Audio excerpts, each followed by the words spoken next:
Mr. Mayor, it's after 5 o'clock. Are we ready to begin? We are ready to begin.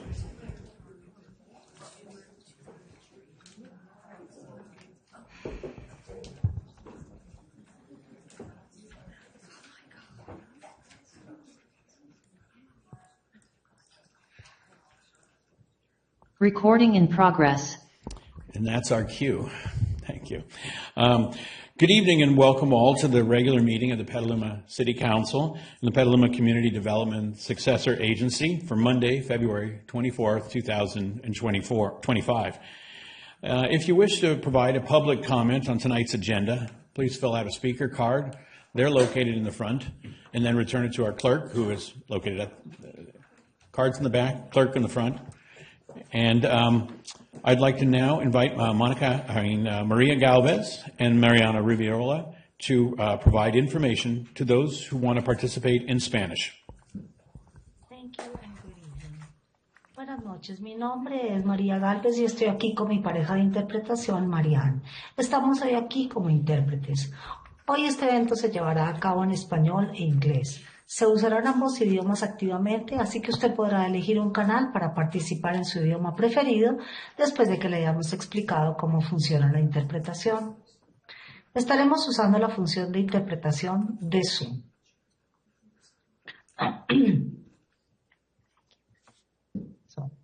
Después que termine esta explicación, se activará la función de interpretación. Si usted está conectado con su computadora, usted verá un icono de un mundo en la parte inferior de su pantalla. Si usted está conectado con su tableta o con teléfono, pulse en más y verá un menú que incluye la opción de interpretación de idiomas. Para escuchar la interpretación, pulse el icono del mundo o interpretación de idiomas. A continuación, elija su canal de idioma. Thank you. We're ready. And thank you. May we have our roll call for the evening? Yes. Barnacle? Present.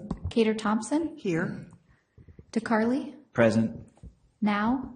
Here. Quint? Here. Shribs? Here. McDonald? Here. We have a quorum. Let's stand for the Pledge of Allegiance. Muy bien. Yo prometo lealtad a la bandera de los Estados Unidos de América y a la república que represento.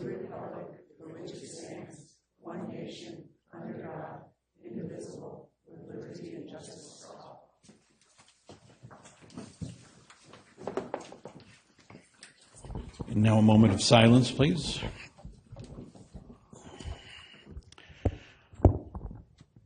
With sadness, I will note that we are going to be closing tonight's meeting in memory of a couple of notable Petalumans,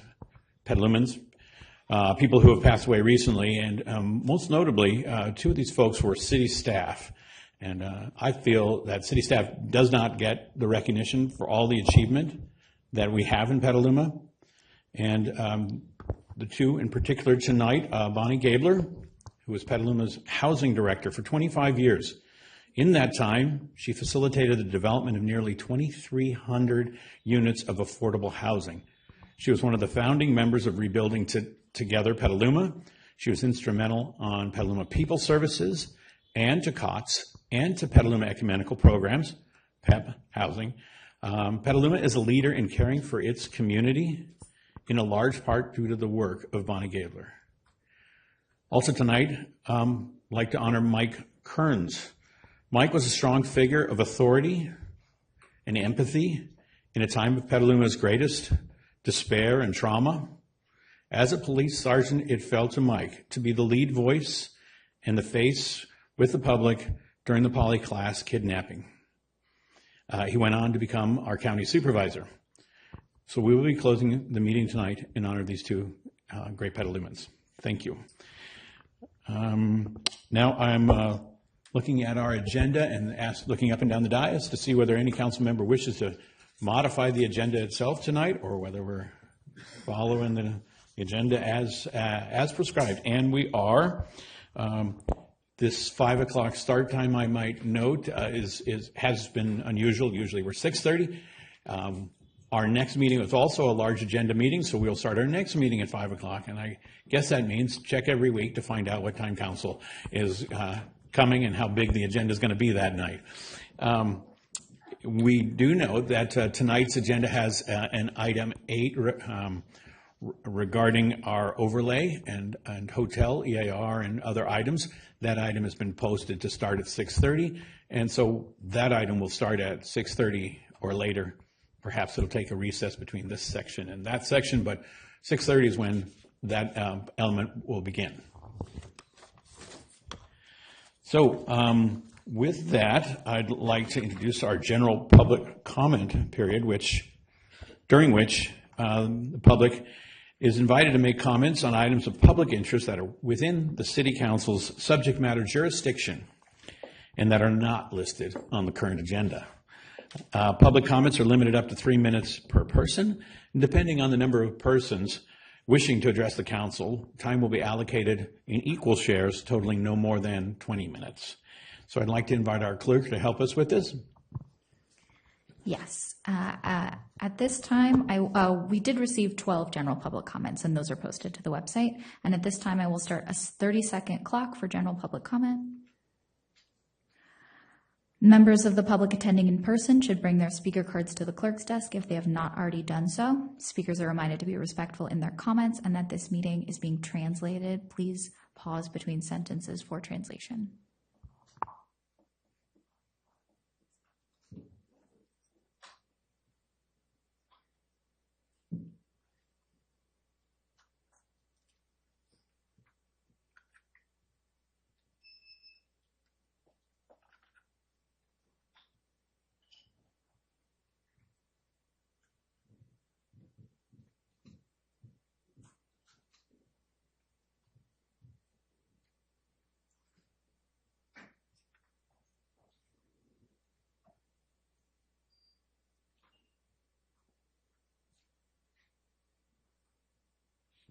Let me just double check with the clerk. What was your count on number of folks or number of cards? 9. 9? Is that what you got? Yes, okay, perfect. Then with 9, we have 2 minutes. Please set the clock at 2 minutes per person. And our first speaker is Kim Scott, to be followed by Martin De La Torre. Hello. This is my first time to see you in person. I usually see you through my screen at home, and I appreciate that. I'm going to call what I'm going to say today, and I'll try to talk faster, emergency preparedness. I want to start with greeting you all and sincerely saying what a fantastic job I think this city does. I've been away for most of 20 years in Canada, back east.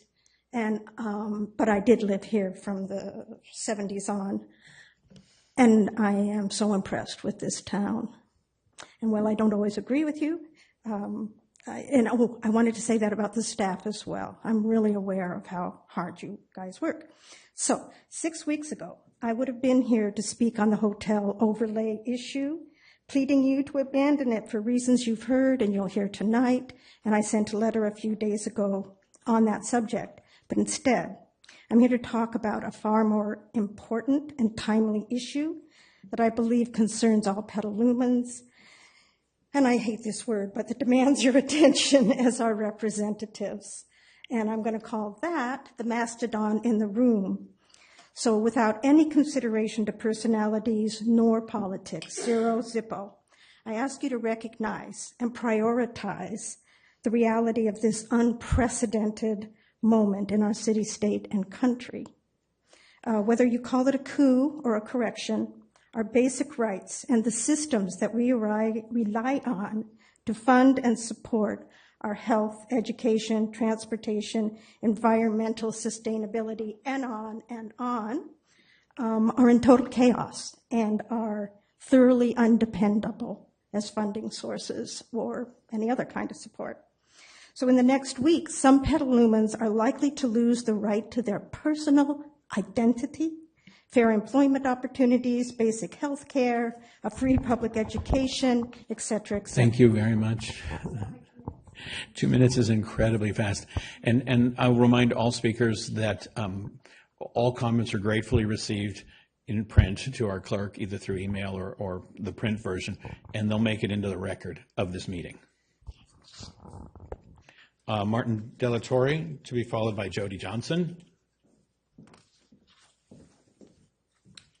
Good evening. My name is Martin Delatorre. I've been a Petaluma resident for almost a quarter of a century, 24 years. But I work at the Sonoma Marin Fairgrounds. I've been an employee there or associated with it since 2006. The reason why I'm here is to bring attention to you about the vandalism that's going on in the fairgrounds and how it's affected myself. Basically, the vandalism has followed me to my home. It started in June of 2024, and it's been constant harassment of not just myself, but my parents also who live with me. It's gone from having nails, screws, fish hooks put underneath my tires, progressively worse. Oil has been put on my vehicle, as well as mud and oil mixed in on the windows of my vehicle. The latest being this weekend, where my vehicle and my father's vehicle got spray painted. Now, the reason why I know that they're both correlated is because the same paint that was used at the fairgrounds was used on my vehicle. The same screws, nails that were used at the fairgrounds were used on my vehicle. So I'm just here to let everybody know what's going on at the fairgrounds, and that way we can all be on the same page, along with the police department. Thank you. Thank you. It is not typical that council responds in these public comments. We appreciate your comment, but I can assure you the staff will be in touch with you about this. This is not okay. Jody Johnson to be followed by Chris Parker. Good evening, City Council and City staff. We, the residents of Petaluma Mobile Residents United, bring forth additional violations of mobile park owners in Petaluma just last week. In Youngstown, Mobile Park Management engaged this last week in more false information to prospective buyers and realtors that Youngstown is an all-age park.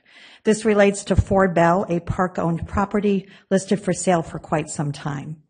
Realtors are told that they cannot use the California license-required purchase agreements, but must use park-generated agreements without proper disclosure. In addition, realtors and buyers told there is no need for exception for age, as this is an all-age park. In Little Woods, park owners removed more potential parking for residents by putting yellow tape across carport areas of non-park-owned mobile homes. In addition, residents are still at the mercy of management and not PG&E to acquire the care discount many rely on for years. In Capri, the red fire lane tape remains throughout the entire park, and the letter from the fire marshal is simply ignored. Capri is looking at additional retaliations that happened last week that we are seeking guidance to address. Tonight, we feel hope, however. We are grateful for filed litigation, letters of clarification, reparking, and the acknowledgement that ordinances and zoning have been violated in Youngstown, Capri, and Little Woods. Most importantly, we are grateful that as residents of Petaluma, our voice matters just as much as our fellow neighbors. Information has always led to hope. We all feel this council and this extraordinary staff research diligently and always seek to secure the safety and welfare of the residents who they seek to protect. We, of course, know that all residents deserve a voice in Petaluma, and we are getting just that. All our mobile park residents, seniors, hardworking families, and the vulnerable extend to you our deep respect for the hours and hours you devote to our ongoing struggle. We see the light in the city of Petaluma because of your care. Thank you. Chris Parker, to be followed by Tom Bornheimer.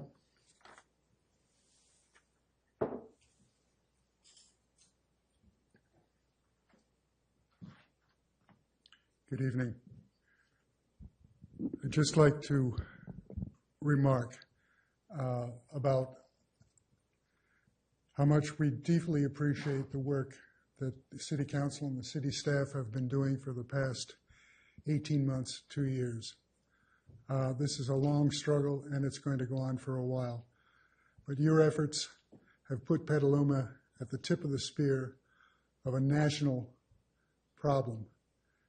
Petaluma is in the forefront of trying to solve a national problem, the affordability of housing. What does affordable housing really mean? The work that you and your staff have put in is amazing, and we definitely appreciate it.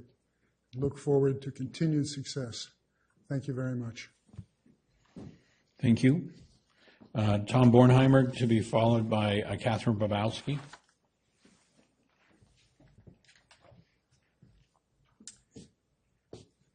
Hi, this is just a reminder about representation within District 6. I know, Blake, you won by 45%, but that means 55% of voters picked somebody else.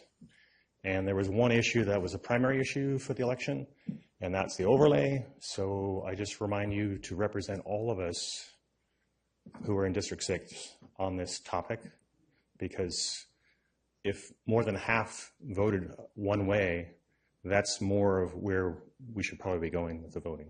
So, thank you. Thank you. Catherine Babowski, to be followed by M.B. Leland. Yes, my name is Catherine Babowski. I live at the Little Woods Villa Mobile Home Park at 1821 Lakeville Highway, Space 31. The Harmony community is in violation there. They have their management parking their family against my mobile home, which is not a legal parking area. There's no two white lines there. That vehicle's been there since January 7th, 2025, and still there February 24th. And the license plate is 83731Y2. That's invasion of privacy. That's illegal parking. That's putting my safety, my life, and my mobile home in endangerment. The police need to get out there and arrest that person immediately. And also, too, Harmony is taking away parking spaces for residents. This has to stop immediately right now. Thank you. M.B. Leland, to be followed by Angie Cruz. Hi, thank you for having me, and forgive my notes, which are written on the back of a Narcan box. I didn't plan on speaking today, but I got to work this morning and I heard some news that compelled me to need to rush home and get my stash of Narcan and come speak to you. 4 years ago, a good friend's son, a Casa Grande student, Josh White, died of a fentanyl overdose, or poisoning. He didn't know fentanyl was in the drugs he was experimenting with. Since then, hundreds of thousands of people in the United States have died of fentanyl poisoning. This weekend, 4 Santa Rosa students, teenagers, overdosed on fentanyl. 2 of them died. 2 of them were hospitalized. Possibly Narcan saved their lives. Fentanyl works by telling your brain to stop breathing, and Narcan works by telling your brain to start breathing. It's really simple. It's easier than CPR. It's easier than a shot of the stuff you give when you have an allergy attack. It's a simple drug, and I implore every one of you on City Council and every one of you in the audience to learn how to use it. And I have my extra. I don't know if I would be allowed to leave it here for people to pick up on their way out. It's over the counter. It's not prescription. You can get it for free. My organization, the Deviled Eggery, distributes it for free. We train on it for free. When I get home tonight, our homepage will have a link to get in touch with us. You use it the same way you would use Flonase. You put it in your nostril. Well, somebody that comes across somebody who's unconscious because of an overdose puts it in the nostril of the person who's unconscious, and they spray it. And that blocks the signal from fentanyl, and it tells you to breathe again. And it saves lives. Oh, and can I answer my notes? Thank you very much. We have our police chief in the back of the room who I'm sure can advise you on that question you had. And in addition, thanks to for your work in your awareness meetings around the community. We have Angie Cruz to be followed by John Hanania.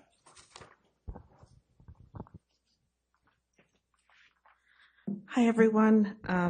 I just wanted to acknowledge that we do have a lot of our residents from all the mobile home parks here today.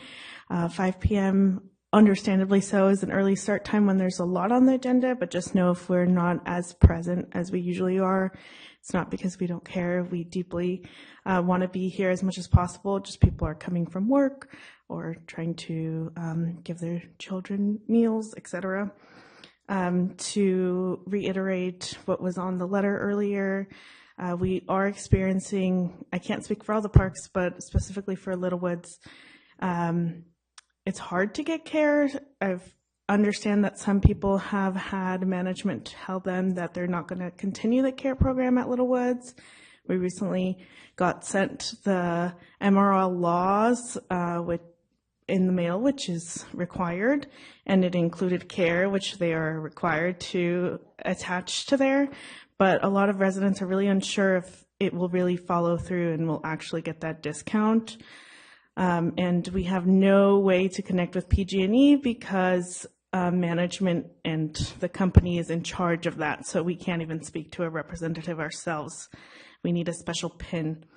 A resident wanted me to share with you all that the back gate that blocked all the parking, that makes it really hard for the fire truck to go around our park when they need to in emergency situations when people need care.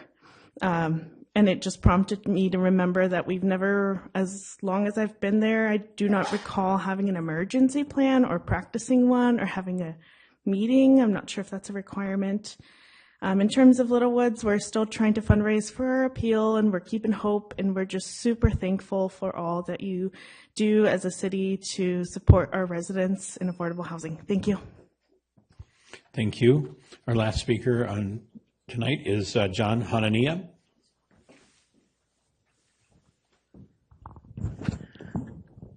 Good afternoon. There's few things happening in the city council chamber that it really shouldn't be happening. You guys can get along and accomplish more when you work together, not against one another.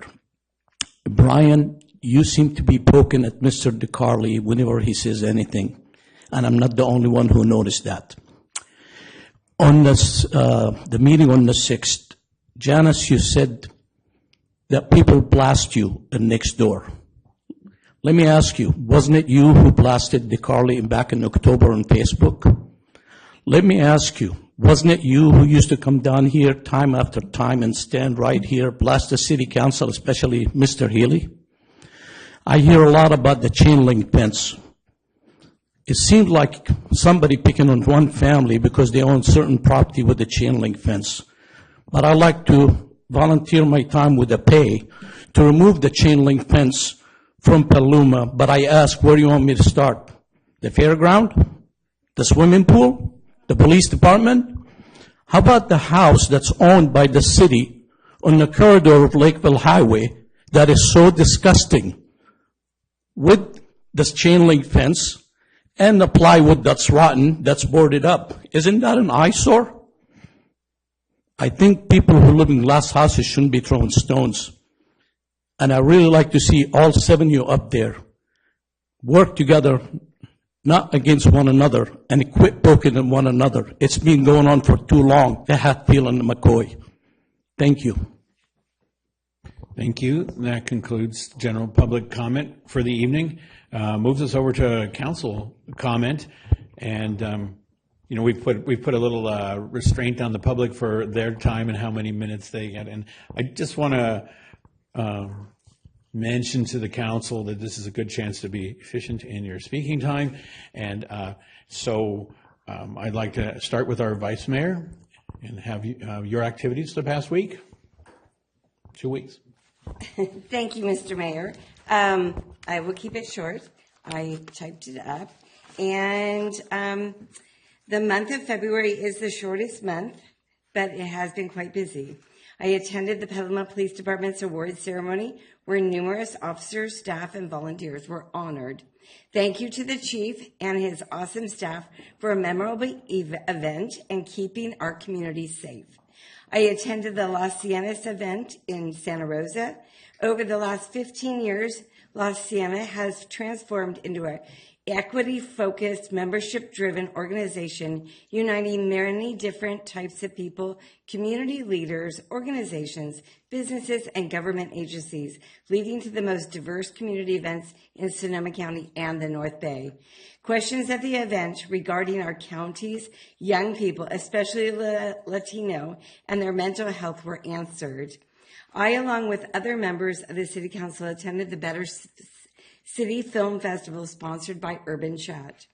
Last weekend in Rohnert Park, I was proud to represent the city in Petaluma, which sponsored the Home is Where the Art Is event with the city of Rohnert Park. The funds raised selling artwork went directly to the artists, who some are clients of COTS. At St. Vincent's High School this past week, I read a city proclamation at the girls volleyball team that had a very successful year in their championship games. It is an honor to congratulate them. Not sure why speaking to a gymnasium full of teenagers is so difficult and stressful for me, but it is. Maybe it's because they're our future, and our future is bright with these St. Vincent students. Myself and other City Council members were guests at the Sonoma County Hospitality Breakfast, where we heard the forecast for the county's visitors' projections with the current political unrest. It is interesting that the demographics of the visitors that are traveling to our county. I don't want to forget to add that during the education day of the Chamber's Leadership Program, I was able to tour the Santa Rosa Junior College new construction training center. I encourage everyone to save the date for April 26th from 4 to 7 for Building Futures opening. Also, the Santa Rosa Junior College Cinema Film Festival, and I have it here somewhere, it has a B on it. And this film festival is every Wednesday night, February through May 7th at the Petaluma Film Alliance.org is where you can find the dates and the film names. Let's see. High school students are also encouraged to have a dual enrollment at Santa Rosa Junior College. I remember my daughter Ellison doing this when she was a student at Casa Grande, and the Santa Rosa Junior College campus was brand new. I encourage all high school students to talk to their high school counselors for more information. I'm out of time tonight with my council comments, but feel free to contact me for any of this event information that I've attended and the information I can expand on. Thanks. Thank you. And Councilmember Cater Thompson. That was quick. So first of all, I'm glad John brought up chain link fences because I would like to know about the 7-Eleven on Howard and Washington Street that now has a chain link fence. Is there, are they going to be making changes to that building or what's going on? And just another chain link fence. And I want to thank, well, first of all, I just want to say I went to my SMART meetings, my first SMART meeting, and the downtown station has not lost any ridership to the Corona station. As a matter of fact, both stations are increasing ridership, so that was great news. And there was a lot of other information. And I attended a tourism meeting, and everybody is very concerned with the uncertainty of the federal government. And as Kimberly Scott, made comments, we're all very concerned about what's happening. Our seniors and lower income people, what's going to happen. And we're worried if we're going to even have our Social Security. So there's a lot to be concerned about. As Mary Beth, I want to thank you and Eric for all the work you do on the fentanyl awareness. And I happen to have my fentanyl box handy today. Narcan box. That's true. Not my fentanyl. Wrong drug. And I was looking at it, and I received it from you at the event at the community center, and it was really valuable to learn really about the families, what they have gone through, and just how frightening this drug is. And as far as Youngstown and Little Woods, we absolutely continue to stand with you, but I would like to know if at Little Woods, if that gate is inhibiting public safety, because that is a concern in case a fire truck needs to get in there and there's an emergency and the gates are closed. That is absolutely an emergency and a problem. And I believe the same thing is at Youngstown. There's a gate that's closed. And I do want to talk about Bonnie Gabler, because I actually worked with Bonnie Gabler. And the project across the street from the Golden Eagle Shopping Center, there were just 6 different property owners. And this is, like 25 years ago. And she was able to pull all those property owners together.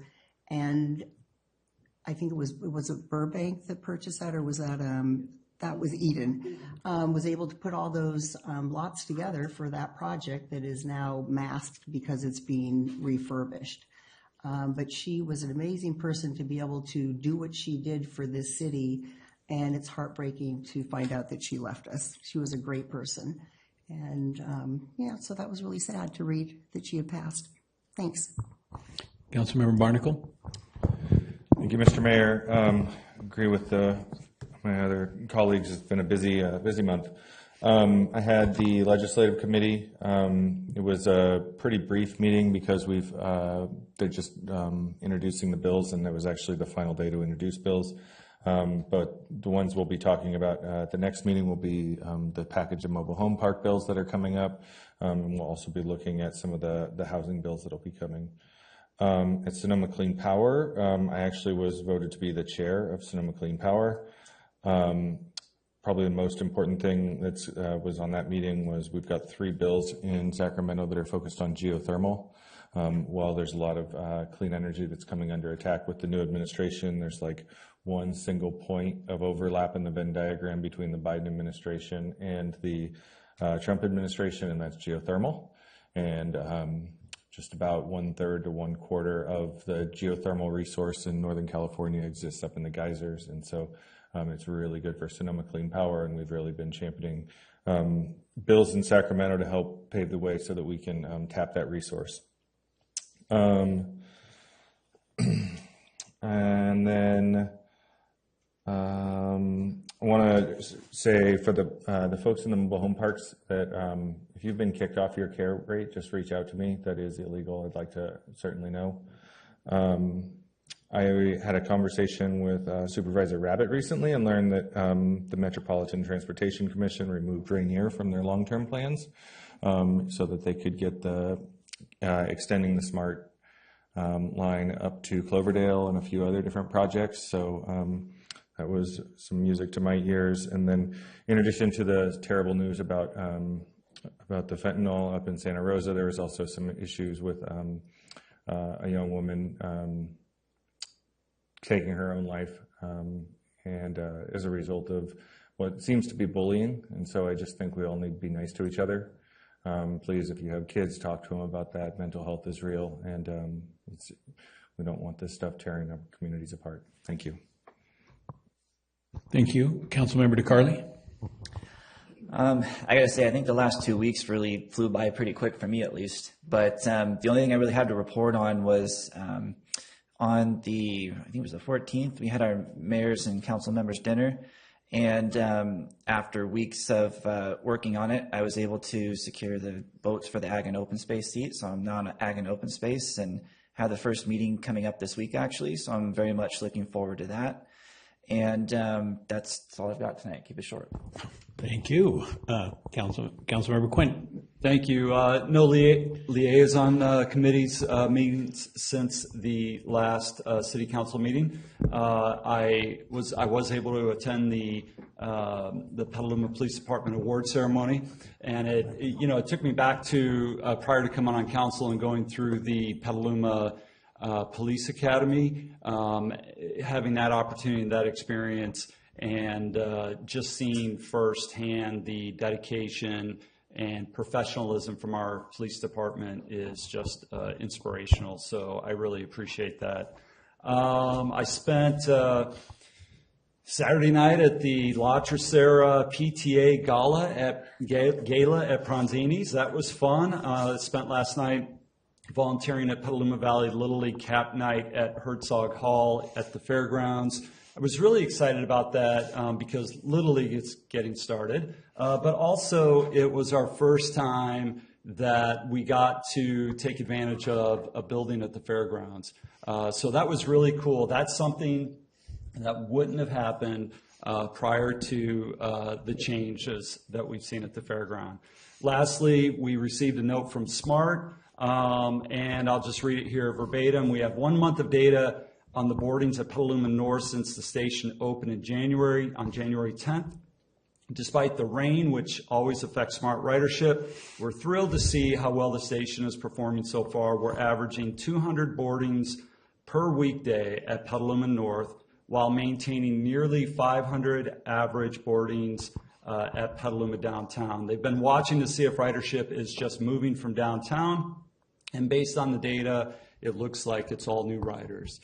Someone who takes SMART in the morning when I go to Corte Madera, I live it. I used to be able to find a place to hang my bike, and now I'm probably going to have to buy a scooter because there's no room for my bike. So we'll see how that goes. But thank you. I know I asked everybody to be brief, but it wouldn't hurt if you added the rest of that note where it says that Petaluma Downtown is the #1 highest on and off rides, and that Corona Station is already number 8 out of the 13 stations. I mean, Petalumans want to use transit, and all our transits like Luma Go. And Councilmember DeCarli, you had something you want to add?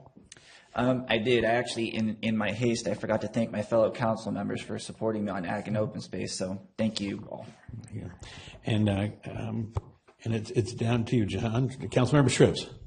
Okay, yes, and I did reapply for Ag and Open Space, so I hope I get that shortly.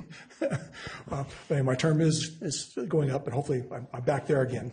But a couple things happened. I was also at the police rewards for the year, and I was particularly impressed that the dispatchers, the highest level of professionalism, the stress that they take every day, how many hundreds or thousands of calls per day, and able to stay calm all day long and deliver instructions, both directions, and transferring back and forth. So I was totally impressed with the dispatcher reward on that evening, as well as many of the others, excellent staff that we have.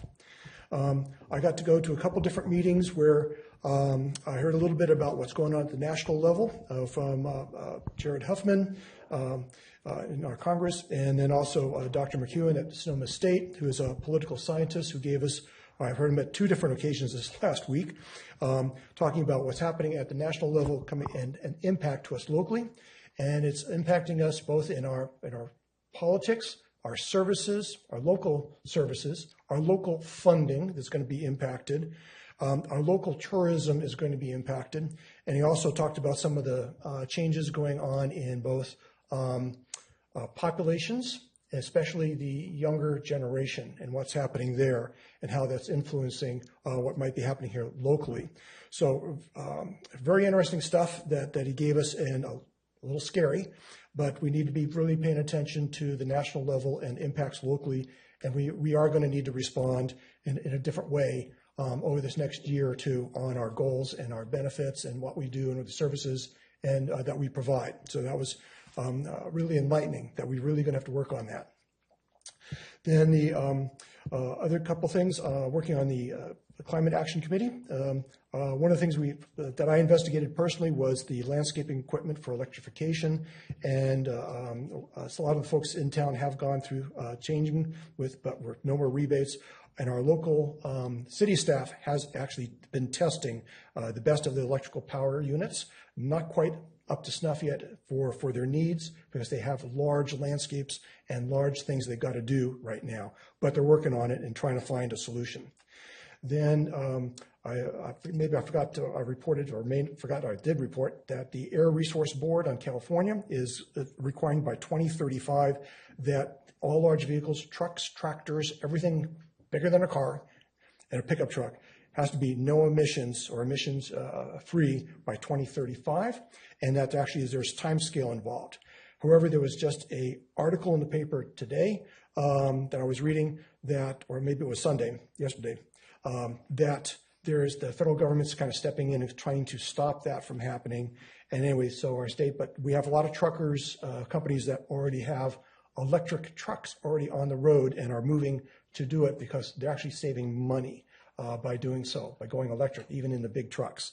So those things are happening. Manufacturers aren't trying to come up to speed, but not quite there yet.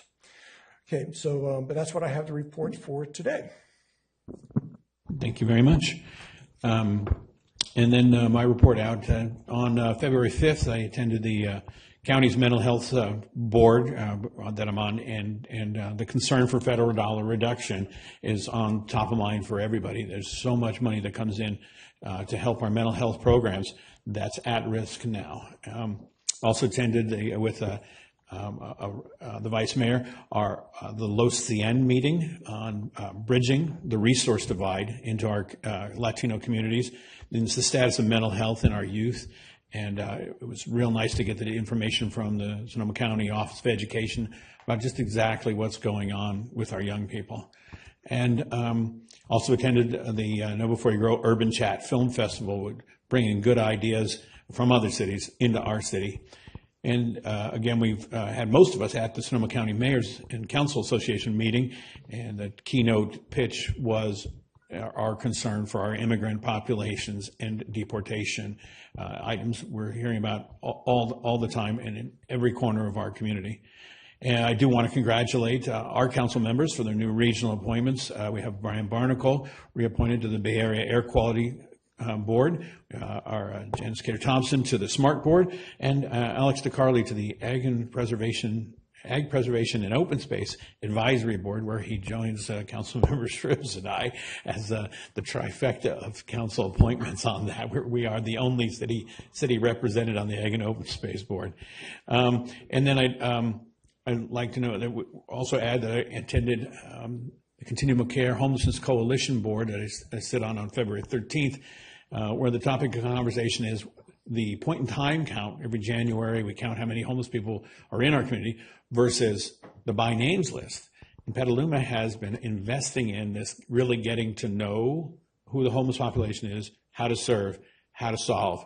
And so our by names list is far more accurate than the number you see countywide at a point in time. But that's not true in all cities. Petaluma is a leader. We're investing more in solving our homelessness problem, and I just thought we should note how hard this city is working to solve that problem. Attended a seminar on the Mills Act, which can help preserve historic buildings and districts like Petaluma has. Also had several meetings with nonprofit housing providers to determine what it would take to bring more affordable housing into our community. And in fact, Know Before You Grow will have that as the presentation this Wednesday night if you're following them. I participated in a national podcast on housing and especially the need for affordable housing. and attended Jared Huffman's town hall at the Vet Center, which brought a message of how hard the next few years are going to be. We also had the privilege, many of us, to be at a nonprofit summit. Nonprofit volunteers, community agencies. It's just amazing how many nonprofits are caring for the Petaluma community, whether it's arts or whether it's care for the human, whether it's Meals on Wheels or something else. And just want to shout out Meals on Wheels, that they have 10,000 meals a month going out right now. That's 7 days a week, all year round, and it's 10,000 meals a month. And so we couldn't make it without our nonprofits in this community. And then just one fun highlight, our bike lane sweeper arrived, and I'm hoping to see that on every bike lane I'm riding these days, because they all need that kind of attention. So that's just a piece of good news, and now I'd like to pass it to our city manager. Thank you, Mayor, City Council, community, staff, and community. Wanted to make sure everybody knew that this Wednesday at 6 p.m., the city's independent police auditor will be presenting their annual report to the Public Safety Advisory Committee before it comes to council in April. Summer camp registrations open March 3rd. Weekly camps and specialty programming are being offered all summer long through our Parks and Rec Department. Camp signups usually hit a wait list, so we are encouraging families to sign up early, and scholarships are also available for those in need. So please visit our city website, email the Parks and Rec Department, or drop by the community center to sign up. Also on March 11th, the Planning Commission will be holding a public hearing regarding Creekwood Housing Development Site Plan and Architectural Review, and also will hold a study session regarding the Petaluma River Park conceptual design. And in response to the vandalism at the fairgrounds, we are experiencing, both the city and sounds like 4th DA staff are also experiencing that. And we have cameras out on the property getting more, and our PPD is very aware. We just need to make sure that folks are calling those in when those things happen. Thank you very much. Thank you very much. And that moves us to our consent calendar for the evening, and I'd like to look up and down the dais and see if anyone wants to remove any of the items from consent and for separate conversation and voting. Councilmember DeCarly? I would like to have a discussion about item 6. Okay, we'll be removing item 6. Then there is, and we'll do public comment on the entire consent calendar, rather than break it into two pieces. But for voting purposes, we have one removed item. So I'd like to invite our clerk to help us with the messaging for public comment on the consent calendar. Yes, we did receive one public comment on the consent calendar. And members of the public attending in person should bring their speaker cards to the clerk's desk if they have not already done so. Speakers are reminded to be respectful in their comments and that this meeting is being translated. Please pause between sentences for translation.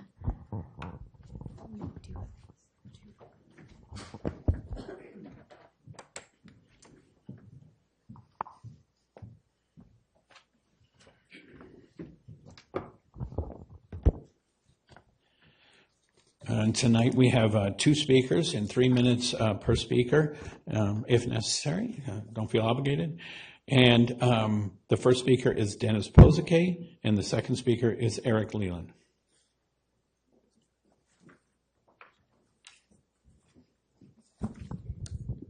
Thanks. My post-traumatic stress situation has improved a lot in the last 2 months. No, I'm here to speak on item 6.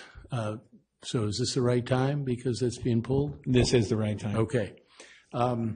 I don't speak for the Sonoma County Homeless Coalition or for folks that are at risk and affected by this, but I will say that I wanted to relate that I think this will be appreciated. The item 6 resolution will be appreciated by everyone close to this issue, but that I myself would have liked to see a little stronger language related to item 7, promotion of community trust, where it says the city will continue to support policies and practices that strengthen trust and cooperation between local government, law enforcement, and immigrant communities to promote public safety and well-being.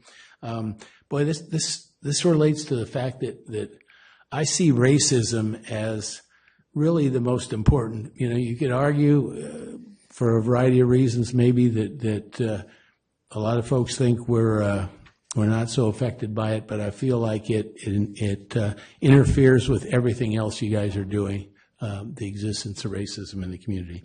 In any case, I'd like to see number 7 in the future. Hopefully, I'd like to see it passed tonight, and I'd like to see in the future perhaps it be strengthened in relation to item 7 with respect to things like staff training and how to deal with ICE if they show up, or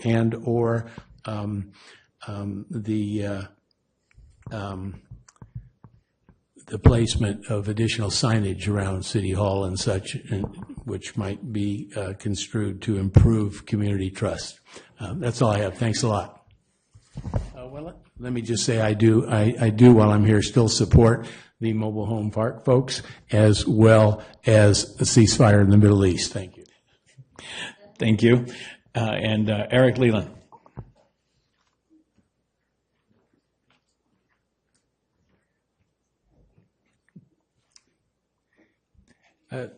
Thank you. I'm speaking also on item 6. And thank you, former council member Dennis Posake, for your comments. Those are awesome. I just wanted to thank the city for reaffirming our commitment to immigrants. This is a time when many in our community face uncertainty and fear based on the immigration status, and your support will send a powerful message of inclusion, dignity, and respect for all who call Petaluma home. It's terrific today that we see so many people here to speak their minds. I would ask you all here to just imagine being too fearful of being attacked, detained, or even removed from your family if you went on record with a public comment. Imagine falling ill and being hospitalized only to be detained as you leave your hospital room. Imagine having your children pulled out of your classroom by armed men. These are things that can happen. These are things that our new president has said can happen and will happen. Both documented and undocumented neighbors live with this fear as so-called targeted enforcement sweeps up peaceful families on the flimsiest of pretexts. Your willingness to take a stand for our immigrant neighbors, especially those that don't have the privilege to speak publicly for fear of being targeted, demonstrates true civic leadership. By advocating for policies like these that protect and uplift our most vulnerable community members, you are strengthening the very fabric of our city, ensuring that all residents feel safe and valued. I want to thank you again for standing up for immigrants. I also wanted to say in relation to this issue, on March 6th, Cafe Puente is coming to Aquas Cafe. It's a time for folks to listen to the concerns and needs of the Latinx community in town. So I would invite everybody who hasn't heard of that to check that out and attend that event. In addition, if you don't already know, there's a legal observer trainings being offered by North Bay Organizing Project. It's called North Bay Rapid Response. And these are folks who have no legal training, may only speak English, but are willing to show up for their immigrant neighbors and document what's going on if an enforcement activity comes to their place of work, school, homes, and so forth. So you can get this training, check out North Bay Organizing Project, North Bay Rapid Response, and sign up. Thank you very much. Thank you. And that closes public comment on the consent calendar, and I'll bring it up to the dais, and I think we're looking for a motion for items 1 through 5. Yeah. I'll make a motion, 1 through 5. A motion from Cater Thompson and a second from Vice Mayor Now. And a roll call vote on items 1 through 5. Barnacle? Aye. Cater Thompson? Yes. DeCarly? Yes. Now? Yes. Quint? Yes. Shribs? Yes. McDonald? Yes. Motion carries. Thank you very much. And bringing it back for discussion on item 6, which is a resolution reaffirming the city's commitment to immigrants' inclusivity and compliance with California law, including SB 54. I'd like to invite Councilmember DeCarly to lead the conversation. Thank you. So I've been thinking about this one a lot. It's a huge topic for us. It's very important in California. And, I think we all want to protect everybody that's in our community. We're made up of many different backgrounds and cultures, and, I think that's part of what makes us who we are here. I'm a little uncertain about this resolution because I don't know that we've considered it from all sides. In reading through everything that I've been given, it points out a lot of the pros, but then what are the possible repercussions that we could be facing as a city or community because of it? And I'm not sure that this puts a target on our back, but I don't know, maybe it does. And so I'd like Eric Danley to kind of weigh in on this a little bit and tell us if this does put us in a difficult spot or attract more attention than maybe is necessary. I'd be happy to address that, Mayor and Council. Please. If you like. Okay. Thanks, Councilmember DeCarli, for the question. This is basically bringing back an action that the council took previously under the previous Trump administration after careful consideration and discussion among the staff and I believe in the public too. And one of the things that one of the reasons I've always been proud during my tenure as Petaluma City Attorney to serve the city is the way that our City Council has directed and our staff have implemented actions that really focus on results and put substance before form. And this is a great example of that. What this resolution really affirms is, I believe, and is intended to affirm, is our respective commitments to upholding our oaths of office and to protecting the constitutional statutory rights of our community members. So what I would say is, to the extent that puts a target on our backs, then I guess that's one that we should wear. Since we're literally duty-bound, each of us that have taken the oath of office, to do just that. When I look at the resolution, and if there's more council discussion about this or questions from Councilmember DeCarli or others, I'd be happy to address them. But when I look at this, it basically says we're going to follow the law and uphold our duties as a local government. There is a pretty careful framework of state law in California, which we're obligated to follow, and the other cities are too, that essentially prevents the federal government from absorbing state and local government officials as actors on behalf of the federal government. And that is consistent with the provisions in the Constitution and the 10th Amendment that reserve to the states and to the people the powers that are not assigned to the federal government. Those are very important distinctions in our constitutional framework. And one of the reasons why local governments can be the crucible of experimentation and innovation and the greatest, the most responsive to the public form of government that they're intended to be. So I think that's all reflected in the resolution. To the extent, I think it carefully adheres to the law and our legal responsibilities as public officials, local government officials, and as a city. But obviously, it's intended to do that in a way that's reassuring to our community members, and hopefully it is. I think it's intended to be. But I'll stop there, and if there are further questions of the council, happy to address them. Hey, Eric, would it be possible for me to tag in here? And I see Chief Miller. But the city, we purposely chose not to use the term sanctuary city. Can we identify the speaker, please?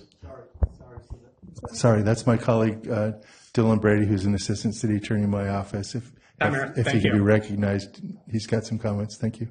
Yeah, no, Councilmember DeCarli, I think that's a great point. I think the answer is we don't know what those risks are. I think that's the potential, and up to council to determine whether or not, like Eric said, it's worth the risk. I will point out that the resolution didn't go as far to say that the Petaluma is a sanctuary city. You saw in December just recently, Stephen Miller sent letters to, I think, 200 sanctuary cities and counties and states. So those are the ones that really have the target in the back. But I think this is carefully worded, like Eric said, not to put a target on our back. Thank you for that, Dylan. Okay. And Brian Miller, I'm your police chief. I'm just going to add a few comments. This is definitely an area that we in law enforcement have been heavily engaged with. I joined a number of other chiefs and the sheriffs just last Thursday night at the Hispanic Chamber of Commerce for Sonoma County, and we fielded many of these same questions. I just want to offer again that the resolution is intended to be a reaffirming of where the city's been in 2017, 2021, 2023. You saw a statement from myself and the collective Sonoma County Law Enforcement Chiefs Association where we all signed on jointly speaking to what our role on this topic is, what compliance with SB 54 and state law is. And I think it's really important to note two things. So I've worked in the city for 20 years and have never been involved in an immigration enforcement activity in my career and not seen that within our organization. Law enforcement's drastically changed, but what we see immense great impact and community benefit from is the partnership of where everyone in our community feels safe to come forward, to call. We heard about the benefit of calling and reporting and seeing things that are actively occurring in the community and making sure that we're looking out for one another. We're reporting those things so that my officers and our staff can do what we are called to do and what we took the oath to do, which is enforce state law and the laws that we're allowed to enforce within our jurisdiction. With that, to be clear and for the benefit of some of the audience tonight, SB 54 prohibits us by state law. It makes it a misdemeanor offense if we participate in activities associated with enforcing or applying immigration law. It's illegal for law enforcement in California to ask about questions about someone's immigration status. So we don't ask those questions, nor is it really pertinent or relevant for the scope of the crimes that we're investigating.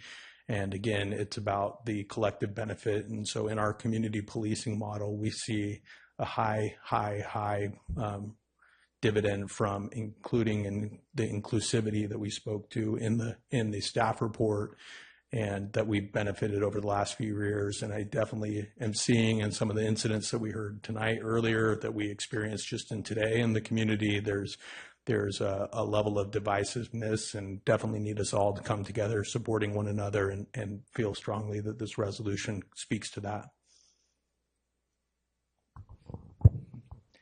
Yeah, no, thank you, Police Chief, and thank you, Dylan, too, for what you said. You know, and like you mentioned earlier, Chief, you know, the gentleman that came in from the fairgrounds, you know, he's experiencing what is harassment and the hate crime and you know, the last council meeting, this was actually kind of something that I brought up in talking about protection for agriculture, because you know, so many of those workers in all different forms of agriculture could be affected by this, or if agriculture goes away, and that's part of where I was saying we need more protections for those people. And you know, so and like you mentioned, we do have SB 54, which it's statewide. It covers everything, and this resolution doesn't necessarily change that. And so, you know, it's difficult because it's, you know, I think everybody else here and everybody in the room, you know, we grew up with people who could be affected by this. You know, some of them are like family to us or are. You know, we work with them, and they're, like I said, they're part of our community, their culture, their traditions, everything.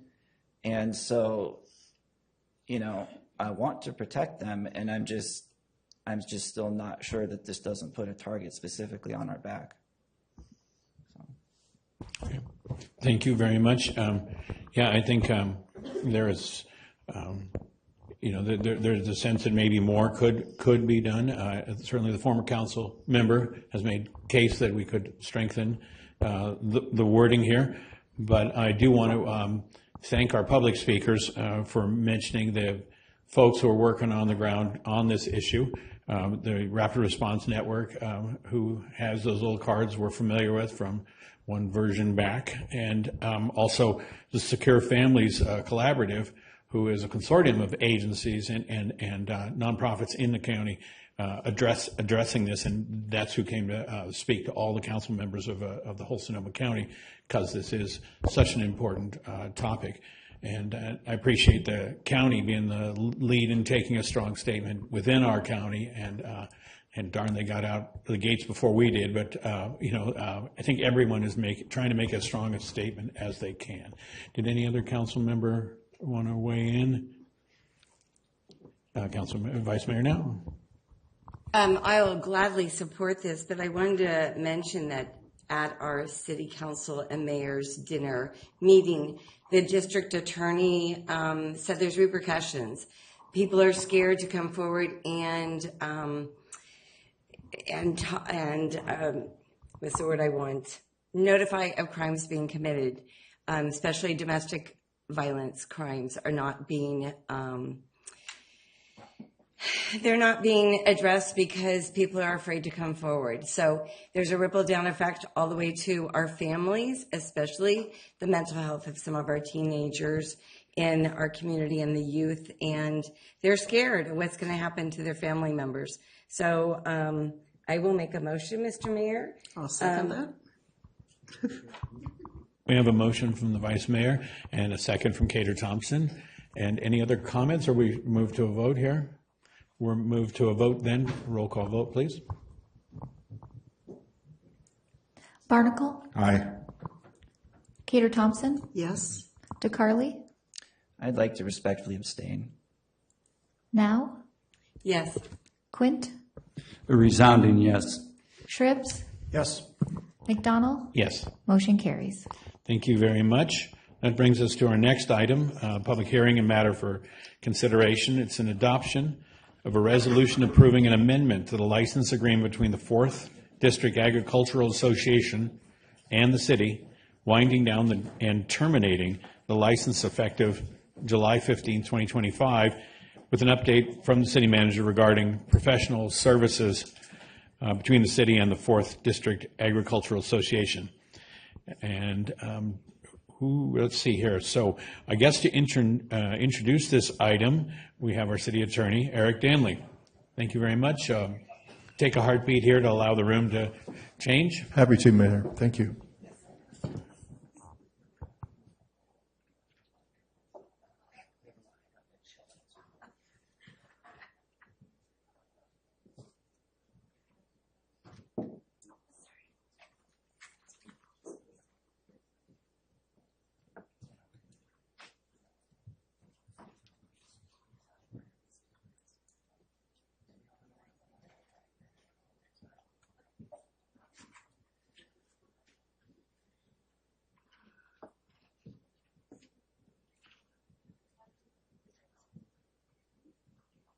Shall I begin, Mr. Mayor?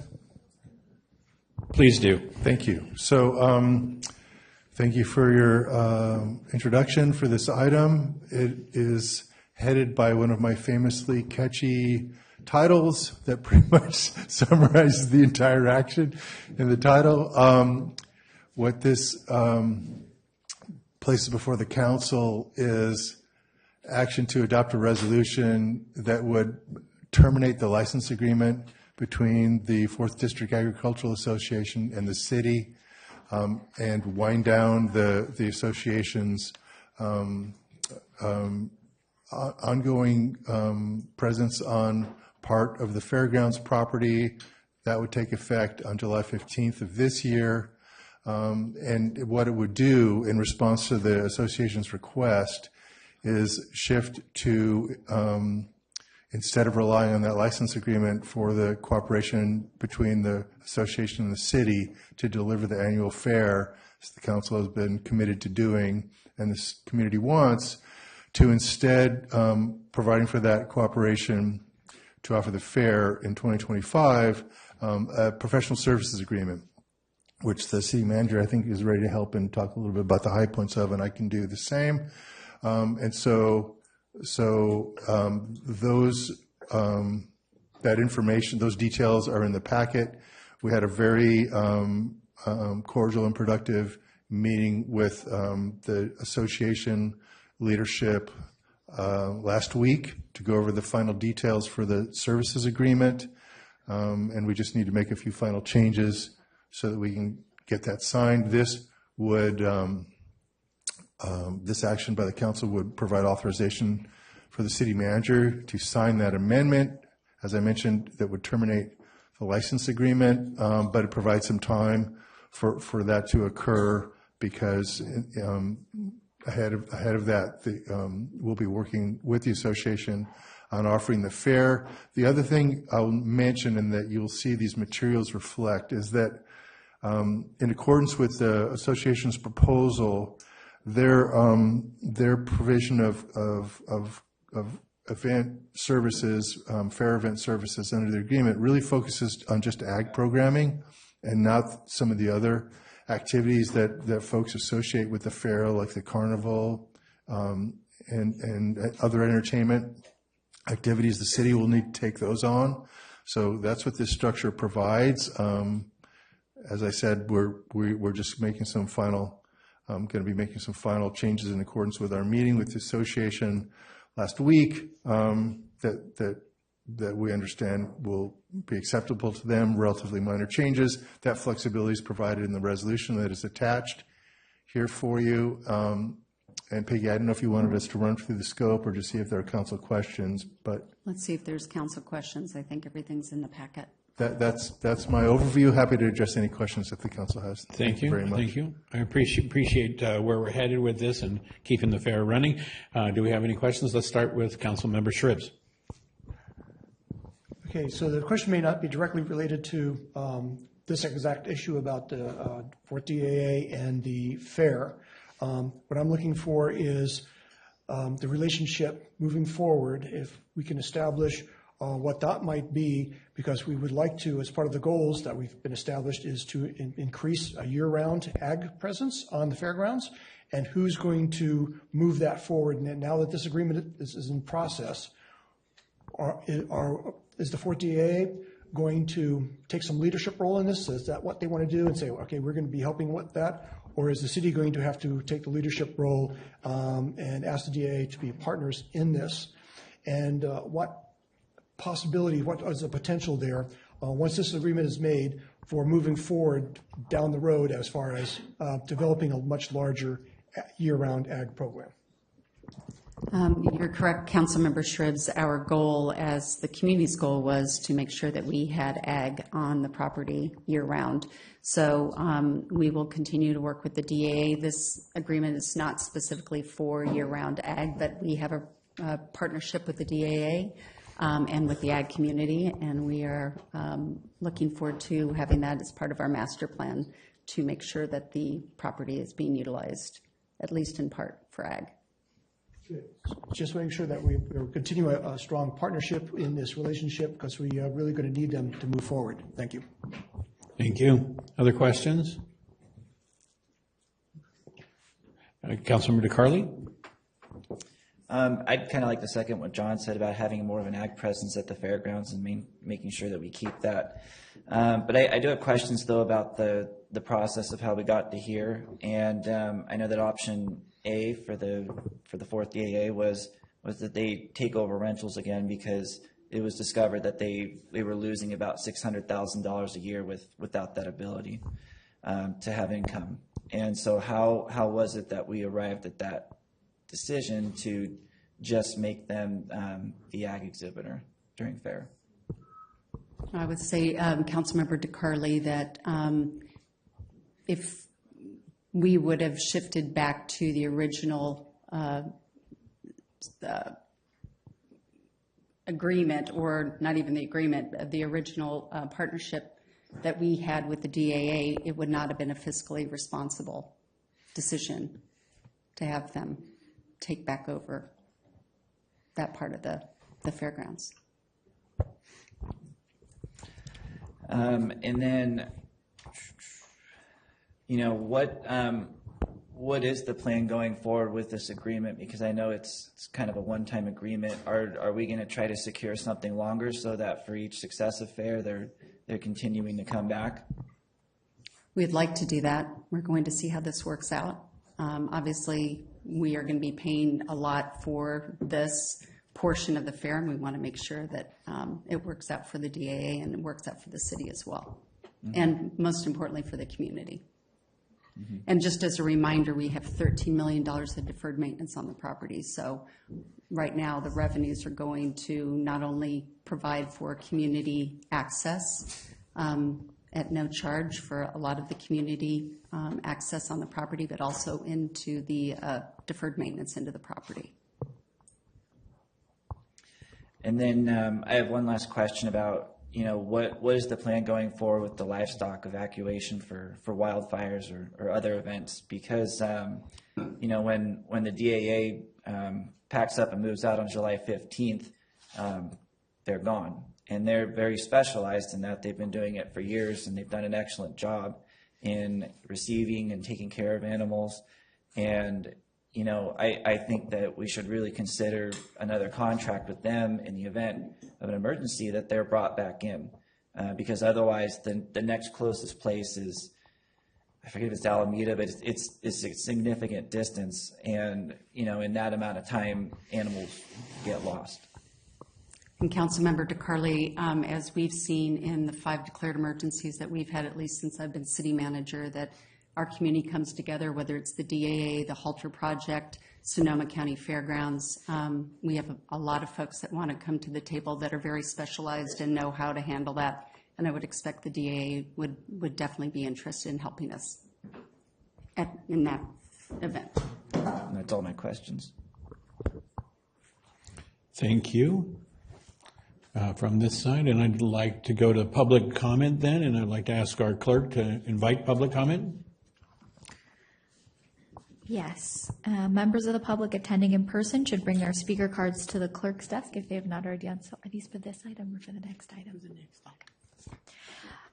Speakers are reminded to be respectful in their comments and that this meeting is being translated. Please pause between sentences for translation.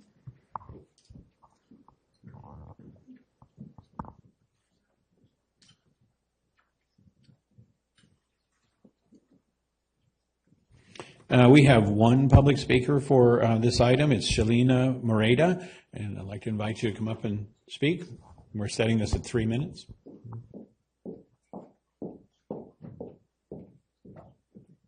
Hey, my name is Shalina Moreda. I won't take 3 minutes. We have a dairy here in Petaluma, and I was at the meetings when the fairgrounds issue first came up, and this place was packed all the way out. And we had a lot of people asking for the fair to stay as it was. And I don't feel that the community was listened to at that time. And so I'm very nervous about the topics in Petaluma that maybe you guys don't listen to what the community wants. I'd like to see more of the community involvement. It's very discouraging when people show up and are not listened to. That's when you get the community to back off and stop supporting what you're doing. So I'd like to see that you guys change that a little bit here. This was a long, hard fight. We're all worried about what's going to happen to the fairgrounds. It's our one spot in town that does support and promote agriculture. I love to hear that there will be ongoing year-round ag, but I know that the CEO of the fairgrounds at the time that this started supported that and tried to present that to you all, and it didn't happen.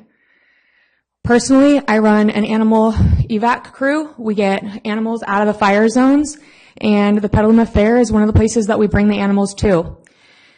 I know that as soon as a fire starts, NorCal Livestock Evacuation is my crew. We get a phone call from Martin that runs the fairgrounds.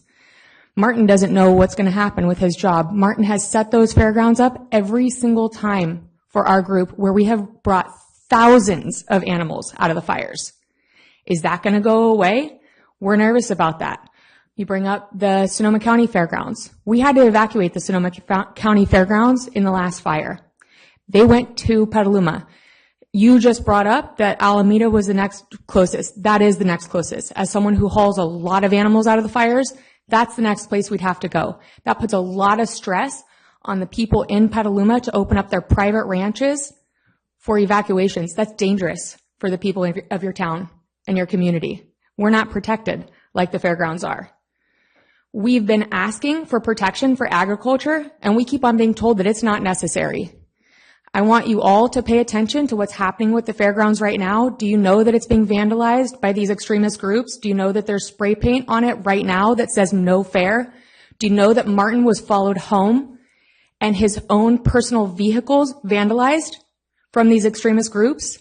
So I would love to see all of you take agriculture protection a little bit more seriously in our town, because the roots run deep here. Thank you. Thank you. We have a late entry here, Patrice Tuttle-Brown. I actually came for the next item, and didn't know this was on.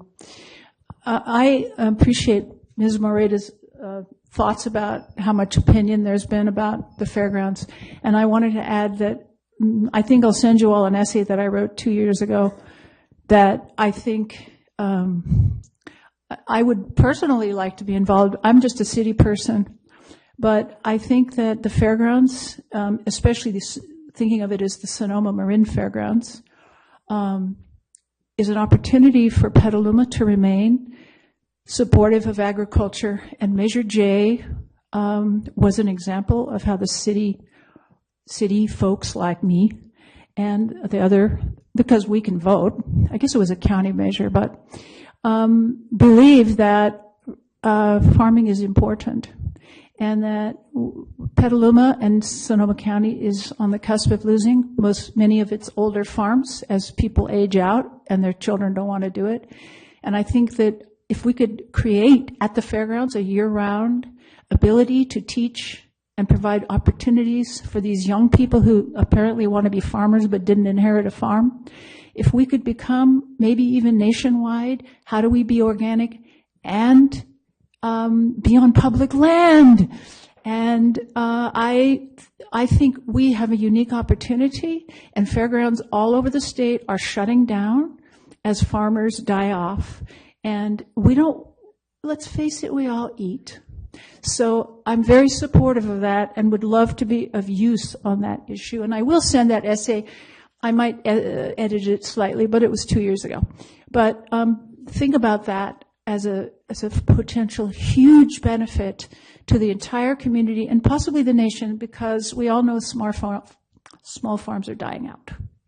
So.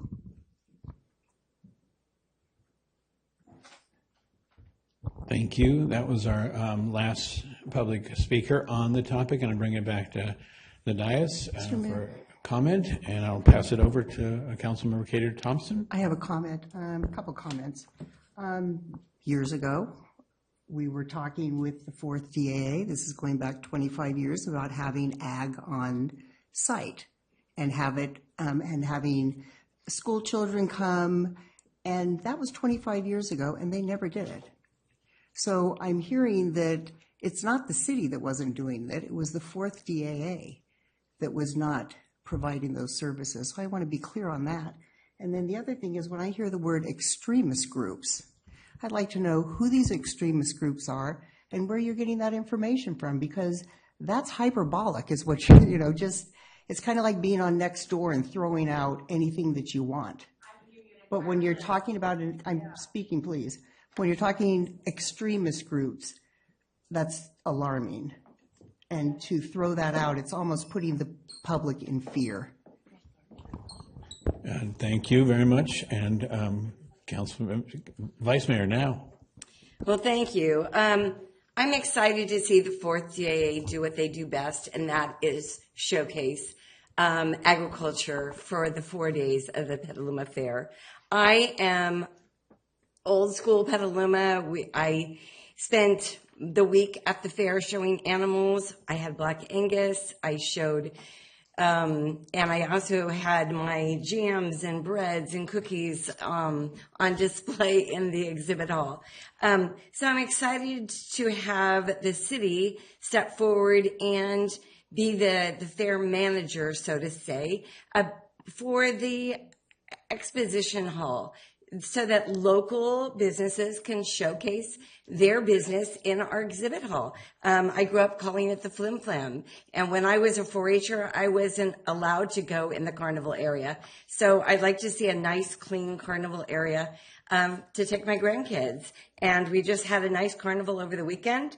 I didn't go. The grandkids were all sick. But we have cow barns on the fairgrounds campus or property, and we could showcase them even after the 4 days of the Petaluma Fair. And we have the milking barns, and we can have the Dairy Princess come, and we can showcase. We just have to work with like the Dairy Association. And as far as the avian flu, I don't think we're going to have poultry, but we can have our local Liberty Farms. They could come out with their egg trailer and educate and not bring the chickens, but show where eggs. I keep saying Petaluma has eggs. Go to Skippy's. Anyway, we have an opportunity to really shine with the Petaluma 2025 Petaluma Fair, and I'm super excited, and I will do anything for the rest of the year. I'm still very part of the preschool as a volunteer and a guest at the preschool, showcasing composting and sustainable agriculture and having my mom come with the bees. So we have a lot of things that are happening. As far as the very first 2017 fire evacuation, Martin called us teachers, and we were the first ones to come. We were not prepared. We are now prepared, so if there is an evacuation. But we were bringing those poor animals in trailers, little sand buckets of water, because they had been driving around all night waiting for us to open up the fair. So we're going to be more prepared when an emergency happens and we need to be an evacuation site. So I'm really impressed with things that are going on behind the scenes with the Tom Jordan and our emergency management. And I hope that they go to the mobile home parks and help with their emergency preparedness. But I'm pretty proud of this city and what we're doing. And I will be behind the 4th TA in any way I can, and the city of Petaluma. And I will move the motion when it's time to do that, Mr. Mayor. I'll hold that thought, right? Over here, anyone? Council members Quint?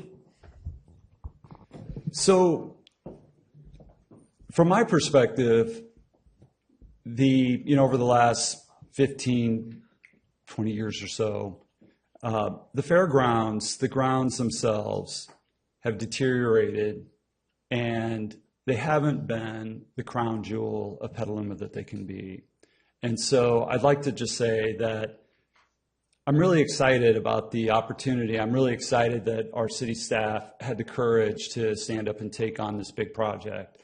And from what I've seen, the intent moving forward is to really take this beautiful piece of property that's in the middle of our town and turn it into something special. That's not going to happen overnight. It's going to take some time, but I like the direction that we're going, and I really applaud the staff for taking on this difficult job. Thank you. Thank you. Councilmember DeCarli. So I'd speak to what Janice said for a second, and I'll personally work on a list to give to you of people suspected of doing this type of vandalism, because they do seem to be very extreme in most cases. But I just kind of want to voice my disapproval for the process to this point, to the agreement. Going back to 1910, the citizens of Petaluma, they passed a bond that property would become a fairgrounds and that it would be kept as such. In 1911, we had the first fair, and then all the way into 1936, that's when the 4th DAA came about. And they've been a partner with Petaluma ever since in that 89 years, which is nearly a century of partnership. And I don't think that they've been treated like somebody who's been a partner with you for that long. The buildings are run down there. The fairgrounds does look bad. But I think for probably about 20 years, they've been trying to get a new lease. And so why would they continue to invest millions in something they don't know if they have a future with? at one point in the last few years, I do believe they did come to the city with, the potential for $20 million to build a new emergency center there. They could have done that, but they didn't get a lease, and so they weren't allowed to do it. But all of that said, I do want to see them continue on. I do want to see them be successful there and continue to show animals and support agriculture and promote it. And, I think that's very important. And so while they're kind of pulling back from what they've been for the last, again, almost century, I do want to support them going forward and help promote them from here out, and hope that the city is able to successfully maintain and keep the fairgrounds going for another century so that all of our other generations can enjoy it. Thank you. And, I did appreciate hearing the word infrastructure show up and what's needed at the fairgrounds for infrastructure. I mean, it's such a tidy word. It doesn't really include collapsing grandstand, red tag building, sewer spill, all the investment that needs to get made. And the DAA did not have the wherewithal to address. And so I think it's important that the city step in as partner and preserve what we talked about as the key elements of the fair, our history with our agriculture community, which will be included in our master plan when we start the master plan for re-envisioning. And I'm sure emergency provision is, one of the key things we're talking about. Human emergencies, animal emergencies, from fire and all emergency. The fairgrounds is our key center, and our resiliency center will be a keystone of that. Things that were promised in past days, you're easy to promise because, there was never any real paper on it. So it becomes things we remember that may or may not actually have been transactional. But I think Petaluma has a big connection with ag that we're talking about currently. I mean, Councilmember DeCarli mentioned this recently. We lost 12 dairies recently, and we're seeing the displaced persons from there impacting our affordable housing mix here in town. You're seeing that a Point Reyes action group to try and house folks, but that overload goes to the communities that have the wherewithal to build affordable housing. And so we're seeing that load on our wait lists now. And I think we need to be responsive. We need to help in that issue. The other thing, we talk about an incubator ag group, and when you're mayor, a lot of people will come and tell you interesting stories. Someone has land, they come and tell me, I've got land, I want to put it into a farm for youth. I have a vision for a thing, and all it takes is a sponsorship group. It's not a county park, it's not a city park, it's going to be an ag group. So if anyone in the room has a connection with a group who wants to help start a farm of that nature, and it's a large parcel. It's not the 2-acre garden that we're talking about. I mean, it's farm. So if anyone has ideas like that, I'd love to be connected with that. But I do appreciate staff's work. We have a motion from the vice mayor on the item. Can we get a second on the item? I'll second that. We have a second from Cater Thompson, a roll call vote. Barnacle? Aye. Cater Thompson? Yes. DeCarli? Yes. Now? Yes. Quint? Yes. Shribs? Yes. McDonald? Yes. Motion carries. Wonderful, thank you. And that moves us to item 8. And that's a resolution to certify the final environmental impact report for the Downtown Housing and Economic Opportunity Overlay and EKN Appalachian Hotel Project, and to have a resolution to adopt a general plan amendment to increase the allowable floor area ratio for areas within the Downtown Housing and Economic Opportunity Overlay from 2.5 to 6.0, and together with related findings. And also an introduction of first reading of an ordinance amending Chapter 2 of the Petaluma Implementing Zoning Ordinance to add Downtown Housing and Economic Opportunity Overlay to the list of overlay zones provided. And, as we start this, and I'm sure it's the main event and why everyone's here tonight, and so I appreciate everyone being here. And unfortunately, we started early so we could start this meeting early, and that's going to warrant all of us taking about a 5-minute recess, and we'll be right back in our seats. I'm sorry I didn't tell anybody else, but if the clerk could post up our recess for 5 minutes, that would be wonderful. Thank you.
Last one to the dais buys dinner for the council. Oh.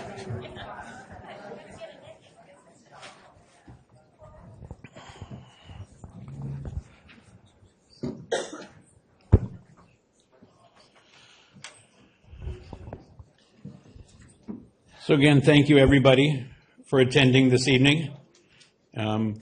We've been on a long road together, and before we start the item this evening, I think I want to take a moment to remind us, all of us here tonight, council, staff, community, about a couple of things. One is council is responsible for making land use policy. You elect the council, but council is responsible, and staff are responsible for implementing council policy. You're at the right place tonight. The council's here to hear you and to make a decision.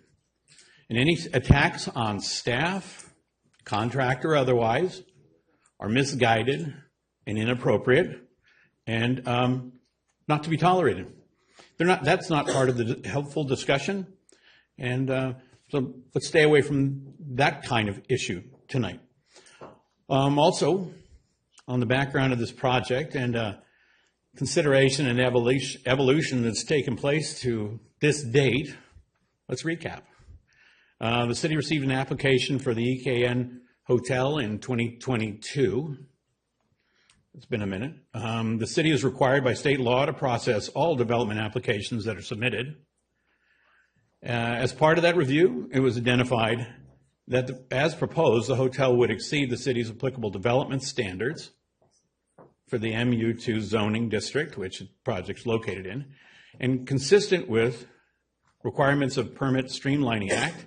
The city reviews the application and informed the applicant that the proposed project was inconsistent with current height, floor area ratio, lot coverage, and could not be recommended at that time. Recognizing the potential economic development benefits of the proposed hotel project and consistent with a number of goals and policies in the city's general plan, the city considered a range of options for the project. And I'm not going to detail all the different pathways, but that's how we got here tonight. The item before the council tonight was developed as part of a development application that was submitted to the city and for which the city has a legal obligation to process. It is important to note that city council, not staff, contracted or otherwise, make land use policy, and that's why we're here this evening. So please refrain from making personal attacks on staff, as we've heard in the past. We're here to discuss the final EAR and the overlay. The overlay offers a zoning tool to allow the city to grant flexibility from certain development standards and with discretion to consider on a project-by-project basis to allow economic development housing catalyst projects on underutilized properties in the center of our community while trying to strengthen and protect our historic downtown.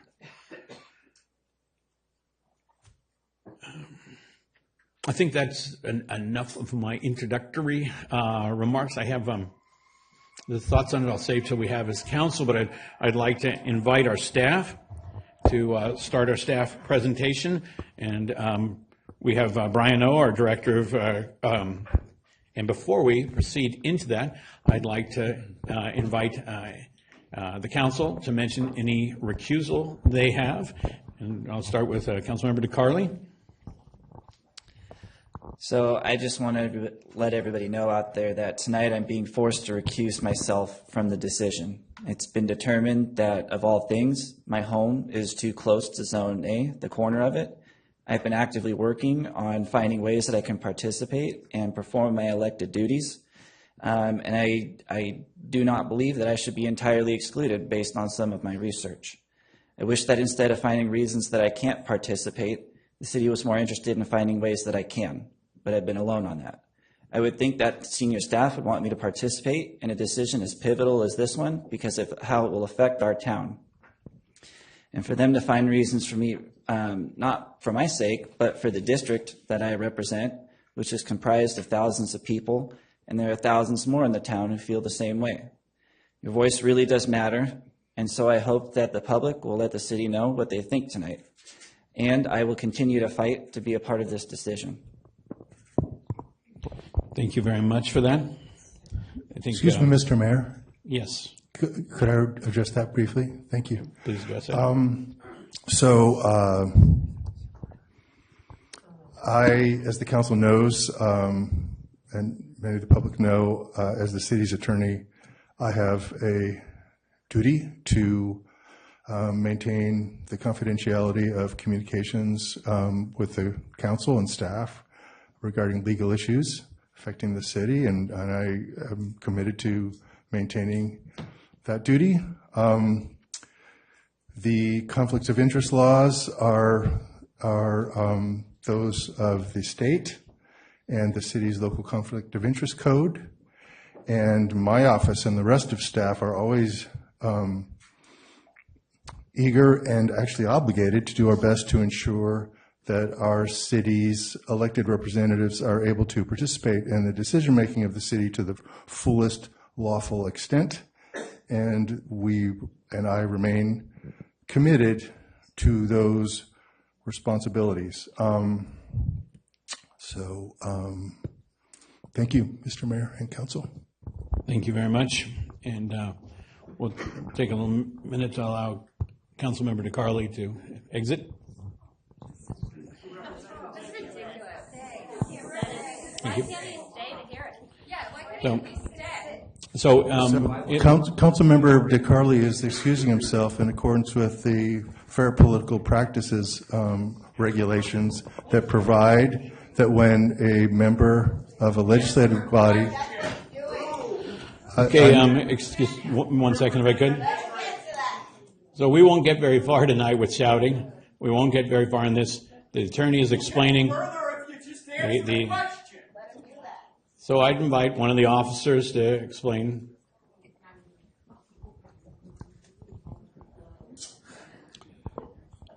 I'm ready to finish answering the question when the mayor would like. Thank you. Please continue that explanation of how a recusal works. Thank you, Mr. Mayor. So the regulations of the Fair Political Practice Commission that's charged with implementing the Political Reform Act provide that when a legislative body member, council members, planning commission members, other city legislative bodies have what's called a disqualifying conflict under the regulations, they're required to state the reason for the conflict, and unless it is the action regarding which they have a conflict is on the consent calendar, to excuse themselves from the chambers. So that Councilmember DeCarli has just done that in accordance with the regulations. Thank you. Thank you for the explanation. And now we'll move into the staff. Mayor, can I just add that it's Government Code Section 87105 that requires officials that need to recuse to leave the matter or leave the room. Thank you very much. And let's begin our presentation. I believe we have Brian O, Director of Community Development, and Olivia Irvin, Principal Environmental Planner, and Andrew Triple, Planning Manager, to take it away. Thank you, Mayor, City Council, members of the community. Brian O, Director of Community Development. We appreciate the scheduling and time this evening to come back to you as council based on how we were directed in November. And so we have roughly a 30 to 35 minute presentation covering both the, first we'll cover the overlay and then close out with the EIR. And so I'll do a brief introduction.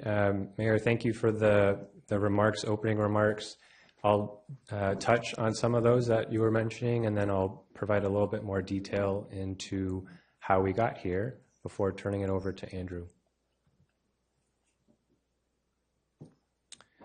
So just like the overlay describes, it's downtown housing and economic opportunities. So there's two primary components of what has brought us here. Next slide, economic opportunity being the first one.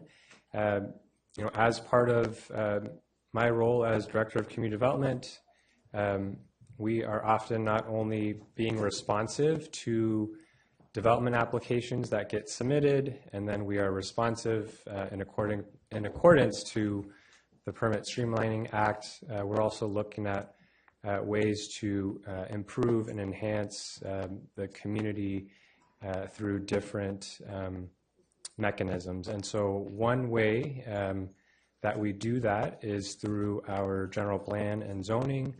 And so one of the primary components of this overlay looks at, how can we redevelop, create economic opportunities through our zoning to further incentivize and enhance our downtown economy for our community. And on the right-hand side is just a snippet of a lot of extensive work that has gone into this process, going into detail, looking at each of the overlay sub-areas to really get to this question of, how can we correctly do redevelopment and still enhance and protect our historic resources. Next slide. The other component to this is housing development, and so as part of the proposed overlay, there are incentives and considerations that a future project could take advantage of to further incentivize housing in our downtown. This is in accordance with our general plan, our current and general plan update. This question about how do we create housing opportunities, not just throughout the city, but also in high resource areas, namely our downtown. And so this is just a screenshot of what we're starting to see just on the fringes of our downtown. Just to the north on Petaluma Boulevard, this is 100% affordable Mid-Penn project. In the foreground, in the background is La Villa. And so you're starting to see a little bit of that redevelopment happening both along the boulevard and then also some pretty amazing stuff happening along Water Street. And so one of those primary components of incentivizing housing is a 100% housing product. So right now in our downtown, it's mixed use proposals, so retail on the ground floor, housing on top. So one of the key changes that our decision makers can consider at a project by project basis would be a potential project that comes in at 100% housing. Next slide. And so why the overlay? So it's an opportunity for us to redevelop our historic downtown. As the mayor mentioned, there are options. There was a few different paths that we considered. As the project was submitted in early 2023, we explored, all the options. Would we potentially be able to look at a variance with from our zoning code? We even looked at, is the right approach to rezone all of mixed use? Should we consider a citywide exception process? And so this was sort of the thinking that ultimately brought us to the option of presenting an overlay. And so this was an option presented to the applicant. And so we moved forward with that approach for, I had just mentioned three of a number of considerations that we balanced, but primarily we wanted to ensure that there was going to be a discretionary review process so that our decision makers would evaluate each project as they come and are submitted. We wanted to ensure, so there's mitigation measures within the EIR to enhance our historic preservation of our historic resources. So that's on top of existing rules that we have in place. And so this is going to be expansive. And then also we wanted to take a more surgical look at the boundaries. So Andrew will walk through a little bit more in detail on how we came down to the most recent overlay that was recommended by Planning Commission. And so what does the overlay do? So it facilitates residential development. It provides for orderly economic opportunity, creation of economics with future projects. For example, a hotel, retail, office. It ensures preservation of existing historic buildings, cultural resources, and our historic district. It also introduced, what I mentioned was introduce new design, land use controls that strengthen and provide a much more clear way of how to redevelop some of our opportunity sites downtown and make it more walkable, make it more friendly for people to enjoy our downtown. And then also when I mentioned the surgical approach, it's to incorporate sites with the greatest opportunity for redevelopment. So we looked at vacant parcels, underutilized parcels, as well as ones that may have more opportunity for redevelopment. So this is an excerpt from the application that's submitted by EKN. It takes, most of this is a page out of the PAGE report, and so this is one of the technical reports that was done as part of the EIR.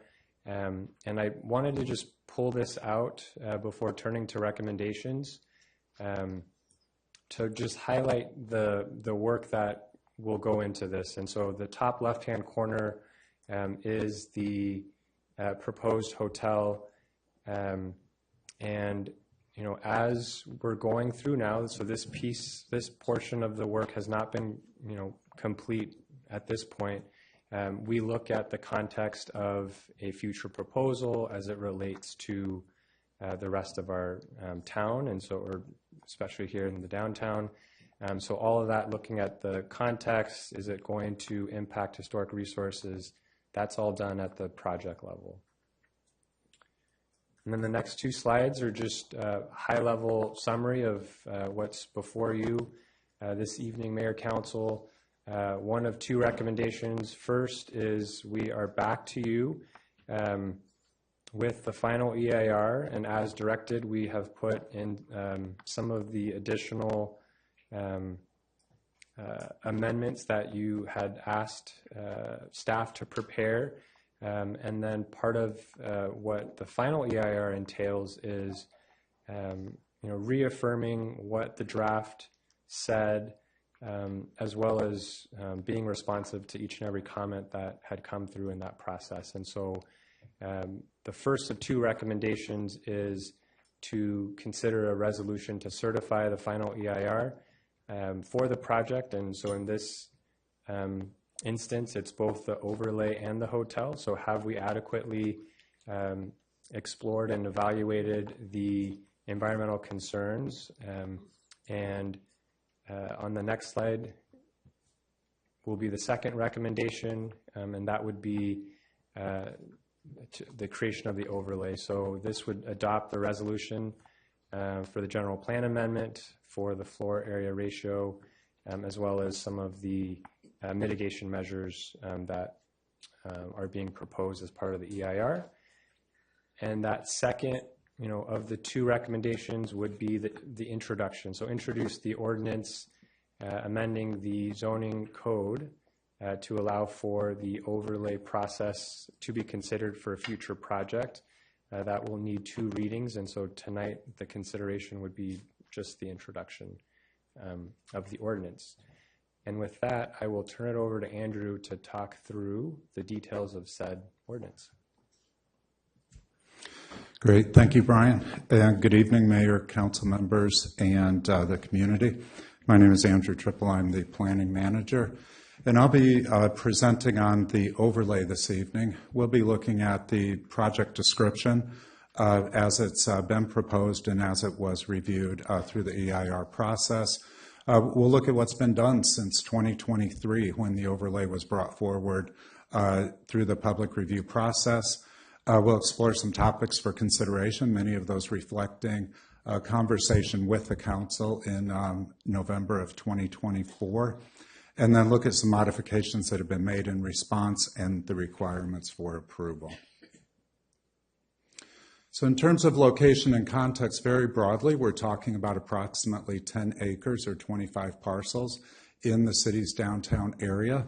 As you can see, sub-area A would consist of approximately 2.7 acres or 13 parcels, sub-area B at 0.9 acres or 2 parcels, and then sub-area C at 3.17 acres or 10 parcels. All of the sub-areas A through C are within 1/2 mile of the downtown Petaluma Smart Station. They are proximate to the priority development area as established by MTC, and they are within a high resource neighborhood opportunity area as defined by the state.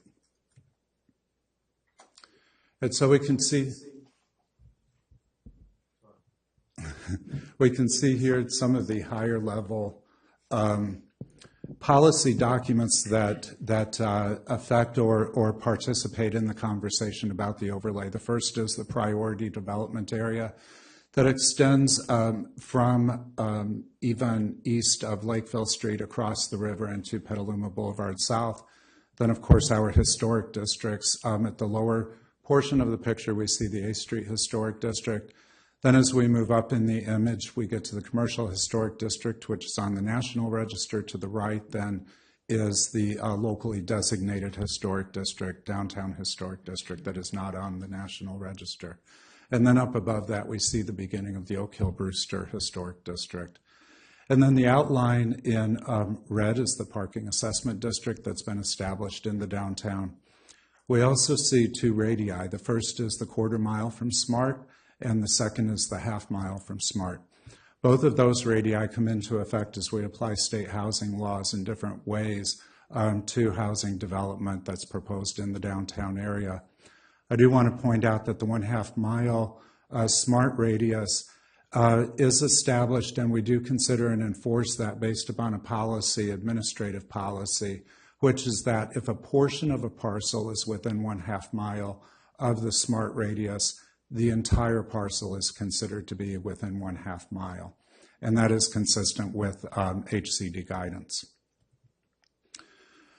Taking a step back to early 2003, when the overlay came forward as a zoning amendment application, we established a study area that's bounded roughly by Weller Street, Washington Street, then coming down Howard Street to 6th Street, and then across on D Street. And so we did that for a couple of reasons. We wanted to be sure that we were all-encompassing as we studied the area, not as we established the overlay boundary, but as we studied the area. We also wanted to ensure that we were fully inclusive of the various combining districts that were included in the downtown area. And so here we look at the current general plan land use designations. Again, this is 2023 data that has not changed since. We see that a majority of the study area is mixed use in the light purple or lavender color, with especially closer into the downtown area, some areas of public or semi-public use, which are in the light blue color. Basically at the center of the screen, you can see that sort of rectangular piece of light blue, public, semi-public, and that's the Keller Street Garage, to give you an orientation. And then we move on to the current zoning map, modified slightly for the effect of the rezoning of the Oyster Cove project from river-dependent industrial to mixed use over to the right of the river as it's displayed in the image. But again, a majority of the downtown area is the mixed use in the dark purple, surrounded by the R2 residential and R3 residential in the lighter yellow colors. Our current historic district, here we have the boundaries of, again, at the lower portion of the image, the A Street Historic District. Then as we move up to the center part of the image, Petaluma's Historic Commercial District, which is the National Register District. And then to the right, the Downtown Historic District, which is a locally designated historic district that is not federally listed. And then up above, we have a better perspective on the breadth of the Oak Hill Brewster Historic District and its relationship to downtown. And then the building heights analysis that was conducted as part of the 2003 study. I'd like to point out here that in 2003, when we began studying the area, we did two things. We looked at it from a subjective perspective. So we were studying the application of guiding principles of the vision in the current general plan, adopted principles in the general plan update, and various policies. We can think of those as being more subjective and open to interpretation in their application. But then we also used objective data to guide us. And so we began looking at specifically at building heights in the downtown area. And we can see here that this is part of that building heights analysis. And then it starts to take different forms, looking around more broadly in the downtown area at varying heights, where those are happening, and what was driving those heights at the time of development. Then we went and looked at how that height looks in relationship to the street. So looking at it from the perspective of a person on the street, and then also looking across it from further distances. And this is just, again, we're rolling through some of the more quantitative analysis that was completed. We also did a parcel-by-parcel survey, and we analyzed existing land uses, looking at them through the lens of the zoning districts. So these are not exactly the zoning as applied by the zoning map, but rather reflecting the existing land uses that are currently in place if you were to walk down the street and make observations. And then finally, we did a parcel-by-parcel analysis collecting a variety of data. And with those data, we were able to then shape what we refer to as our opportunity sites criteria. So the opportunity sites from upper left, vacant lots, then moving on to vacant structures, next surface parking lots. And so we begin to see that in some cases there are vacant areas that could support future investment and revitalization, but then there's areas of underutilization as well, where a mixed-use project or a higher density residential project could be especially beneficial and could be supportive of and implement principles and the vision and the policies contained in the general plan, as well as priority development area and the variety of other policy documents. With that, then, we went through a process of identifying what was initially brought forward in 2003 as the overlay boundary through review authority study sessions, community meetings, public input received through comment at both community meetings, but also written comments and conversations with local organizations. Eventually, those sub-areas were more specifically defined and reduced in scope, and then became what we refer to now as sub-areas A, B, and C. And you can see those identified here in the fuchsia color. And here then we see areas A and B and C in relationship to the historic districts. So sub-area A has 2 vacant parcels and 1 developed parcel within the historic commercial district. The 2 vacant parcels are the site of the proposed EKN Hotel. Then sub-area B, which is currently developed with the Chase Bank. And incidentally, the bank is listed as a non-contributor to the district, but we can see that a portion of sub-area B is within the commercial historic district.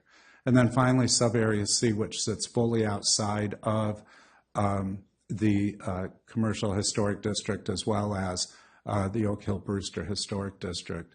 In terms of shared characteristics, both sub-areas A and C tend to have more parcels that are developed for parking only, or where the parking is front-loaded. So where we see that we have parking between the street and the building that's providing typically a commercial service. And then also A and C tend to be more specifically related to the major thoroughfares that have heavier traffic volumes. In the case of sub-area C, we see that it fronts Washington Street. And then in the case of sub-area A, of course, it's frontage on Petaluma Boulevard North as it heads out of downtown. So we want to talk briefly and ensure that we're very clear about what the overlay will not do and what it will do. First, it does not mandate or require redevelopment of any parcel that is proposed to be rezoned to the overlay. It does not eliminate existing SPAR or HSPAR requirements. In fact, as Brian pointed out, would actually strengthen our historic review process. It does not replace historic district guidelines. It certainly does not approve the hotel. There's an extensive discretionary entitlement review process that the hotel would have to go through should the overlay be adopted. It doesn't modify the base zoning of any parcels within the overlay. All of the parcels would remain mixed use. And it does not eliminate project-level CEQA review or the requirements for CEQA review. Additionally, it would not conflict with the general plan update as we observe the draft plan today, and it does not change the parking standards. Parking assessment districts would still apply, and then, of course, state laws as they relate to parking for qualified residential projects would continue to apply. But what will it do then? It would establish and regulate the specific sub-areas, those being A through C that I've described. It would establish and strengthen pedestrian facade activation zones along certain frontages where we do feel that more activated relationship to the street through the more commercial land uses is important. But it would also incentivize and support ground floor residential in certain areas. At present, our mixed-use zone does not allow ground floor residential uses. This does actually, and we'll see in a couple of slides, that it does provide for that. It does establish a discretionary review process and extensive required findings to allow a building height increase to a maximum of 75 feet. There's actually 2 stages to that height increase, as we'll see. And it does allow for a lot coverage increase to a maximum of 100 feet. Again, this is through the major conditional use process for which the review authority is Planning Commission, and it is subject to appeal by an interested party. It would increase the FAR limit from 2.5 to 6.0. That FAR is conditional, requiring the conditional use permit approval. It does replace existing setback standards to allow for new development to be more aligned with existing development, which typically is brought up to the sidewalk in downtown. And it adds new step-back standards to respect both historic resources, as well as to lessen the impact of buildings when viewed from the public right-of-way. Finally, if the new zoning ordinance is adopted, if the overlay is adopted, it would be reviewed again when the general plan takes effect and when the new general plan is codified through the zoning code update. The overlay could be brought forward through the zoning code update process as it stands, or it could be modified at that time. Or, and for that matter, it could be removed at that time as well. So also, as we looked at the opportunity sites criteria at the request of Planning Commission, but then as well as many members of the community, a study was commissioned through Strategic Economics, who also provided the existing markets analyses for the general plan update. That study was provided in the fall of 2023 and has been available since. In summary, the Strategic Economics analysis considered that as a regulatory incentive, the downtown overlay could support the city's existing goals and policies while not requiring direct use of city budget resources for implementation. This is a really important statement when you think about the overlay and what it does, because it is defined as a regulatory incentive.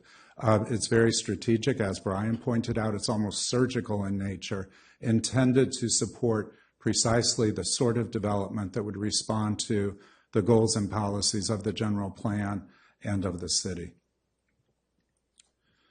And so when we look then at the current general plan, we do have existing planning sub-areas. The first is the downtown sub-area. That's characterized by its historic buildings, the Petaluma River, and its pedestrian scale development. And the vision of the general plan is to preserve and enhance the character of downtown, to create a vibrant mixed-use center with retail, restaurants, public uses, professional offices, and opportunities for residential use. And then we also have the East Washington Corridor Planning sub-area. And these characteristics are a lower intensity residential use, predominantly single-story as well as automobile-dependent commercial uses, also single-story in nature. The vision there is for a mix of higher intensity land uses and streetscape improvements so that we can both accommodate autos, but also orienting those improvements towards a pedestrian scale. So at present, as we saw, the majority of the proposed overlay area is designated mixed use by the general plan. That does allow for a combination of residential and commercial uses, of course, with the commercial uses being above, the residential uses being above the commercial uses.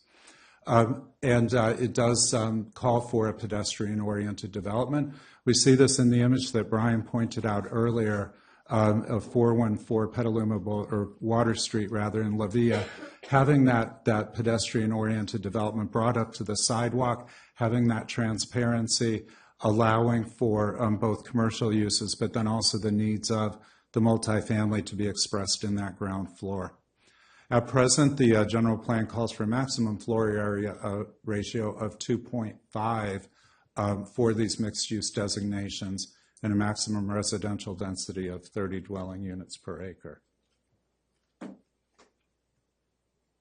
And so the proposed text amendment then, it would maintain that combined residential and commercial use requirement.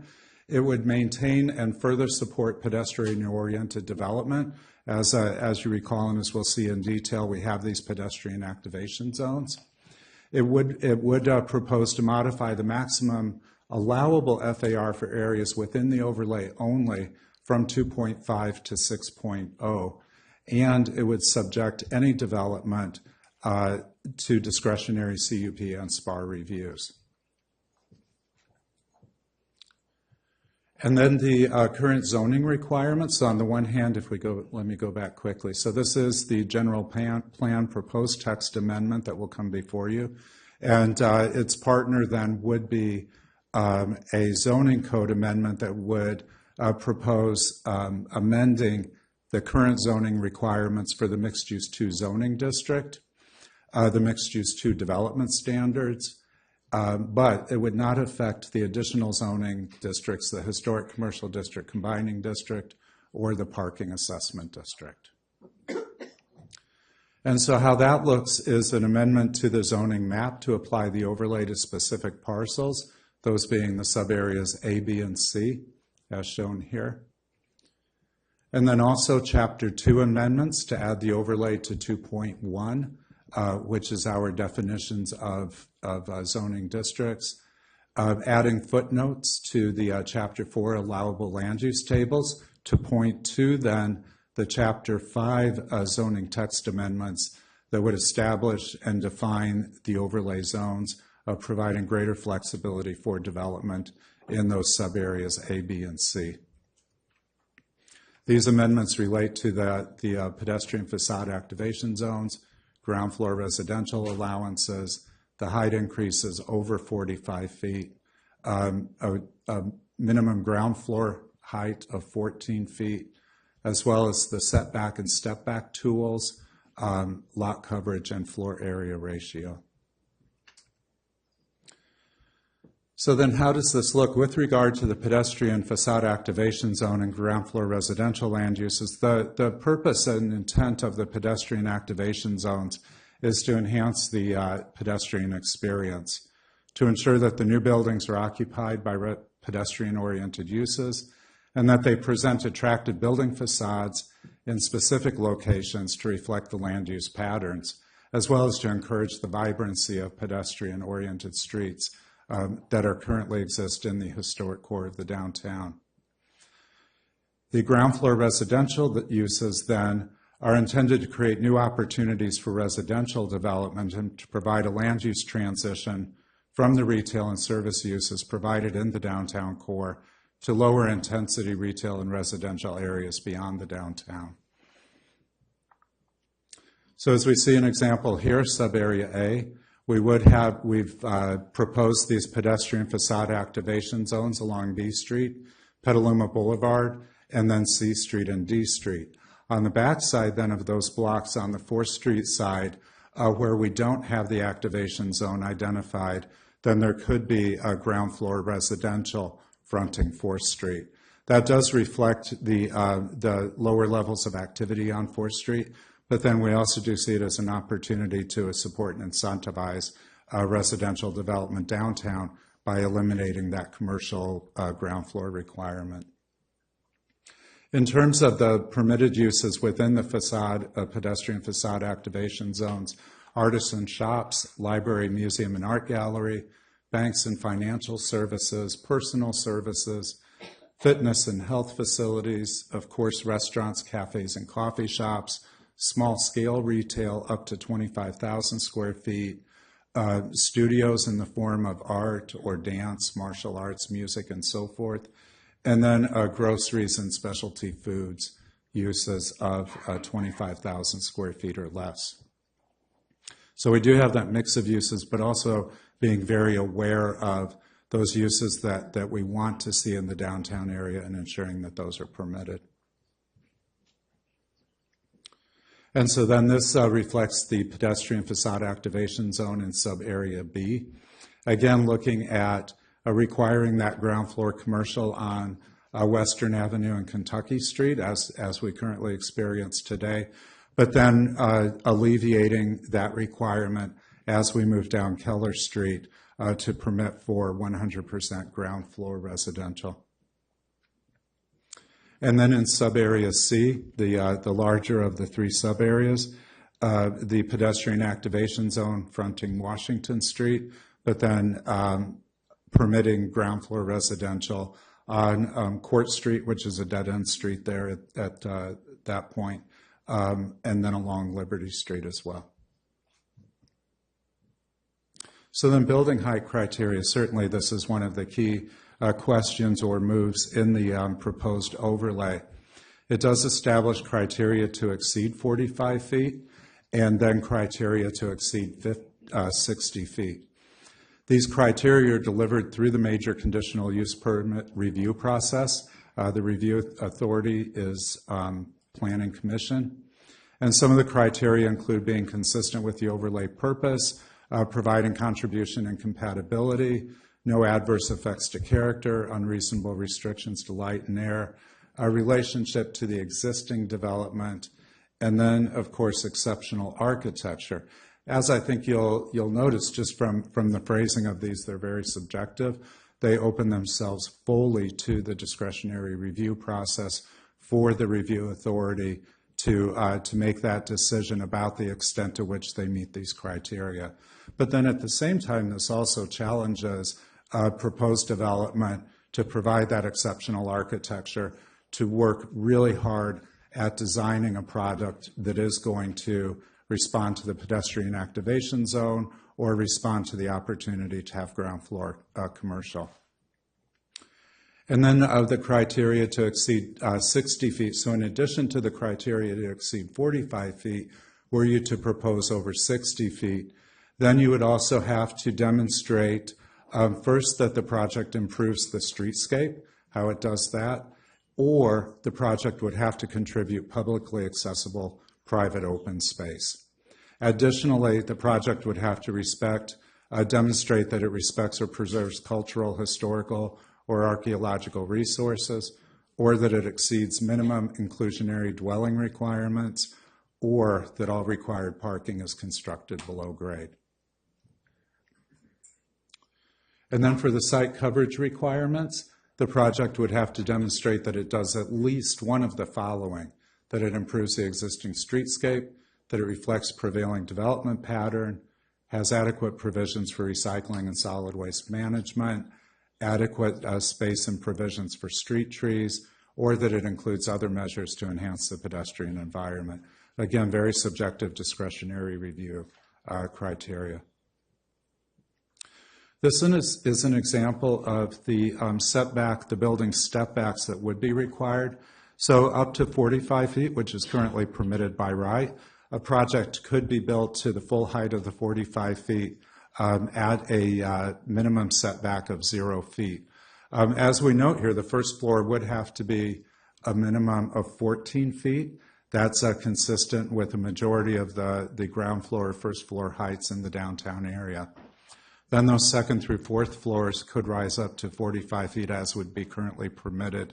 But then at the fifth floor, you would have to step back a minimum of 8 feet. And then up above the fifth floor or 60 feet, you would have to step back another 8 feet. And here we see then the step backs, how they're used in relationship to historic resources. If you're immediately adjacent to an existing historic resource, the minimum side step back would be 10 feet, followed by the 8 feet above 45 feet. And then to the right, we would see if you're across the street or not immediately abutting a historic resource, then you would be subject to a minimum 8-foot rear setback, followed by the 8-foot step backs above 45 feet. And then to existing residential, because some of the sub areas do face residential across the street right of way, there is a requirement that you mirror that residential building height of typically 2 stories with a 10-foot minimum front step back at the 2-story height, or 30 feet, whichever is less, and then a 10-foot additional front step back on each of the additional floors. So again, softening the impact of that building massing at the street right-of-way in response to the residential across the street. And so some of the analysis that was considered looks like this, as this is an example from Western Avenue, looking across the avenue towards from Amy's Kitchen to potential new development there in sub-area B at the corner of Kentucky and Western. The idea here is that from the visual plane of a pedestrian at ground level, then how the step backs would be employed to reduce the perspective from the street level as one looks upward at the building. It also describes the various improvements to the public right-of-way, the sidewalk, the planting areas, drive lanes, parking lanes, and so forth. So as I mentioned, the overlay application, the zoning amendment application, was received in early 2023. Beginning in June of 2023, it was brought forward for public review in very much a draft form.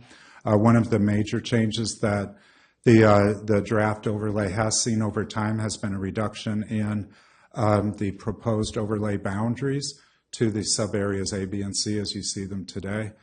And then in November of 2024, following a review by the Planning Commission and HCPC, the city turned and required the EIR to be prepared. The EIR preparation took almost a year. During that period of about a year, the overlay as proposed sat largely quiet, although there were some refinements made to it. And then it was brought forward to City Council in a workshop in November of 2024. And so then here we are today considering the final EIR certification and the recommendations on the general plan amendment and the zoning map and text amendments to establish the overlay. Going forward, as I mentioned, should the overlay be adopted, the EKN Hotel project would still be subject to Planning Commission and the Historic and Cultural Preservation Committee review. Planning Commission would consider a required major conditional use permit, while HCPC would consider a required major SPAR entitlement. Some topics for consideration this evening that have been addressed subsequent to the November 2024 workshop is alignment with the general plan update. The overlay is considered to be a separate and distinct project from the general plan update. However, it has been demonstrated to be consistent with the vision, the pillars, guiding principles, and supporting concepts that were approved by City Council, as well as with the update's draft policies that have been brought forward.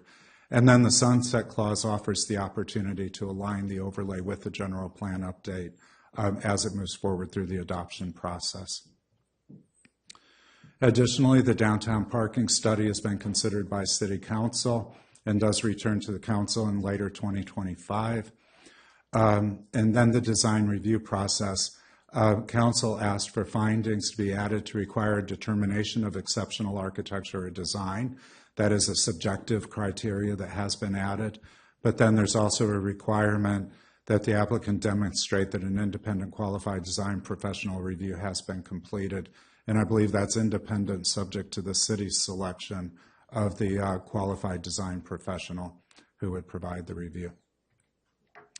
And then the modifications. The sub-area C was modified to match the Planning Commission recommendation received in November of 2023. Pedestrian facade activation zones were expanded in sub-areas A and C. There was a minor modification to Table 5.2 to add the requirement for consistency with General Plan FAR. Modification to the required findings to allow height above 45 feet. And then, as I mentioned, the addition of the requirement to receive independent recommendation from a qualified design professional. Requirements for the general plan amendment approval, that it is permissible under the general plan. City Council would be asked to look to the Planning Commission recommendation to City Council that was approved in November 14 of 2023, recommending that City Council adopt the general plan amendment. And then the council would be asked to make the public interest findings regarding that the proposed amendment would support sustainable infill transit-oriented development, as well as enhance economic vitality and housing diversity. Then we have the requirements for the zoning text and map amendments. These are governed by Chapter 25 of the IZO as well as Chapter 15, which delegates a recommending authority responsibility to HCPC for zoning amendments that would affect Chapter 15 regulations, which guide historic preservation for the city. This resolution was denied by HCPC on November 14, 2023. That was a recommendation to Planning Commission. However, at the same time, Planning Commission approved a resolution recommending to City Council that they adopt the zoning map and text amendments. The required finding there is really quite simple, just simply that it conforms with the city's general plan. In this case, it would be the general plan as amended, and then the public necessity, convenience, and welfare finding. And so with that, I'll turn it over to my colleague, Olivia Irvin, to review the final environmental impact report. Thank you, Andrew. Good evening. I'm Olivia Irvin, Principal Environmental Planner, and I am going to present this portion of the staff report that will provide a summary of the city's environmental review process for the project and present certification of the environmental impact report to the City Council for consideration this evening.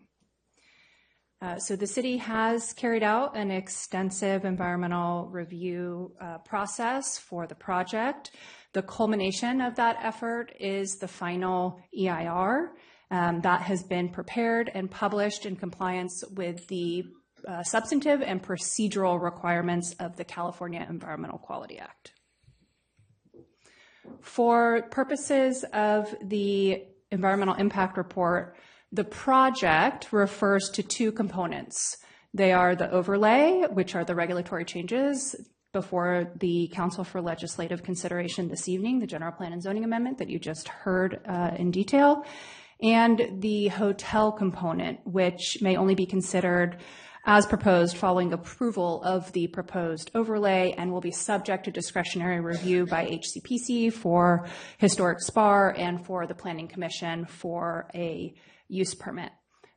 These are presented together as the project under CEQA because the hotel is dependent upon the overlay in order to be considered. And so what the EIR does is it evaluates the hotel at a project level, and it evaluates the overlay programmatically.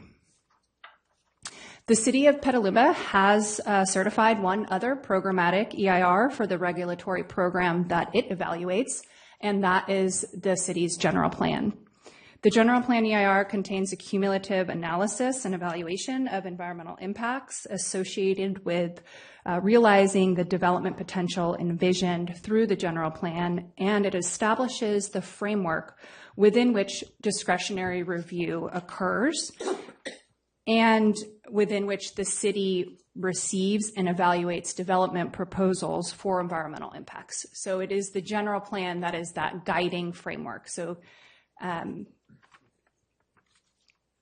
in the context of the general plan, the overlay proposes to tailor the established regulatory requirements. There are no changes to the proposed density. There are no changes in the land use designations, and there are no physical changes that will occur to the environment as a result of the overlay.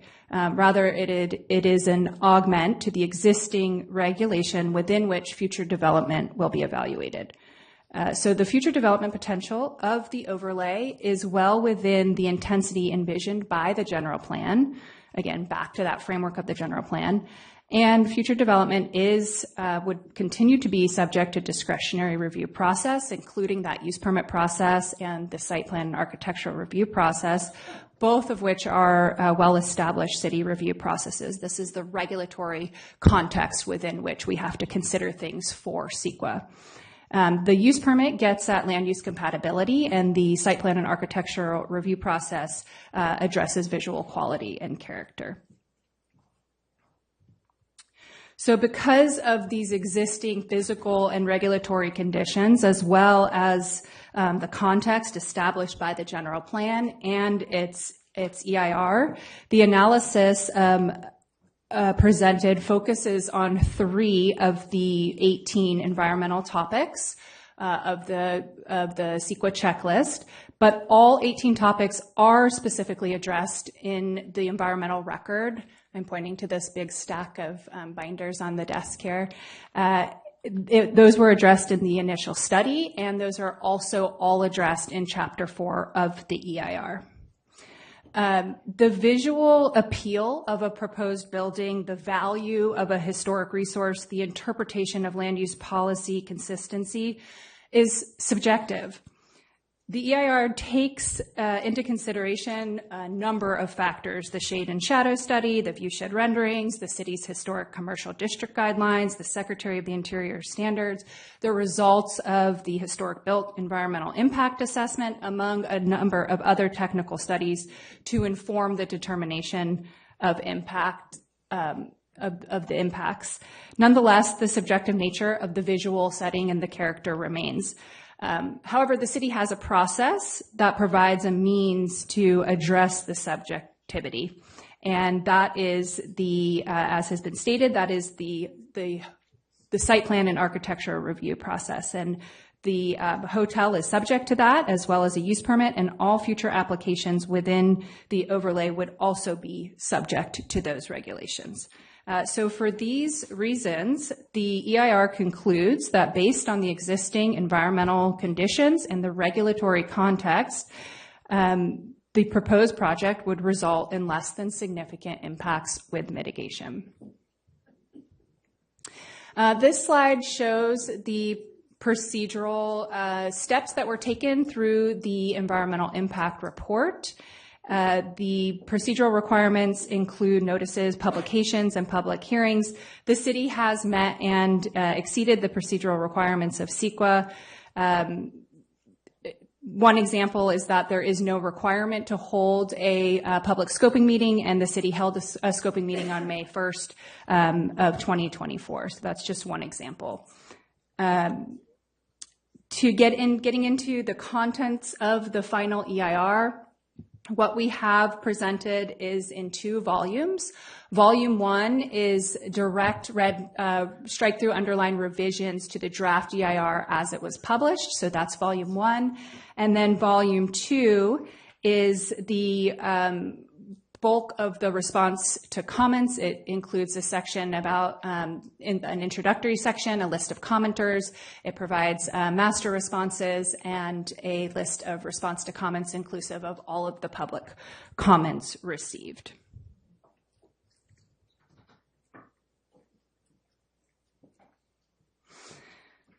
The additional text that is provided in those responses provides clarification. It provides supplemental information that was already presented in the draft, and it makes factual corrections. to correct information. It does not raise new information, and it does not trigger recirculation. I'm not going to get into every single one of these, but just wanted to point out that there are, in section 2.1.1, there is a extensive list of master responses. There are 17 comments that are raised that were identified as frequently raised themes or comments. So these include explanation of general opposition comments. So there's a lot of comments that may express opposition or object to the adequacy, but do not raise an environmental concern or do not provide a specific basis. They may just state opposition. And so master response explains that the substantive requirements, and those are addressed in the master response 1.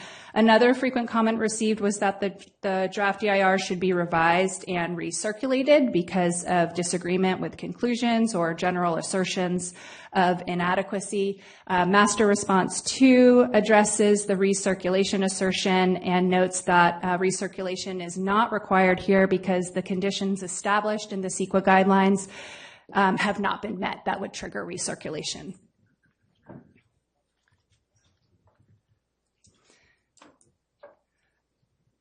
So going back to the purpose again, the purpose of environmental review is intended to inform the public and decision makers of the environmental consequences of a project. It is not a guarantee of a perfect environment. Rather, it's an acknowledgement that the potential impacts, the feasible mitigation measures, and alternatives have been identified and adequately disclosed.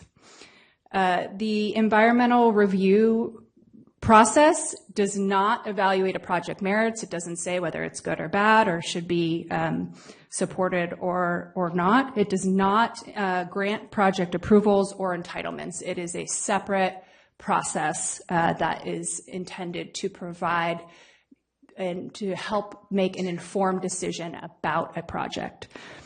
So the role of the council is to fulfill lead agency obligations under CEQA, and in doing so, consider the adequacy of the final EIR, inclusive of the whole of the record, the response to comments, revisions to the draft, and if determined to be adequate, to take action to certify.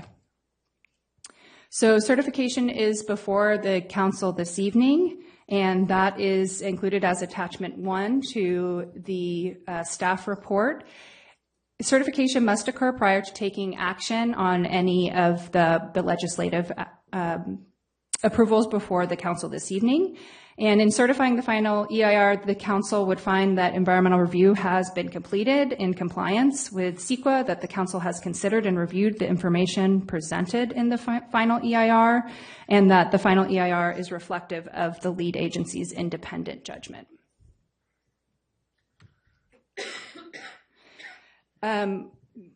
The other action before is the legislative action this evening. That is the general plan and zoning text, the reading of the zoning text amendment. In making those approvals, the council must also make findings regarding the environmental record. The findings are specific to the environmental impact report, and those are presented in Exhibit A to Attachment 2, which is the general plan resolution, and conclude that the project will result in potentially significant impacts, and that all potentially significant impacts will be reduced to levels below significance with mitigation, that there are no significant and unavoidable impacts, and the tool to measure and monitor is through the mitigation monitoring and reporting program, and that is also included in the packet tonight as Exhibit B to Attachment 2. And should council certify the EIR this evening, the final procedural requirement for CEQA would be to file the notice of determination with the county clerk, and that would complete the CEQA substantive requirements of CEQA. And I will go ahead and hand it back over to Brian to wrap us up. Thanks, Olivia. And so I just wanted to spend just a couple minutes here, taking a step back. We just received an in-depth presentation, very thorough, with respect to the overlay as well as the work that we have been doing on the final EIR. And so just a note of gratitude just to get us here. I think there was a comment earlier in the presentation about over 1,000 pages of comments, and so we've been working very diligently to be responsive to each and every one of the concerns that the community has identified.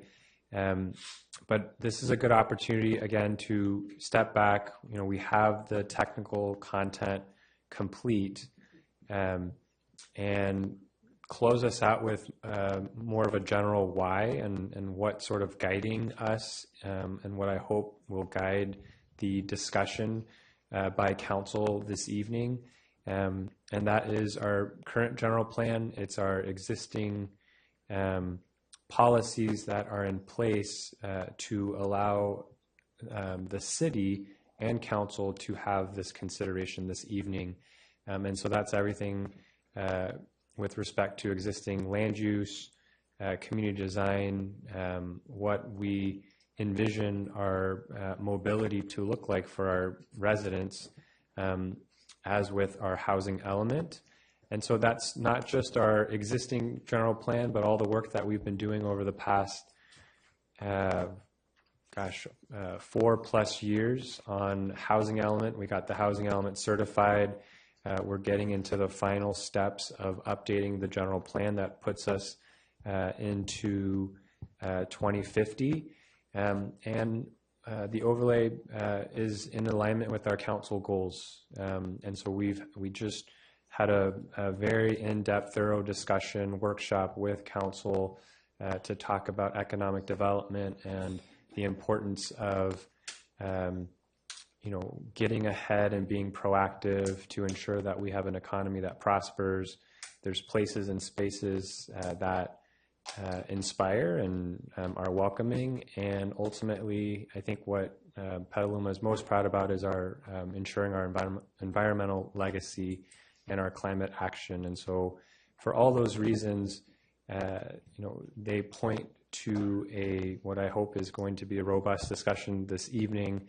And then also just picking up, there's some questions just about financial benefits. It's everything that we want to balance the general plan, the city policies, but then also thinking about how it benefits our city. And so, we have done a little bit of a preliminary. There was a question from council just about what the tax base is currently with the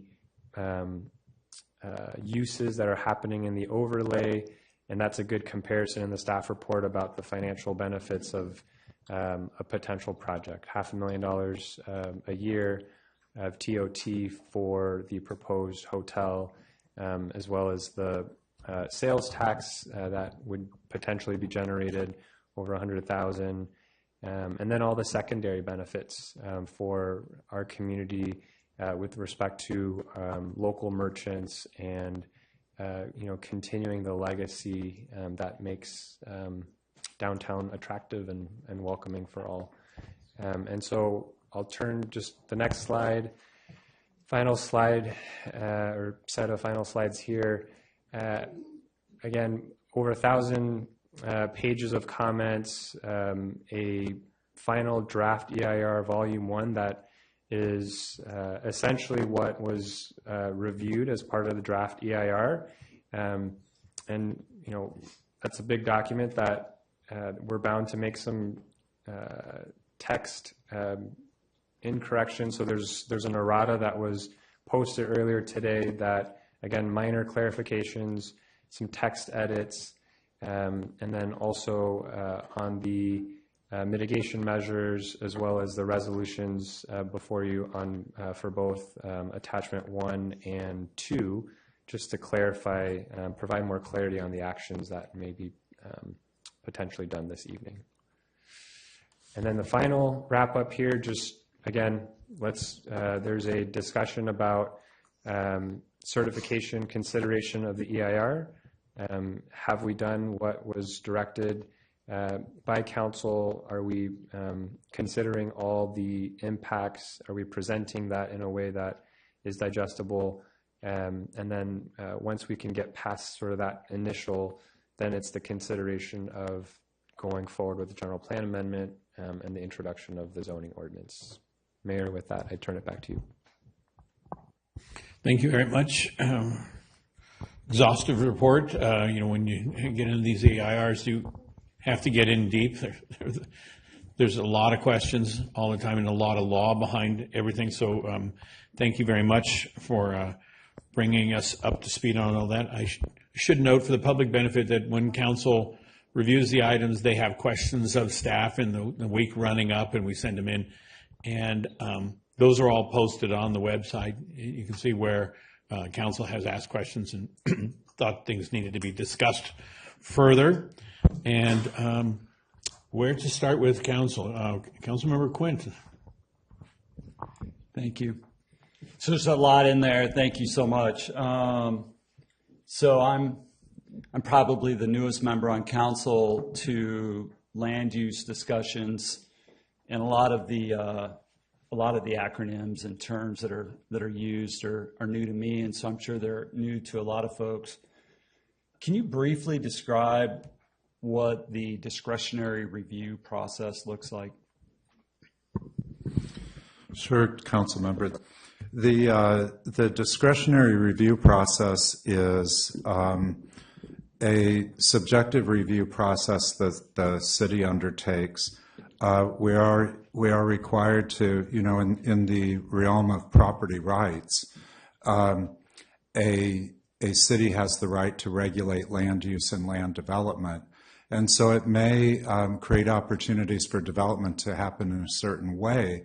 However, it would require that the city, through its review authorities, approve that development. So, for instance, you might allow certain land uses, but then perhaps general retail up to 25,000 square feet. You would permit that by right. So that's part of the bundle of property rights. But then you allow for general retail over 25,000 square feet, subject to a conditional use permit process, where one of the city's review authorities would review and make certain findings. They make a quasi-judicial decision to expand those property rights to allow general retail development, say up to 40,000 square feet. So really what you're fundamentally doing through the discretionary review process at the local level is going through a quasi-judicial process to expand property rights for development purposes. So really just to kind of break it down into simple terms, if someone submits an application for a development project, basically what I hear you saying is that gets reviewed by some body, and that body is Planning Commission. Can you, again, for the benefit of everybody here? Sure. It depends on the type of permit that's required. So the zoning code will define what we call the entitlement required, whether that's a conditional use permit or site plan and architectural review or historic site plan and architectural review. So in the case of a conditional use permit, the Planning Commission would review that planning entitlement. In the case of historic site plan and architectural review, the Historic and Cultural Preservation Committee would review it. The important thing, though, is that each of those review authorities has the power to make that quasi-judicial decision and grant those more expanded rights to the applicant. And Andrew, if I could add to that, so if the overlay gets adopted, any development that tries to build above 45 feet would be required to go through, or would need to obtain a SPAR, a site plan and architectural permit, which would either be by the Planning Commission or if it's within the historical district, There'd be a public hearing through the historical HCPC. They would also require a conditional use permit, another public hearing that would be granted by the Planning Commission. And Andrew showed all the required findings to obtain the CUP finding for this overlay, and that's addition to the already existing, I believe it's 15 findings that are required for under a normal CUP conditional use permit. And if none of those, or if not all of those findings can be made, then the permit is not issued. So it sounds like if, and you got a little bit into my next question, and that is what types of, with the overlay, what types of projects would be subject to this review? And so it sounds like that for even with the overlay, that if a developer came and submitted a project, there's still a lot of stuff that has to happen before a project can come to fruition. Is that kind of a fair assessment? That is correct. It's a fair assessment. I think what, so typically it would almost be step one and step two. So Oyster Cove is a good example of going through getting the appropriate general plan and zoning to match up. And then that step two was that secondary discretionary review process, which has not happened yet, but that would be the site plan architectural. So that's where we would have the conversations. Planning Commission, in that case, would make a set of findings. And so that is codified in our code, the specific findings that the commission would have to make that, yes, we feel as a body a project that's being proposed meets what our codes are compelling. And so what's unique here is we are being additive. So there's the additional set of findings with respect to exceptional architecture, conformance and compatibility with the surrounding areas. There's additional findings that Planning Commission will ultimately have to make in that public hearing. And so that's the opportunity, if there's questions about design of a project, that would get sussed out and developed as part of site plan and architectural review. Can you, again, I know there's lots of questions, there's lots of discussion, so I want to keep this as brief as possible, but can you sort of describe generally how many projects have come before the city for areas within the overlay zone, say, in the last 5 or 10 years?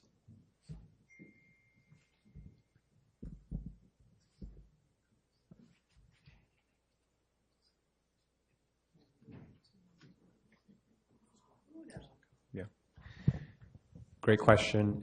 So within C, there are 2 fully entitled projects.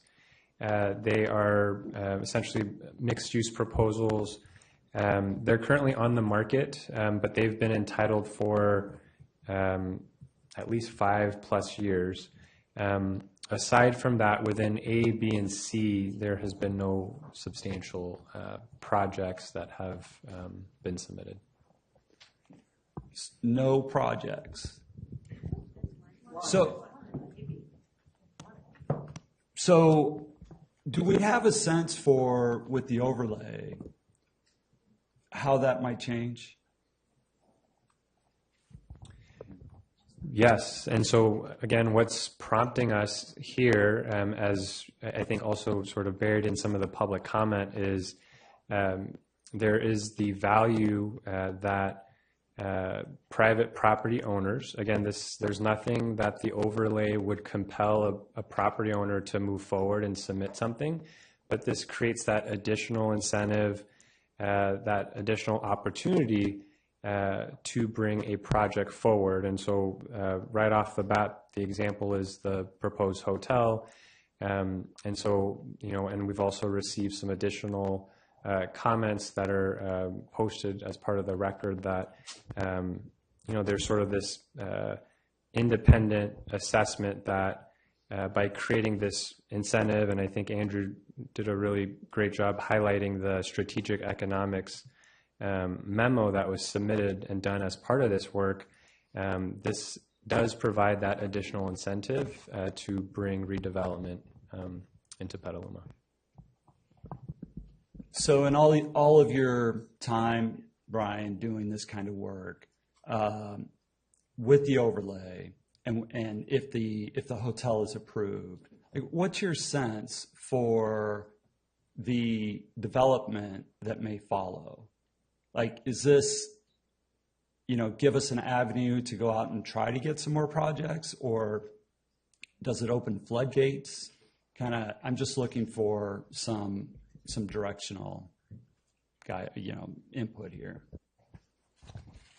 I don't believe this opens the floodgates per se. Each and every project will have to, essentially come up with a plan, the set of investment that's required to redevelop a site. And so while I wouldn't say this is opening of the floodgates, this provides the opportunity for council, for community, planning commission, HCPC, and the city to create a regulatory framework that is more attractive for potential projects to come through. And so, this is also not the first time the city has moved forward with an overlay. And so if you really think back far enough, the most substantive redevelopment that we have seen downtown is with respect to Basin Street and the Theater Square District. Part of one of the bundling of entitlements there was the Theater Square District overlay. So again, this is something that we have been successful in implementing in the past, not just in this city, but as planning practitioners throughout the country. Thank you. One last question. I'm sorry, before we leave that question, Councilmember, if I could just add, I think, staff, correct me if I'm wrong, but I think it's also fair to say, in response to the way the overlay has been structured, in terms of staff's understanding of the direction we've seen from the council, based on recommendations from the Planning Commission and the HCPC and also the public, the overlay is designed to provide the opportunities for development intensification that staff have described, while leaving control with the decision makers so that it's up to them on a project by project basis whether they want to utilize that or not, so that intensification can't be forced on the decision makers, but it can be offered and they can engage with it and to make it happen if they wish. So I don't know if anyone wants to. Okay, thanks. Thank you. Just one more question. So with the overlay, we're increasing the floor area ratio from 2.5 to 6. I was curious about the decision to leave the units per acre at 30. Can anyone elaborate on that?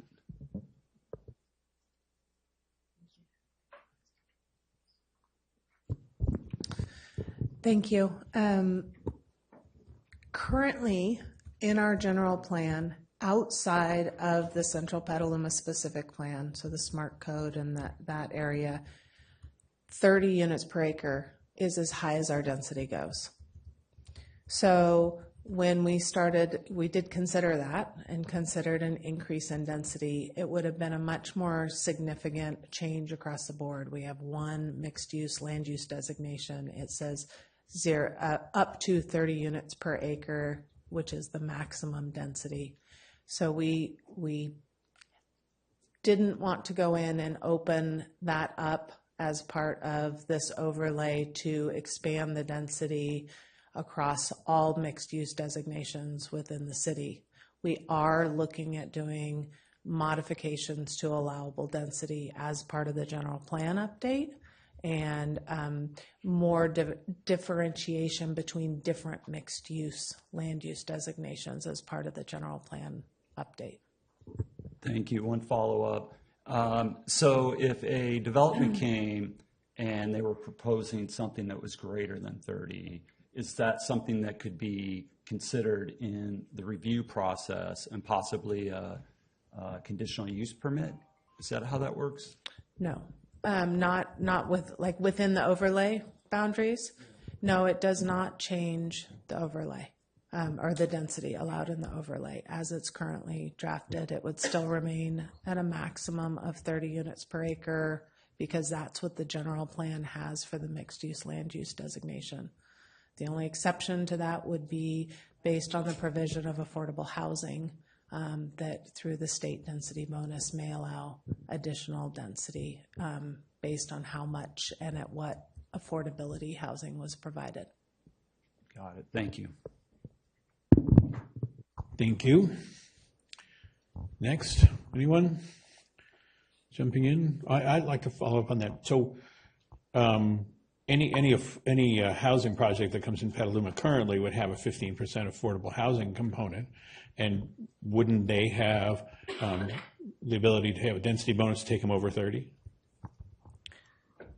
Even Potentially. at 15%? I cannot remember off the top of my head where the first tier of density bonus, so if at very low, if it's at very low, we require, so if it was for sale, our local inclusionary is moderate and low. If the density bonus ceiling is 5% at very low, they'd need to make it very low if it was a rental project. So there's nuances to that, but yes, it's very close by the time you do hit our local inclusionary of 15%. It matches up with some of the lower tiers of the density bonus provisions.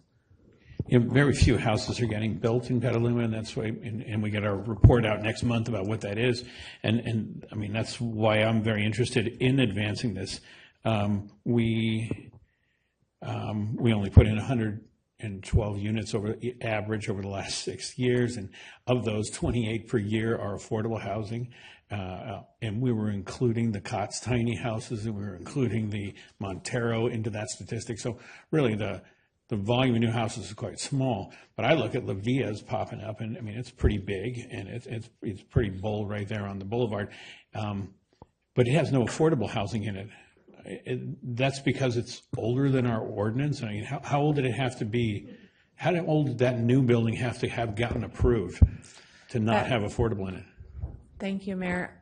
That is correct. It was deemed complete prior to the requirement for on-site inclusionary. There used to be a provision that the applicant could choose whether to pay the in lieu fee or provide it on site. I'm not remembering I think the that was date. 2018. I want to say Do we have 2018. is Yeah, when that was? I want to say that. So it's just built now and it was improved in 2018. So it was not approved yet. I believe that when the council adopted that, it was if it was deemed complete, the application was deemed complete. When that ordinance went into effect, that they were in effect, they could grandfather under the ability to pay the in lieu fee. Did that building come in at 30 units per acre? No, I don't remember. That is in the CPSP, so that does not have the ceiling of 30 units per acre. So that property could be more dense than. Yeah, than I don't 30. remember what the density was. Okay. Anybody want to jump in with something here? Vice Mayor? Thank you, Mr. Mayor, and thank you, Councilmember Gwint, because many of his questions were also mine. And going along with what his questions were and the mayor's, the high density is more units per square footage, and that's 30 dwellings units an acre. But is that FAR for commercial or FAR for residential and or mixed use? Can you help explain that? So the floor area ratio is fairly agnostic to the type of land use, residential versus commercial. It's really just looking at the square footage of the building itself. And so it's going to be a ratio between the building square footage and the site square footage.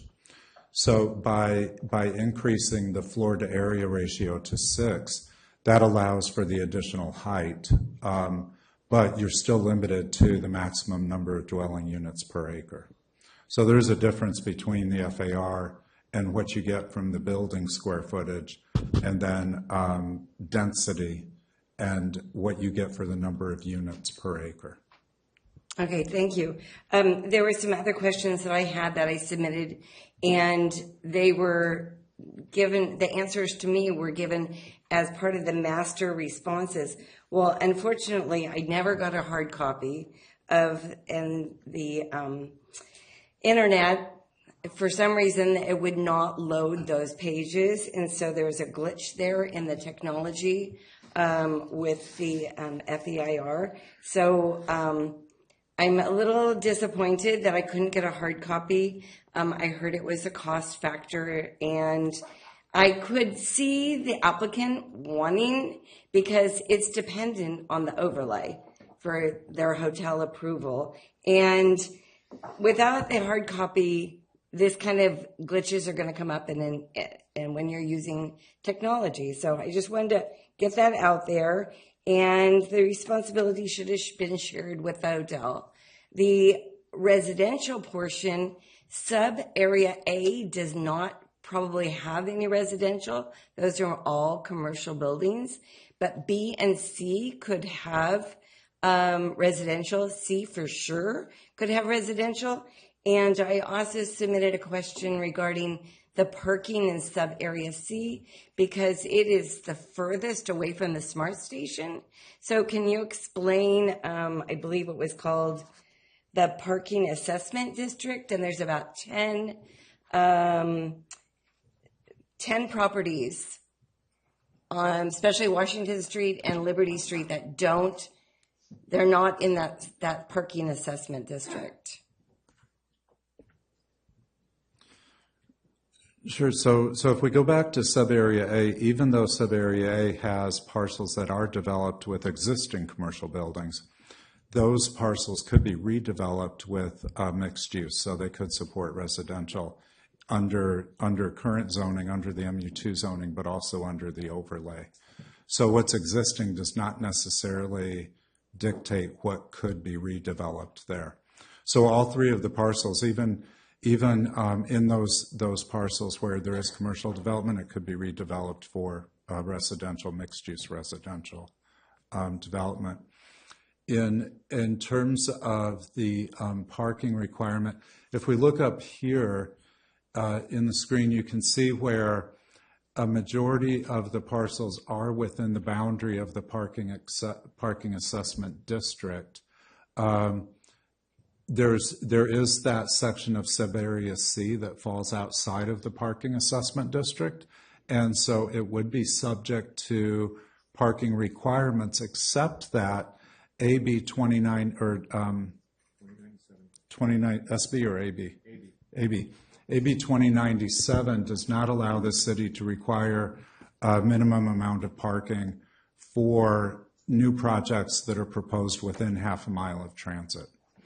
So when we look at the half-mile SMART radius, and we do see that a majority of well, in fact, all of the overlay sub-areas are within that half-mile radius of SMART, then that AB 2097 would kick in, would eliminate the minimum parking requirement that the city could require of a project, except for hotels or event centers.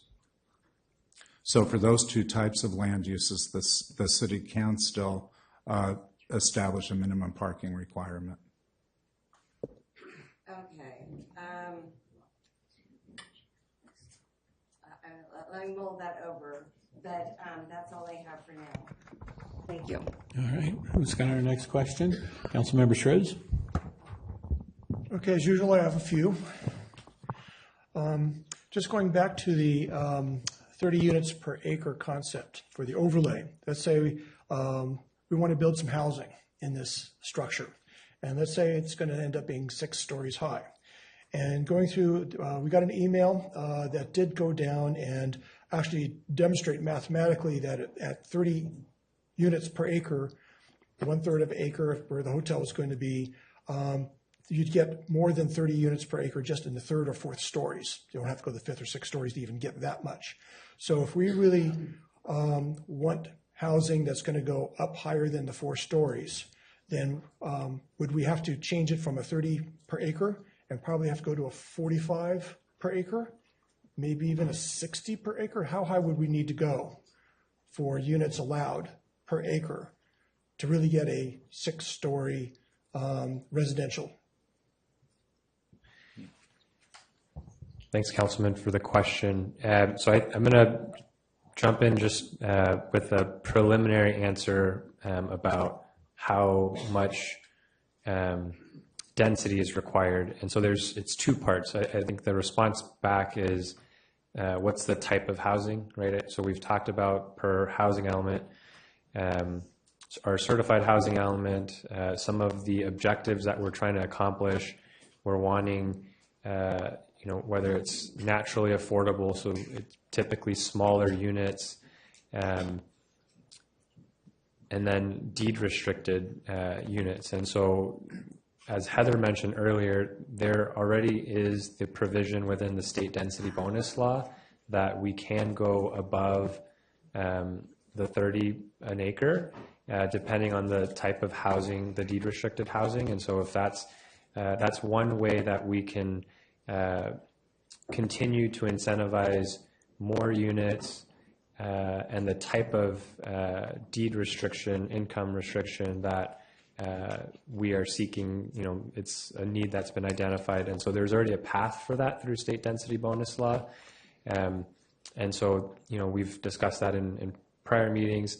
This question about market rate. So to me, the biggest housing opportunity that is part of this proposal is the ability for a project to come in at the ground floor with residential.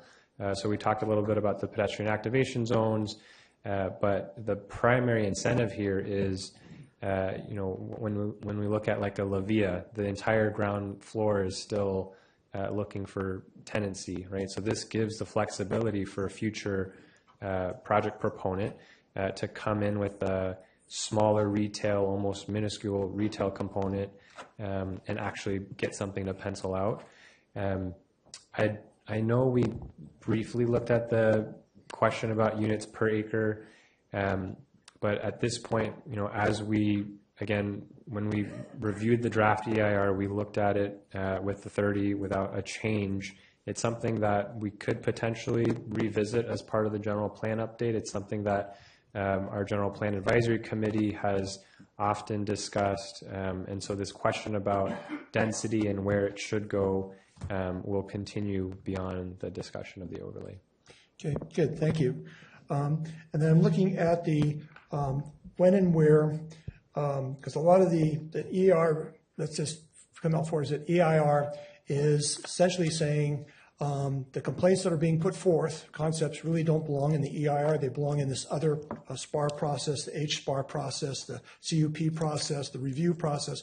Essentially, pretty much everything is going to be pushed into those processes for the actual hotel and possibly for any project that comes forward. And that the EIR is just like, okay, legally, it just is what it is. So I'm trying to think of when and where can we actually put the limits or brakes on limiting whatever project does come up with a hotel, whatever, residential, market rate, whatever.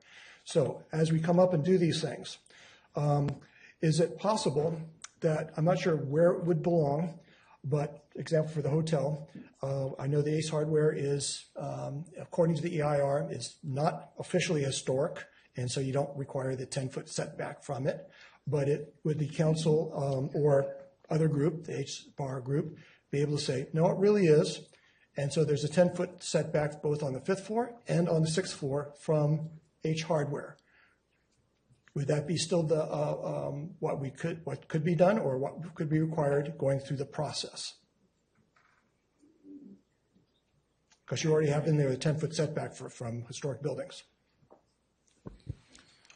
So in that situation, the project is, of course, subject to discretionary review, and HCPC would be charged with making the findings to approve or disapprove the project.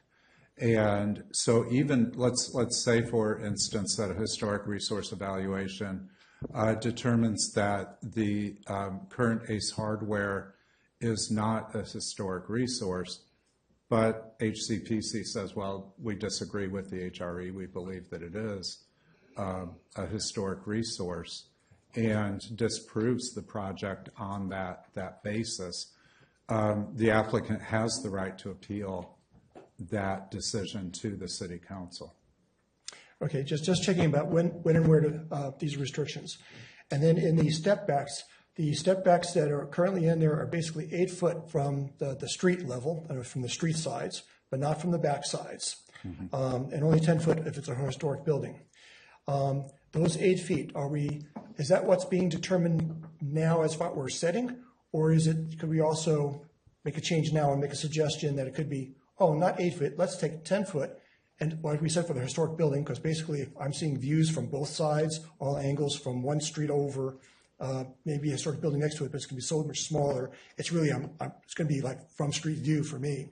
So could we actually add in now, we need to put 8 foot or even 10 foot on all 4 sides and put that in now, or do we put that in later? Well, the overlay is proposed, and it's the draft overlay that's before the council this evening that establishes the setbacks at 8 feet. So if the council chooses to modify those setback requirements to expand them to 10 feet or to add them to all 4 sides of the building, then it could amend the overlay as it's proposed and do so this evening. Right, because I think 10 foot plus 10 foot on 5th and 6th stories, that would tremendously reduce the mass view from all directions. I think that's one of the biggest complaints that we're getting. So that's something I would like to propose as a possibility just for council to think about tonight on that. So if we can get to that level, it still can go up, but gets a little bit more restricted in the mass at the top as a possibility, just something to think about. Let's see. Then, and I think it was mentioned there that even though with the street level activations, that if they're not filled by businesses, that they could be even turned into residential. So it's possible to have 100% residential in these buildings in the overlay. That's still a possibility. Only on those street facades that are not designated pedestrian activation zones. Okay. The next one is in whether it be in the CUP process, the SPAR process, or the HSPAR process. There is a lot of objections to the actual design look of the hotel and maybe what might be in the overlay, because I don't think anybody wants a solid concrete 6-story cubicle anywhere. So we're trying to figure out bring it down to something that's reasonable. So in the objective design standards, I think you have some subjective things in there.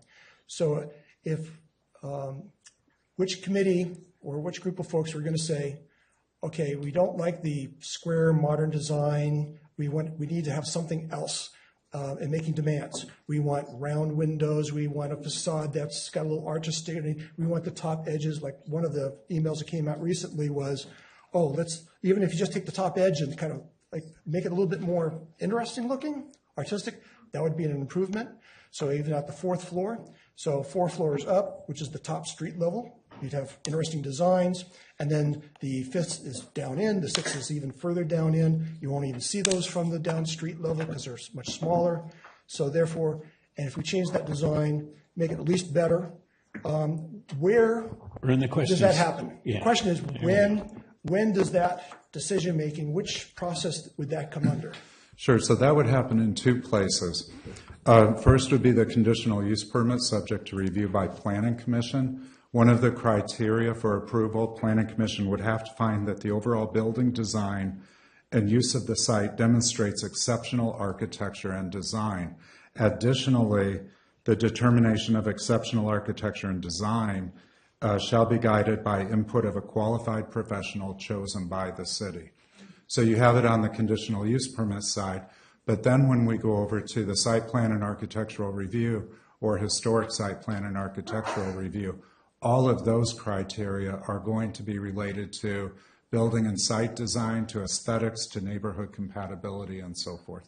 Right. So those are the places to really say, let's Correct. Let's work with the developer and make this design so it's at least acceptable. Correct. Because I think we want to have economic development, but we're finding the current project very not so nice, shall we say.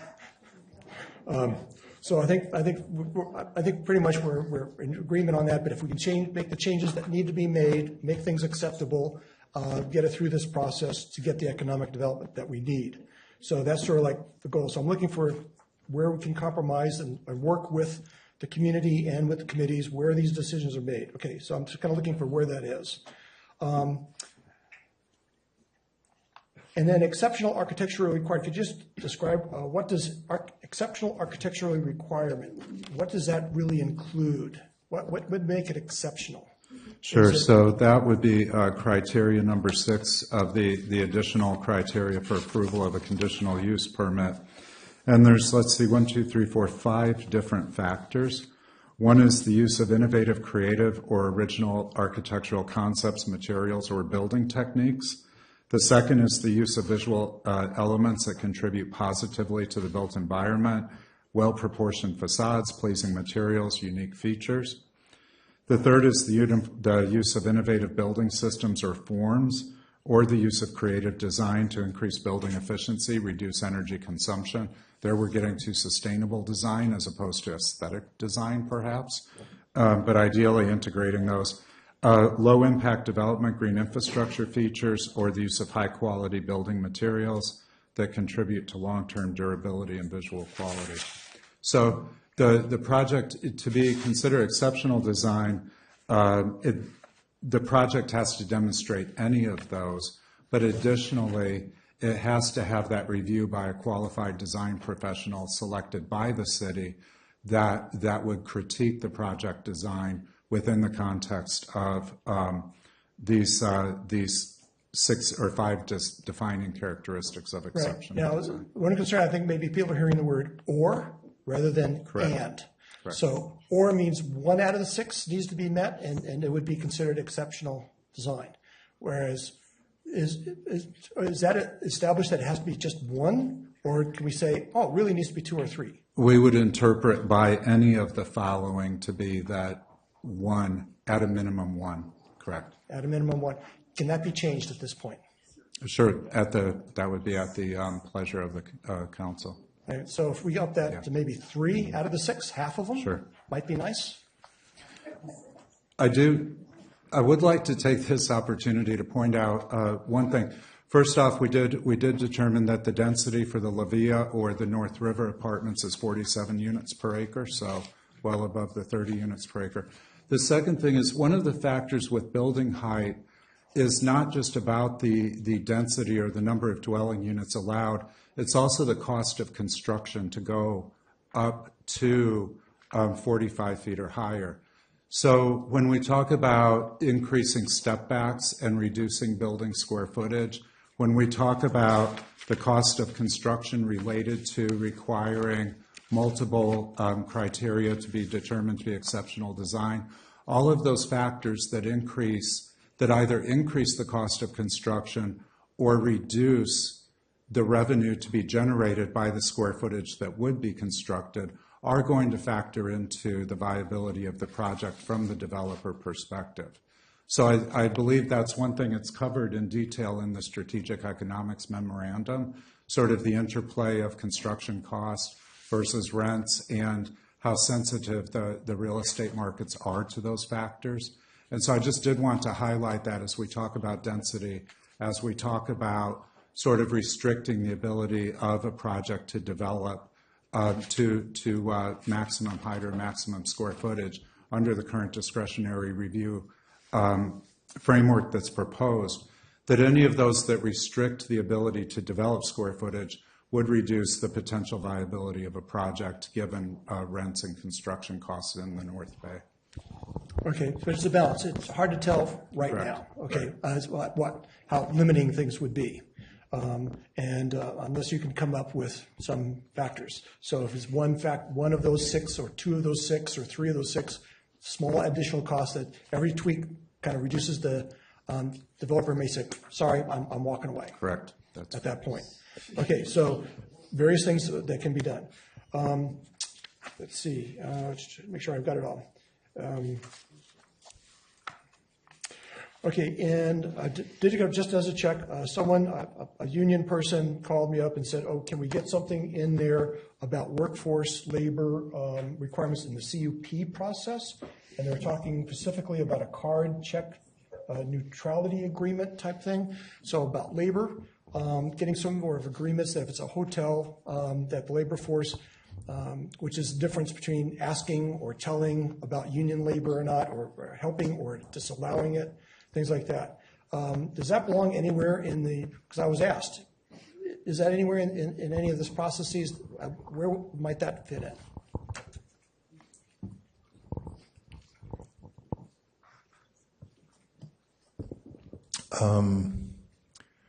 I think we would need more information on that proposal. Okay, it has to do with the union status of the employer that's going to be operating the project, and their workforce, but we need some more information to address that for you. Is that anywhere in the building process, or is that something totally different from the building process? It would, yes, it's separate. So that will be city council regulation, police power regulation. So what are some examples? Like we have minimum wage regulations, we have living wage regulations. Those are police power regulations that are separate from the land use sort of kind of regulations that we're discussing tonight. And that applies citywide. Right. Right. Yeah. Just checking to see about what's going to happen in the whole process as it's operational type things like that. Okay. I think that's enough for me asking questions at this time. Yeah, that was a bit of ground we covered at the workshop too. We were focused heavily at that on the overlay ordinance and how we wanted to craft it at that time. A lot of those questions. Councilmember Barnacle. Thank you, Mr. Mayor. A couple of questions. So appreciated the sort of reality check that at 30 units per acre, we're looking at 3 to 4 stories tops for market rate housing. It's my understanding from state density bonus law that 100% affordable housing project at this proximity to the train station without anything would be eligible for unlimited density, no parking requirements, and up to 78 feet tall. Is that correct? If a project was proposed, that's correct, yeah. Have we had any projects like that proposed? No. Got you. Okay. That's all. Yeah, I am.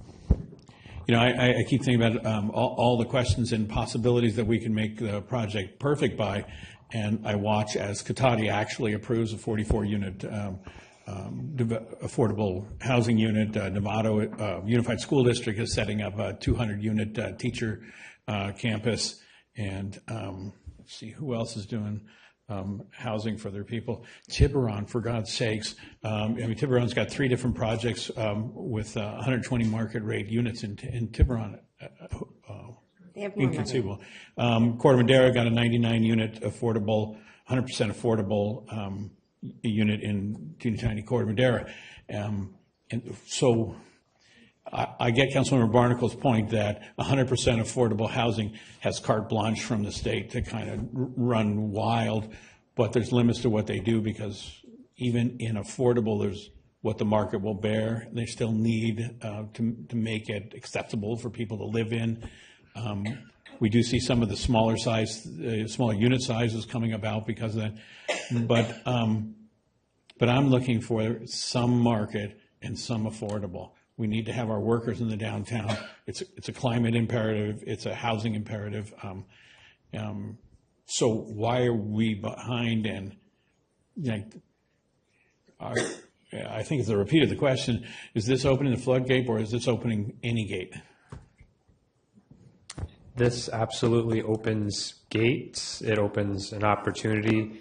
It does not open a floodgate by any means, because built into this is a discretionary review process. Each of those projects, there's a risk factor, there's calculations that a project proponent would have to go through. I also think it's worth mentioning, typically our landowners are not in the business of developing, right? So there's a reason why, we have land uses as they are currently. And so I don't know the specifics of some of the projects that were just mentioned.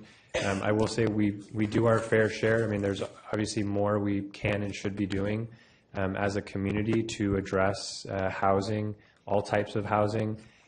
We have a robust work plan ahead of us over the next 6 years.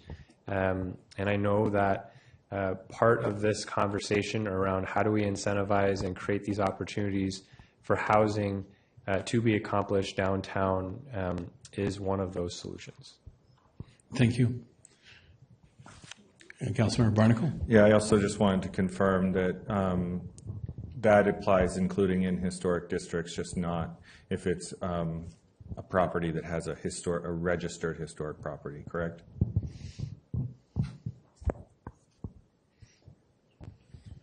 Could you? So the state density bonus law, right? 100% affordable, unlimited density, 78 feet tall with no parking, right? That's currently allowed right now. And it's allowed in the overlay parcels, right? So any one of the parcels in our overlay district right now could do that, right? Correct, because it's based upon the distance from the downtown smart station. Right. Mm-hmm. Okay. Thank you. If I may, council member, I wanted to add as well that projects are not to negatively impact already existing eligible and existing designated historic resources. So talking about development, considering projects that are vacant lots, but not with the intention to remove or negatively impact historic resources. So just to clarify. Thank you. All right. Then let's move it to the public comment period. And I'd like our clerk to read our messaging for public comment. We did receive 86 public comments before the meeting. Those are all posted to the website, and anything we received after about 4:30 today will be posted tomorrow morning. So members of the public attending in person should bring their speaker cards to the clerk's desk if they have not already done so. Speakers are reminded to be respectful in their comments and that this meeting is being translated. Please pause between sentences for translation. So now's the moment if you have cards.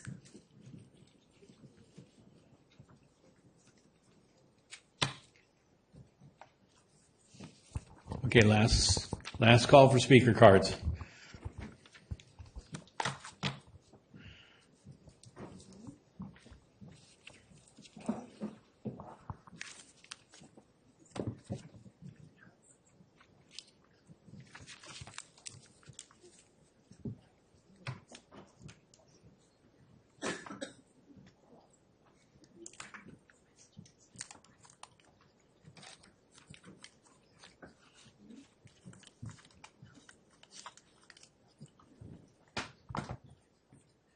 Okay.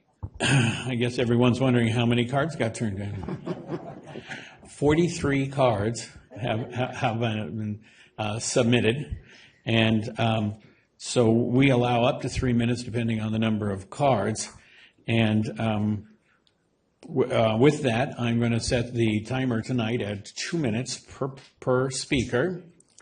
But I still am going to ask that if you have a comment that's been made before, emphatically state your agreement, emphatically, but then please, with brevity, emphatically make that point.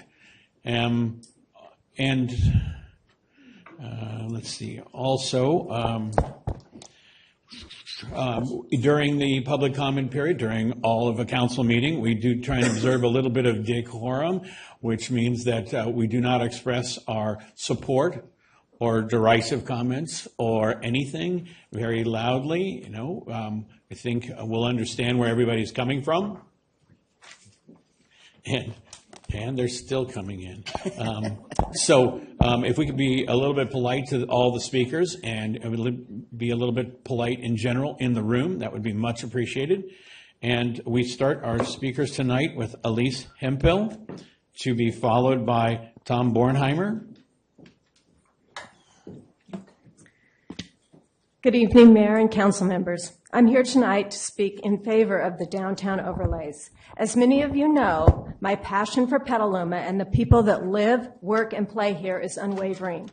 Change can cause and bring on anxiety, but we must not let fear and misinformation hold us back from progress. While I don't often speak publicly on these topics, I feel it's important to remind us all of the overlay and why it matters. The overlay does not grant authority of an approval of a new development for our buildings. Instead, it provides property owners an opportunity to reimagine what is the possible use of their land. It allows them to recognize the true value and consider the highest and best use of their property. This could help transform long dormant properties into future treasures, enhancing the unique character of our downtown. I am aware of the concerns raised about the potential hotel, but we must look beyond the fear of change and consider the broader benefits. One critical factor is the revenue from transit occupancy taxes, or TOT dollars. Petaluma taxpayers have already made our community one of the highest taxed areas in California, leaving very little room for additional tax burden. However, TOT revenues from visitors staying in a future hotel is a resource we can control. These visitors will support our local businesses, our downtown stores, our restaurants. They'll bring much needed revenue to sustain and improve our beautiful city. Please don't let fear prevent us from making decisions that will move our community forward. Change can be difficult, but it also is how we built this town in the first place. Let's embrace this opportunity and keep Petaluma thriving. Thank you. Thank you. Tom Bornheimer, to be followed by Darren Rakusin. So I've spoken a few times here, and I'm kind of amazed. I don't know, maybe I can't count, but the people who speak against the overlay seem to be a lot larger number than the people who are for it. So I don't know where those people are who are for it, because I know a lot of you are going to be voting for it. I don't know where those people are, but they don't appear, many of them aren't in this room. So I'm just confused by that. Also, a lot of the money that's talking about, the finance part of it, I just don't see the dollars coming in. I really don't. I mean, the city has spent, what, close to, I know we know of 141,000 already, but with all the staff time, you've got to spend like $500,000 on this. So there's your, you know, your occupancy tax money, the first 500,000, that's gone already. The staff's already spent that money. I mean, I don't see this. Questions tonight about where are these projects? There are no projects.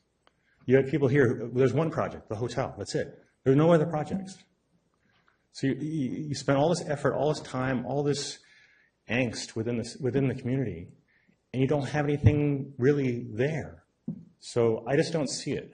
I don't see it. And am I against housing downtown? No, I'm not. Am I against 6, 7-story buildings downtown? Yes. Am I against a hotel downtown? No. A 6, 7-story hotel? Yes.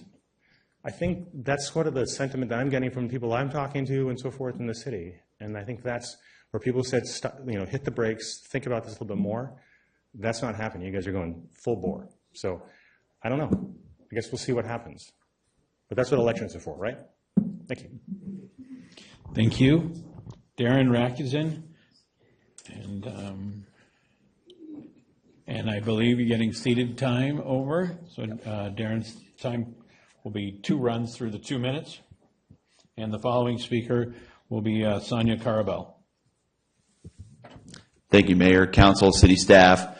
In preparing tonight, I came to talk about the FEIR, how I feel like there are still inadequacies and elements open to challenge. I feel like deficiencies that carried through from the draft, including the deferred mitigation that is CUL1E, which kicks the can down the road on mitigating impacts to aesthetic and cultural resources to future discretionary review.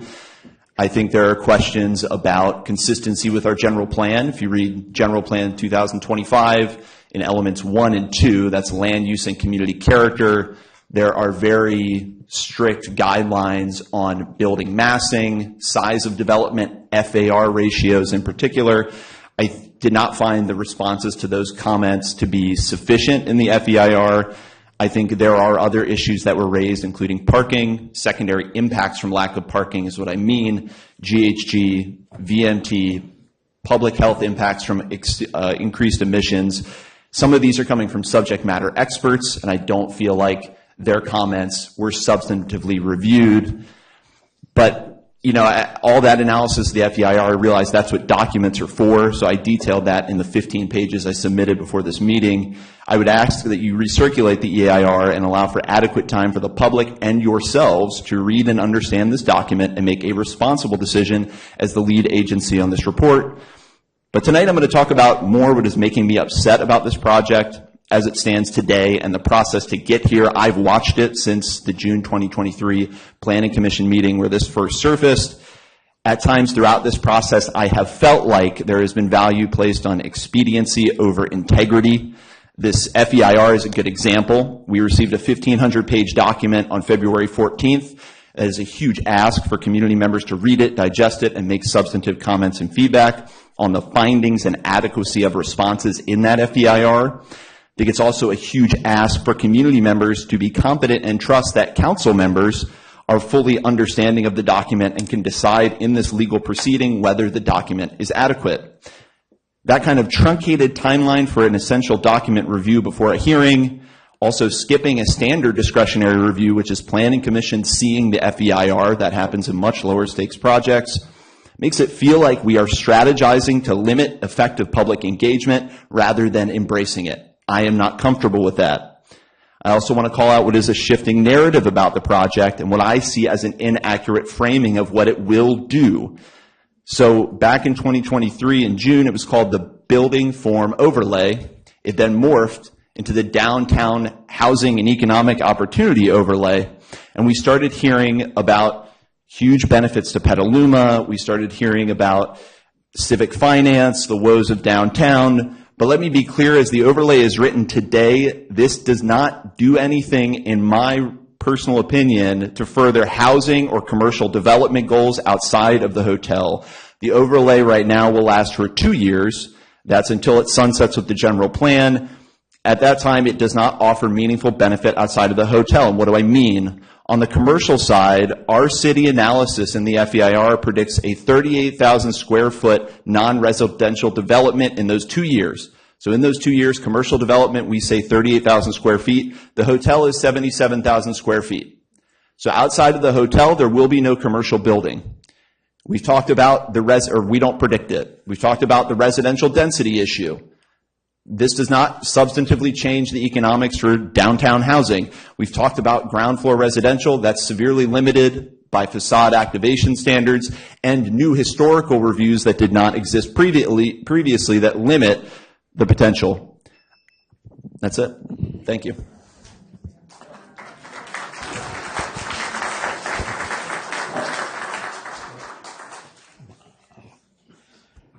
So, Sonia Carabell, to be followed by Marty Bennett.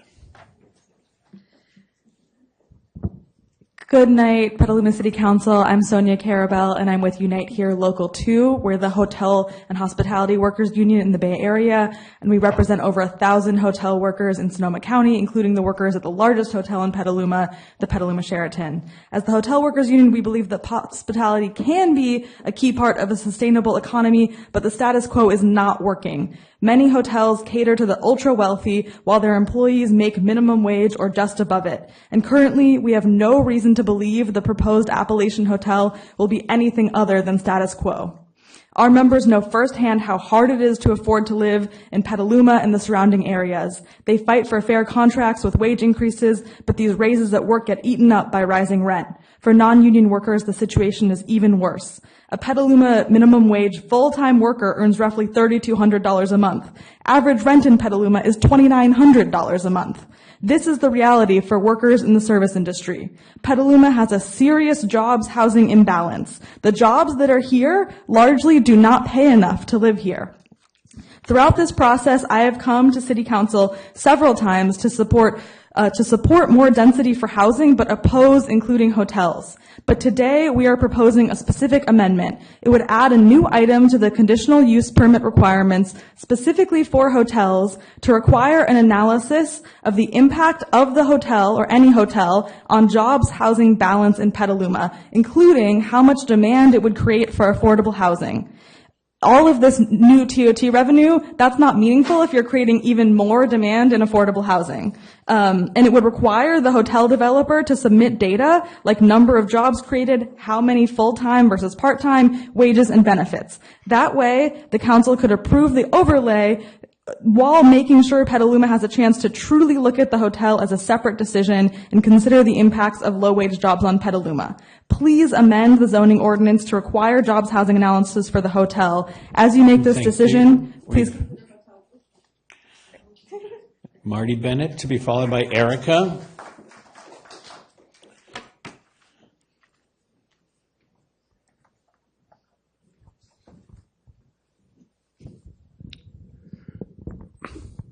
Good evening. Marty Bennett with Unite Here Local 2. In 2006, the Petaluma Sheraton became the first union hotel in the county when workers voted to join our union. Our movement has grown substantially. We now represent over 1,000 hotel workers at 5 of the largest hotels in the county. We have made much progress towards raising labor standards in the hotel industry. Nonetheless, most hotels are still low-road employers who pay near minimum wage, offer impossibly expensive health care, and impose heavy and often unsafe workloads on workers. In 2009, the City Council mandated a fiscal and economic impact assessment to evaluate the impacts of proposed large commercial projects, particularly wages and employee benefits in a new development. Unfortunately, large hotels were later exempted from the FEIA. Given the long-term trend of rising rents and stagnant or falling wages in hospitality, such information is essential to determine whether workers can afford Petaluma housing. Petaluma and Sonoma County as a whole rely on hospitality as a major pillar of the economy, 13% of the non-farm employment. Yet they don't provide substantial affordable housing for workers to live nearby. 70% of low-income city renters are rent burdened and pay more than 30% of their income for rent. Hence, many non-union hotel workers earning poverty wages must commute to more affordable housing markets outside the county. Please amend the zoning ordinance to require a jobs housing analysis for the hotel. Unite Here Local 2 is not opposed to more density in downtown Petaluma, but we want to ensure the council carefully weighs the hotel project as part of this project. Thank you. Thank you, Erica, to be followed by Chicha Karas. Good evening. My name is Erica, and I work at the AC Hotel in Santa Rosa as a chef. I'm part of a member of the Unite Local 2. Also, proud to be a union member because we fight for fairness at work. When I was laid off during the pandemic, a manager tried to replace me with a family member, but the union fought for me and I got my job back. It's very expensive to live in Sonoma County. As a single mom to 3 kids, it's really hard for me. And before I work at Daisy, I have to work 2 jobs. It will work graveyard, come home to get my kids ready for school, then clean houses, then eat dinner with my kids and go to work my graveyard shift again. I will only sleep a couple hours every day. Even now, I spend more than half of my check on rent. On top of that, I have to pay PG&E, cell phone, food, etc., etc. When you let a developer build a new hotel here in Petaluma, you should make sure you are looking at the kinds of jobs that it will offer and how that will impact the housing crisis here. Housing prices are only half the problem. Low wages are the other half of why people can afford rent. Please require a job housing analysis for the hotels. As you make this decision, please think of the hotel workers like me and all working people who are struggling with housing costs in Sonoma County. Thank you. Thank you. Tisha Karas, to be followed by Ileana Madrigal Hooper. My name is Titsa Karas, and I work at the Fairmont Sonoma Mission Inn, Boys Hot Springs. I'm a massage therapist, and I've been an employee for 25 years at the spa. I'm a proud member of Unite Here Local 2, and we just won our first contract this year. It was a hard fight, but in our new contract, we won big with raises, pensions, free health care for employees and their families, with many other benefits. One of the main reasons for our fight was the cost of housing in Sonoma County. I live in Alvarado near my job, and I love it here. However, the rents have gotten so out of control in this area. I am fortunate enough to own my own home. Otherwise, I'm not sure that I would ever be able to afford to live here. I see my colleagues struggle commuting from far away. Many of my co-workers were pushed out to relocate to surrounding areas like Vallejo, Santa Rosa, and Fairfield for less expensive housing. These employees can no longer participate in local community of Sonoma Valley as much as they used to. If the Appalachia Hotel is anything like Sonoma Mission Inn, employees will not be able to afford rent in Petaluma and around the whole country, just as we were before our contract. We urge you to look at this proposal very carefully, as it is important right now. Please amend the overlay to require a jobs housing analysis for the hotel. As you make this decision, think of the hotel workers like myself and all the other working people who are struggling with housing and costs of living in Sonoma County. Thank you, and congratulations, Petaluma. You're a blue zone. It's all about community. Thank you. Ileana Madrigal Hooper, to be followed by Davin Larkness. Buenas noches. My name is Ileana Madrigal. I live in Petaluma. I work with North Bay Labor Council, FLCIO. Petaluma has an affordable housing crisis, which is also a good jobs crisis. Far too many of the jobs pay too little to afford to live here. We have lots of low wages hospitality and tourism jobs that do not pay the rent. We support more density in downtown, but think we need to take a closer look at the hotel to see if it is going to make our affordable housing and good jobs crisis even worse. Please amend the zoning ordinance to require a jobs housing analysis for the hotel. Just echoing my labor siblings. Thank you. Thank you. David Larkness, Julia Burton. Davin. Is Davin in the house? Thank you. Then we have Julia Burton, to be followed by Nancy Rapoulis. Hi. Petaluma is a quaint, beautiful city. People come here to see the great town buildings, shops, and the nice neighborhoods. I really don't think regular, in quotations, not rich people will care much for this intended hotel. It is an overreach. Please don't let the love of money rule this topic. Thank you. Thank you. Nancy Rapoulis, to be followed by Kim Scott. Thank you for letting us have a public voice here, but I have to say I was quite shocked at the beginning of this meeting when somebody who came up to talk about the fairgrounds was attacked and yelled at and told that they were being hyperbolic. And I know that you told us to behave, so I would just ask you to keep your voices down and be respectful to us so that we don't fear coming up here and giving our opinion. And I wasted 30 seconds. All right. I think everything's been said about the way the public feels about this. There are some people who want it. Council member at the meeting I was able to go last said, people tell me, but they didn't say what people. I just see the people that come in here with concerns. I'm not against growth. I'm not against housing. I'm not against putting buildings in the places in downtown that need to be fixed up. I'm against ruining our district, our historic district. And it's a district. It's not individual buildings.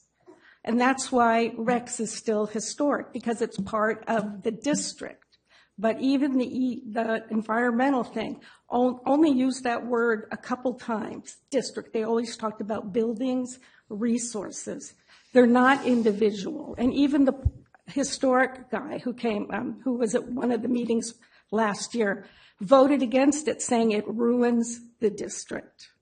And the hotel itself, I mean, you don't need to be, I don't know, this whole thing seems to be just a way to get 6-story buildings in downtown Petaluma. And you don't see a building from one side or just one street. That's never see it anywhere. It disappears unless you're right in that spot with a setback. I just want you to, and I feel like you guys have already made up your mind. You really don't care about what we think. Thank you. Kim Scott, to be followed by Jim Vaughn. I am back with the Mastodon in the room in light of this project, which is sort of how the idea started. The Mastodon being what I will go ahead and call a coup in our country, and how it is affecting normal human beings. We've talked about that a little more, and I will just finish with my paragraph, which asks you to, at this time of unbelievable insecurity for anybody in the country, to bring us together. This particular issue that has divided this town is just going to be exacerbated. But that's not even what I wanted to say. What I wanted to say is, will you guys consider preparing for what could be an emergency tomorrow or the next day in terms of people's very basic needs, and commit to take care of what's already on the table, what must be done, but prepare for what we can't possibly know will happen to Petaluma and Petalumans in the next couple of months.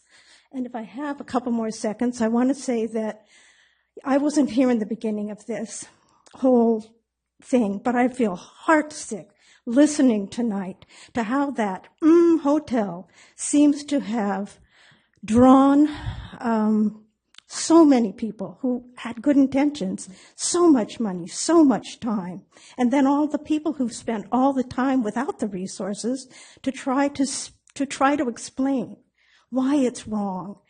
Or at least that's the way I feel. I feel like it's wrong, and that housing and jobs are the issues that really, maybe takes all what you've learned and apply it to that, but not that hotel.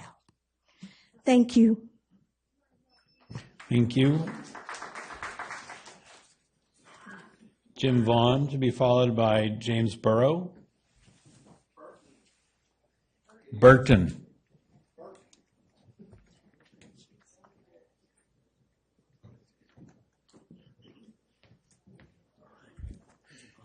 There has been a lot of talk. Who is James? I'm Jim Vaughn. Thank you.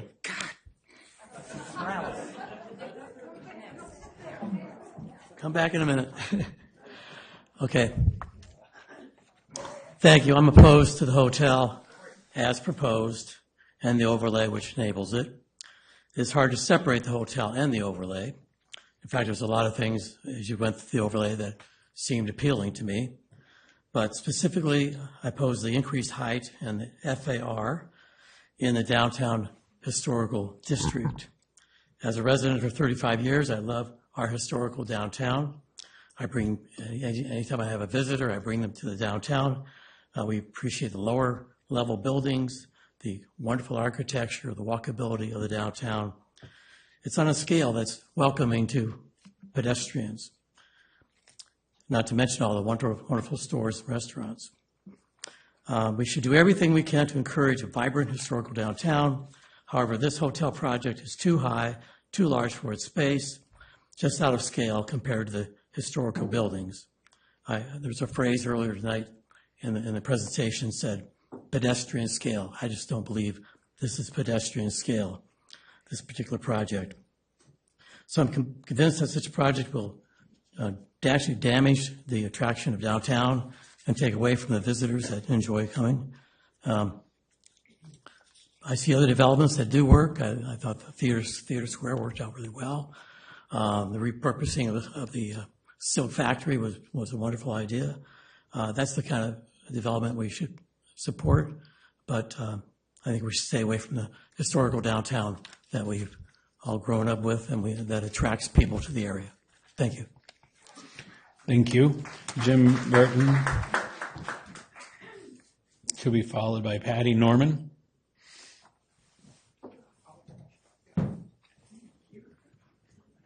Sorry, got a little over here. There has been a lot of talk today about the hotel, words of disapproval, which I share. This project seems not feasible for the real estate or property that has been acquired for it. I believe that if the concern is revitalizing our town's economy, it should be through more direct efforts towards ensuring that already existing properties, many of which have gone unattended for years, examples being like the Walnut Burger down by the similarly named park, or the former Kmart down by South Plaza. These have just simply been vacant, and I believe we should concentrate our efforts towards ensuring that they go towards businesses that will provide employment towards the town's citizens. That's all I have to say. Thank you. Thank you. Patty Norman, to be followed by David Allen Boyd. Good evening. I'm Patty Norman, and I have worked at Copperfields for 22 years. I talk firsthand to the tourists, to the residents, to the locals, and what everyone loves about this town is the mix of working, tourist, gift, the whole gamut of downtown. And years ago, one of my first jobs, I managed a record store in Walnut Creek, when Walnut Creek was really similar to Petaluma, small streets, interesting shops, lots of different people who both worked and lived there. And then at some point in the late 80s, they changed their downtown plan and they allowed high rises. And now you can even find where I used to work on North Main Street. It's all tall buildings and Nordstrom's, and people go there to shop, but they don't go there to appreciate the quality of the town. We have a charm and a quirkiness, and I know countless people come here to visit and then want to move here. It's a constant conversation in Copperfields. And I feel like you're running roughshod to get this overlay approved so you can get this hotel and get a rooftop bar. That's how it feels. And honestly, I was in Healdsburg where they now have a rooftop bar, and I went with friends after a concert, and we went in, and they said, oh yeah, we've got seating on the roof, just a minute. And then they came back, and the hostess said, I'm so sorry, we don't have seating. And so we snuck up on the roof anyway. And of course, they did have seating. And as we left, the original hostess chased us down and said, I'm sorry, you're just not the kind of customer we're looking for. We're too old. And that's what's going to happen to our town if we start catering to people who are simply seeking tourist dollars. I want a town where I'm welcome. Thank you. Thank you. All right, David Allen Boyd, to be followed by Sandra Cover. And Sandra, is seating time to you, is this correct? Do you need extra time? And, okay. And also Lynn Van Houten, as you intend to speak for 6 minutes. Thank you. Good evening. Before I start, I'd like to thank the two citizens who have ceded their time to me to speak. My name is David Allen Boyd. I'm a 20-year resident of Petaluma and the surrounding area. I currently live just west of town. Professionally, I'm an architect, a photographer, and I spent over a decade supporting and developing visualization software. I'm a visualization expert. I'm here because as I have watched the EKN Hotel project and associated planning unfold, I've realized that the discussion is lacking in good analytical 3D imaging, good analytical 3D visualization, and there is an over-reliance on developer-biased marketing images to illustrate the visual impact. Zoning ordinances are abstract in their prescription of architectural form, and architectural drawings and renderings can be difficult to understand spatially, and they can be misleading. Most people do not visualize space and form well in the abstract without some training, but good, accurate pictures or series of pictures tell 1,000 words, and conversely, the lack of a good picture obfuscates the truth. I am here because I have the skills to improve the quality of the conversation, and I have volunteered my professional services pro bono to the Petaluma Historic Advocates. And along with retired architect Lydia Aslin, we generated our own study of the visual impacts of the hotel mass using the developer's architectural drawings, and we modeled the impacts of the maximal allowable building sizes in the overlay ordinance. Most of you have probably seen these studies posted on social media. These studies were subsequently rudely and publicly attacked by one council member. They were wrongly disparaged.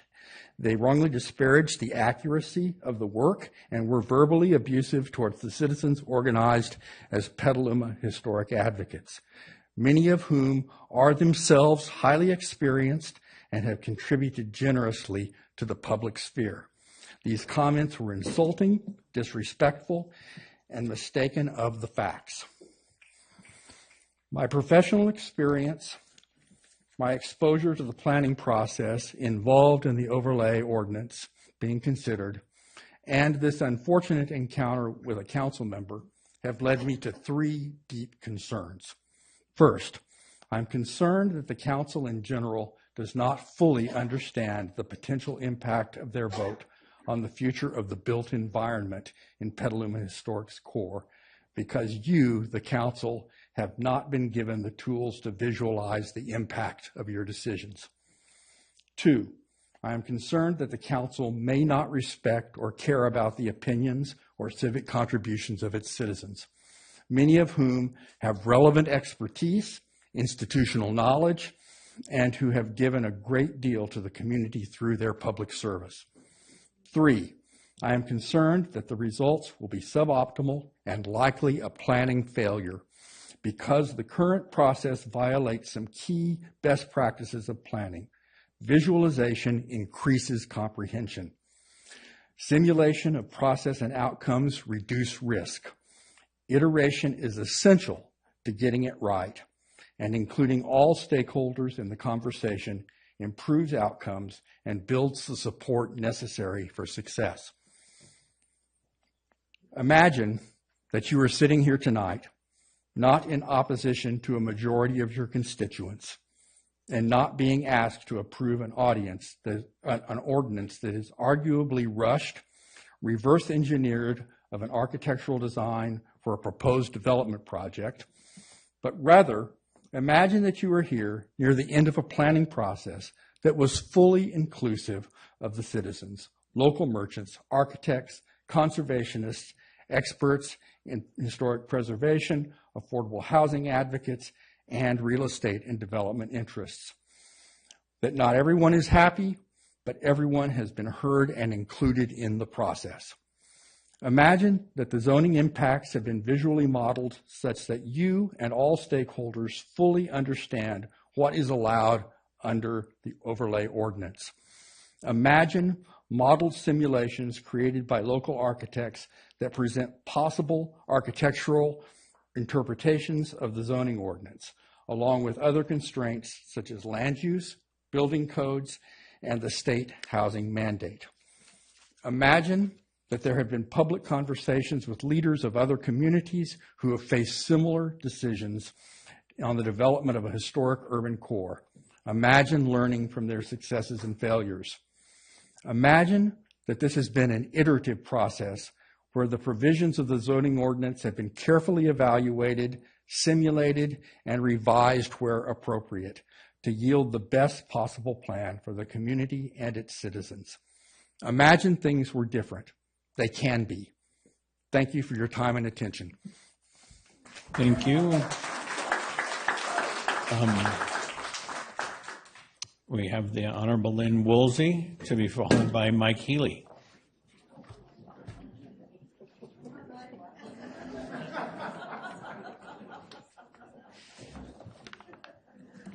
Well, good evening, Mr. Mayor and Council.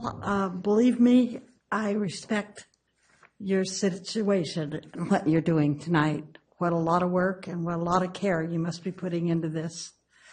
I think you all know that I live on B Street and have since 1971, so I probably should have recused myself. I have too much interest in what's going on. But I didn't, and I won't. And I say to you, I am so sorry for you that the first project in this overlay would be this hotel. Nobody wants it.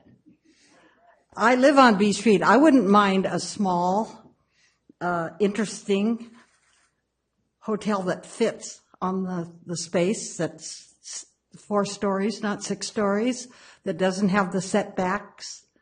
That has the setbacks it's supposed to have. I mean, that's the kind of thing people can deal with, but we don't want the biggest thing in town to be the first thing done in this because of this overlay.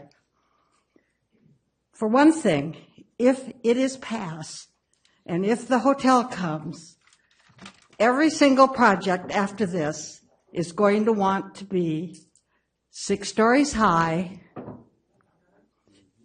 with the setbacks they want or no setbacks, and that's not going to work. And you're going to say, no, you can't. And they're going to say, yes, but you did it for them. And you're going to have this meeting, all these wonderful people, every time there's a project, because they're not going to get something that you're giving the hotel. And you don't want to. People come to Petaluma because they love it. And don't mess it up. Think about that when you vote. Thank you. Thank you very much. Mike Healy, and you have seated time from Constance Bay. Is Constance in the room? Thank you. Good evening. Well, that's a hard act to follow. I've been asked to share tonight the results of a poll that was put out last month by Petaluma Historic Advocates.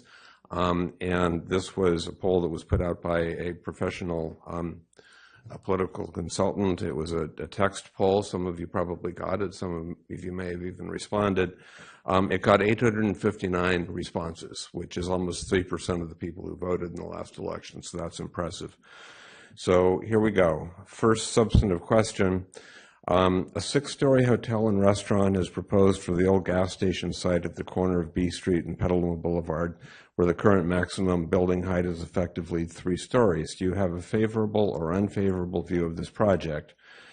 Unfavorable was 52%, favorable 30%, not sure or undecided 12%, never heard of it 6%. I don't know where those people are. Next question. Also under consideration is an overlay zoning ordinance for downtown Petaluma, which would allow 6-story buildings, including the hotel, throughout 3 overlay zoning areas, mostly with 0 required off-street parking. Do you have a favorable or unfavorable view of this proposed overlay zoning? Unfavorable opinion, 65%. Favorable opinion, 20%.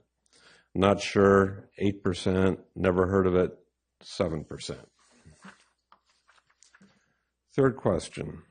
How important is the overlay zoning issue to you? Would you say that it is very important, 50%, somewhat important, 36%, somewhat unimportant, 7%, not important, 6%? And there'll be copies of this available for people so you don't have to write. Next question. The Petaluma City Council is expected to vote to approve the overlay zoning ordinance in February. Members of the public are considering conducting a signature drive to force a referendum on the overlay zoning ordinance, which would give voters the power to approve or deny the overlay zoning. Do you have a favorable or unfavorable view of a referendum on the overlay zoning? Favorable opinion, 58%. Unfavorable opinion, 26%. Not sure or undecided, 16%. And then the last question. If the petition drive was successful and a referendum on the overlay zoning was placed on the ballot, how would you vote? You would vote to overturn the overlay zoning, 55%.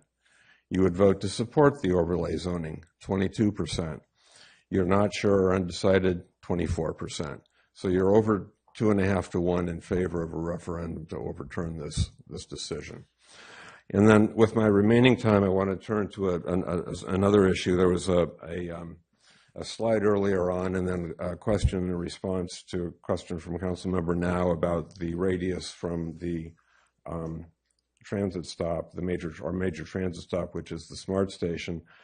And I think it's inaccurate because I've measured that myself. And the half-mile radius from the actual station platform, which is what the transit stop should be, not the lot on which the SMART station sits, not the parking lot for the SMART station, it only gets you to Liberty Street. So all the part of subsection C beyond Liberty Street is outside of that half-mile radius from SB 2097. And therefore, it's about a quarter of the acreage of the overall overlay zoning, and I don't think the EIR, especially Master Response 14, adequately deals with that issue because it's a substantial part, more than a very minor part of the overlay zoning. Thank you for your time. Thank you. I guess we're not going to do that part about no clapping, huh? If we get the next speaker up, we'll do well. Anthony Pirro, to be followed by Jason Jenkins.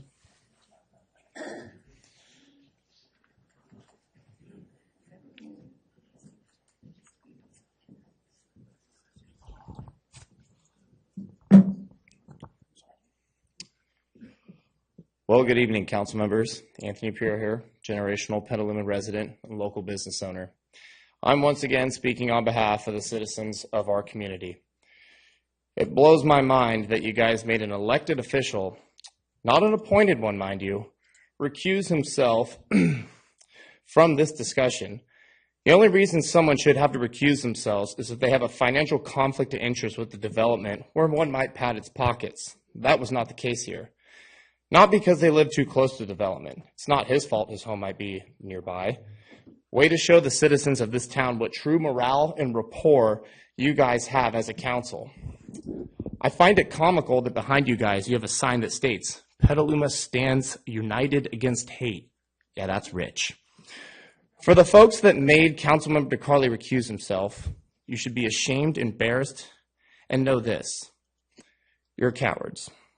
I feel like a broken record time and time again, reminding you guys that we, the citizens of Petaluma, do not work for you. You work for us.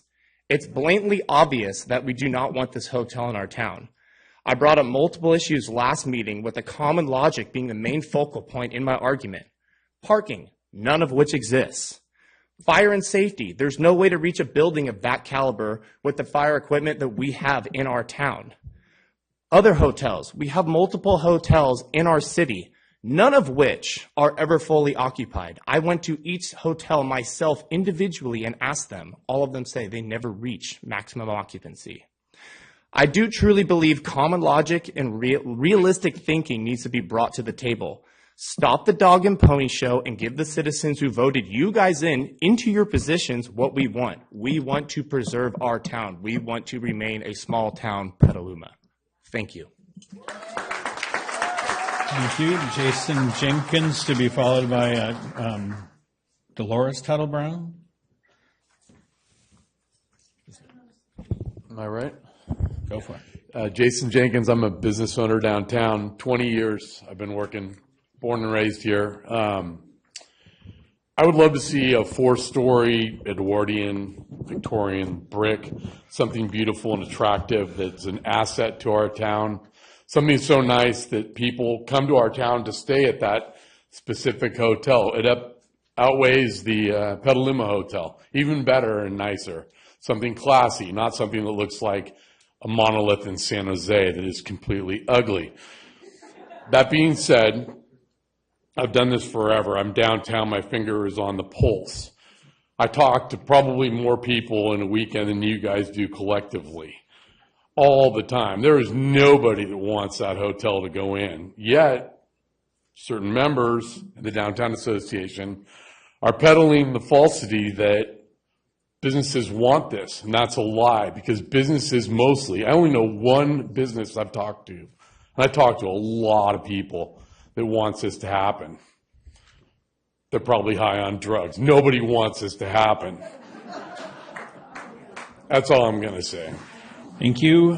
Patricia Tuttle Brown, to be followed by Chantel Rogers.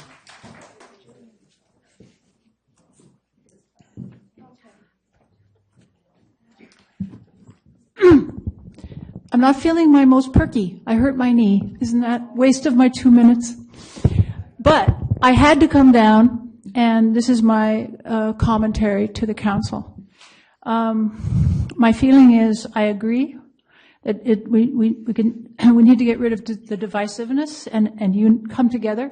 And I feel there's no villains here. I disagree with some of the people on the council. I've had discussions. And what I feel like is that it's time to realize that, do you really want to wait around for this wonderful group that's emerged, Petaluma Historic Advocates, to create a referendum? And do you really want all of those people to have to stand by the post office and by the grocery store? Or how about just having your own referendum? We have spent so much money already on the hotel and on the planners and their wonderful work. There are no villains, the planners, the council, but we need to, when, you know, Kevin, you said that there's tremendous amount of support for the overlay. At least you were quoted, you know, who knows what the newspapers really. But I don't think there is, but you won't know unless you ask. You can create a referendum. Nobody has to slave away standing outside. And there was even thoughts about recrimination. Well, it's not very fun. So the main thing is, if we do this, number one, there needs to be an agreement between Petaluma advocates and of some, maybe Peggy, about the language of the referendum. And number two, there needs to be a forum where, for once, the people here get all of the wisdom that Brian and Mr. Group M, I forget your name, the wisdom, 15, 20, 30-minute talks, and then let people vote. That's my hopeful wisdom. Thank you. Chantel Rogers, to be followed by Maureen Gottschall. Good evening. So a couple weeks ago, we had a whole discussion about the latest parking survey for downtown. It was done during 2 days in June that happened to coincide with our local fair, where everybody who lives here and everybody coming to town was at the fairgrounds, and 2 days in October. Also not a high volume visitor or use time for anybody downtown. And even with those little use times, the parking was pretty filled up. Not overwhelming, but again, not the summer, not Christmas shopping, not weekends, no time when you would expect that those parking levels would have been super high. So that parking survey also didn't take into account the spots that we're losing to daylighting, which I haven't been able to get a number, but I think it's close to 100. It didn't take into account the new Adobe Winery because it's not open yet, so how could they? That's a 300-person capacity. If we get a new hotel, it has 58 spots. That might take care of the cars of the people who are staying there, but it won't take care of the workers. It won't take care of the people who come to the restaurant. It won't take care of the people who come to the bar or the bachelorette party on the rooftop. And then we'd like to throw in some no parking required housing. And I don't know about you, but I don't know anybody who doesn't have a car unless they're too old to be able to drive a car. Those people are going to park all over Petaluma. So if you live anywhere near downtown Petaluma, you can forget parking in front of your house. Thank you. Thank you. Maureen Gottschall, to be followed by Kim Wheeler. Good evening. I was going to talk about the overlay, but I am now going to talk about Alex DeCarli. I would like to address the decision to have Alex DeCarli recuse himself on all voting for the hotel and overlay due to the proximity of his home to one of his boundaries. By doing this, you have effectively silenced the vote of District 5, which is 1/6 of the voting population in Petaluma. I feel I no longer have a voice. I live in the 5th District. This action is complete contradiction as to why we moved to district city council representation rather than citywide. We voted for local representation. Alex won by stating he was against the hotel and the overlay. This proposal not only impacts him as a resident of the 5th District, but thousands of others who live in the same area. Because the impact is indistinguishable to a significant portion of the residents that he represents and live close to downtown and the overlay, an exception should have been made to allow him to participate and vote. Since an exception was not allowed, this has caused a gap in representation for the 5th District, who will be deeply affected by this vote. This brings into question the legitimacy of the vote that is supposed to be reflective of the entire community. This is yet another reason why I'm requesting this vote to be delayed on rezoning and move back into the general plan where it rightfully belongs, so that all city council members can vote on the overall plan with a holistic approach. Thank you.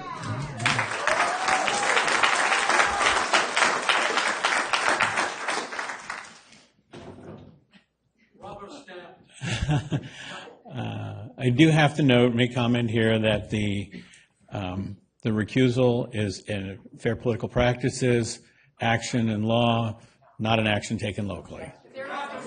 So Kim, you may begin. To be followed by Eric Shez. Hi, Kim Wheeler, Petaluma 6th District, I think. Own Sugo Trattoria downtown. And I've gotten up and spoken a couple times and just talked to you about just my overall concerns of negative impacts that the hotel can have. I've also grown concerned with the interactions here in the meetings and the couple that I've gone to. You do represent us, and you are there to be our voice. And to see the disdain that I've seen from members to people who've come up and spoken has been really disappointing and really disheartening.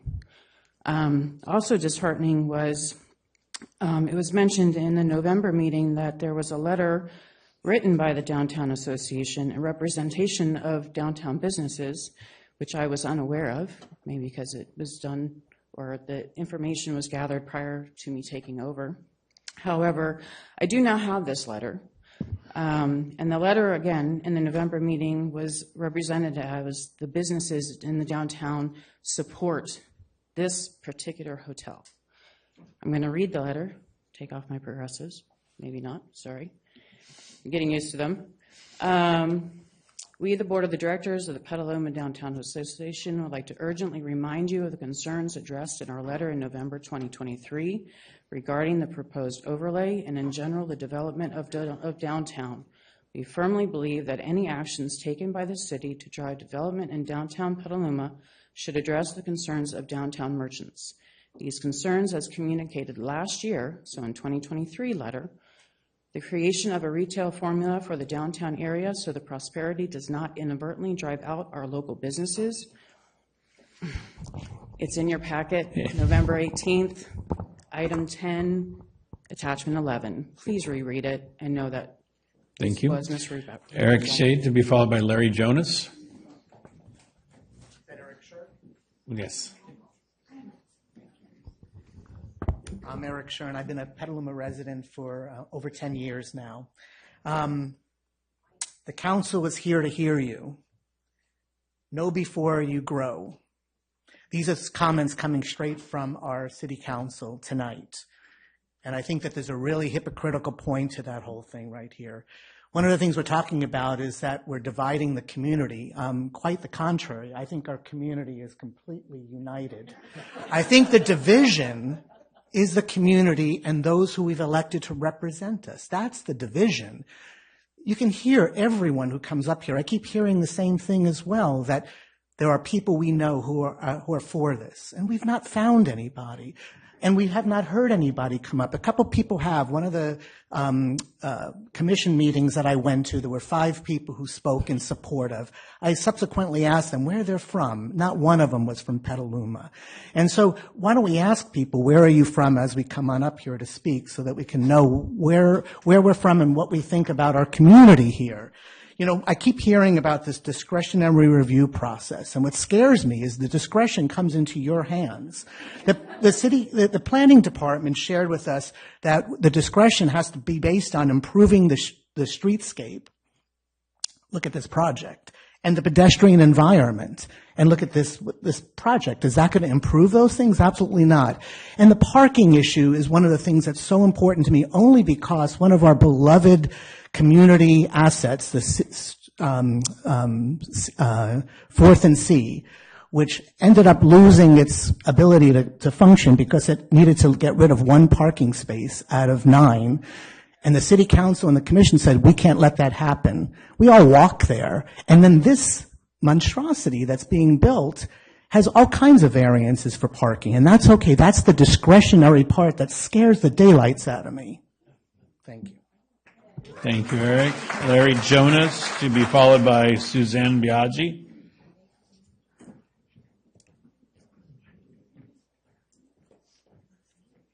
Hello. I've lived in Petaluma for over 50 years, and my whole career was spent here. I feel like I'm beating a dead horse right now, knowing that most of you have already come into these chambers with how you're going to vote, and really nothing's going to probably change that. It seems apparent that the potential for a $750,000 revenue is the carrot in front of you that hopes you vote for. However, that money may not be realistic, because this hotel will siphon off rooms from other hotels. This restaurant will also siphon off from other restaurants. So the net result may not be $750 to the city, but something less.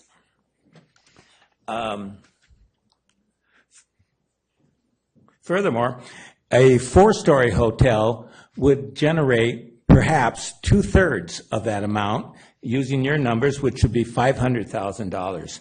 So therefore, for $250,000 difference, you risk ruining the downtown historic district, alienating this audience, and all for $250,000, theoretically. The parking is still a big problem, and this hotel will need, according to the planning department, 193 spaces, of which 58 are in the basement. That leaves 135 cars needing to park somewhere locally. We don't have 135 spots vacant, and I think you can all justify that. So we've already seen the antique store move out of downtown Petaluma, and the big sign on their window says, "Come to our new place, we now have parking." So parking is a big issue, and it's not going to go away. Thank you very much. Thank you. Susan Biaggi, to be followed by Christine White.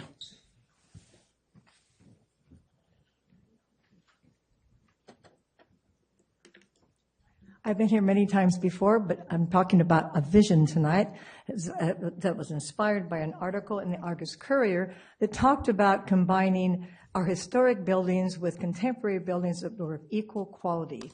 I have seen this when I visited Buenos Aires, and it's absolutely incredible. You see these wonderful historic buildings, and beside them, modern buildings with the same quality, the same scale. It's breathtaking. And there was an article in the San Francisco Chronicle recently that talked about Petaluma and the historic quality of Petaluma, why people wanted to come here.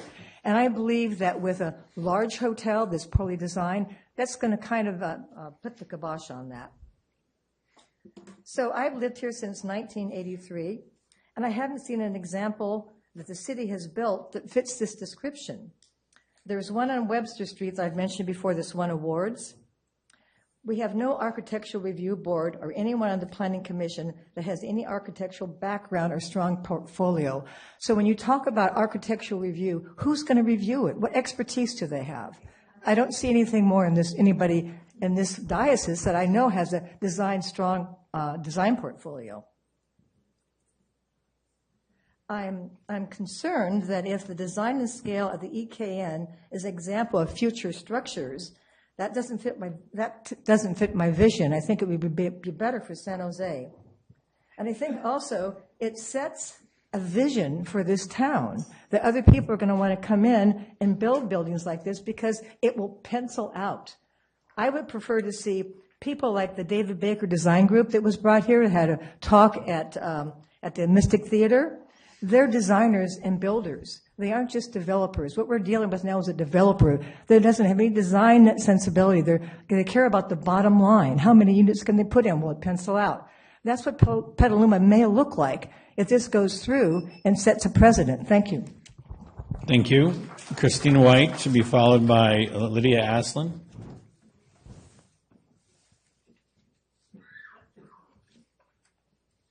Thank you. Thank you, Council. Thank you, Mayor.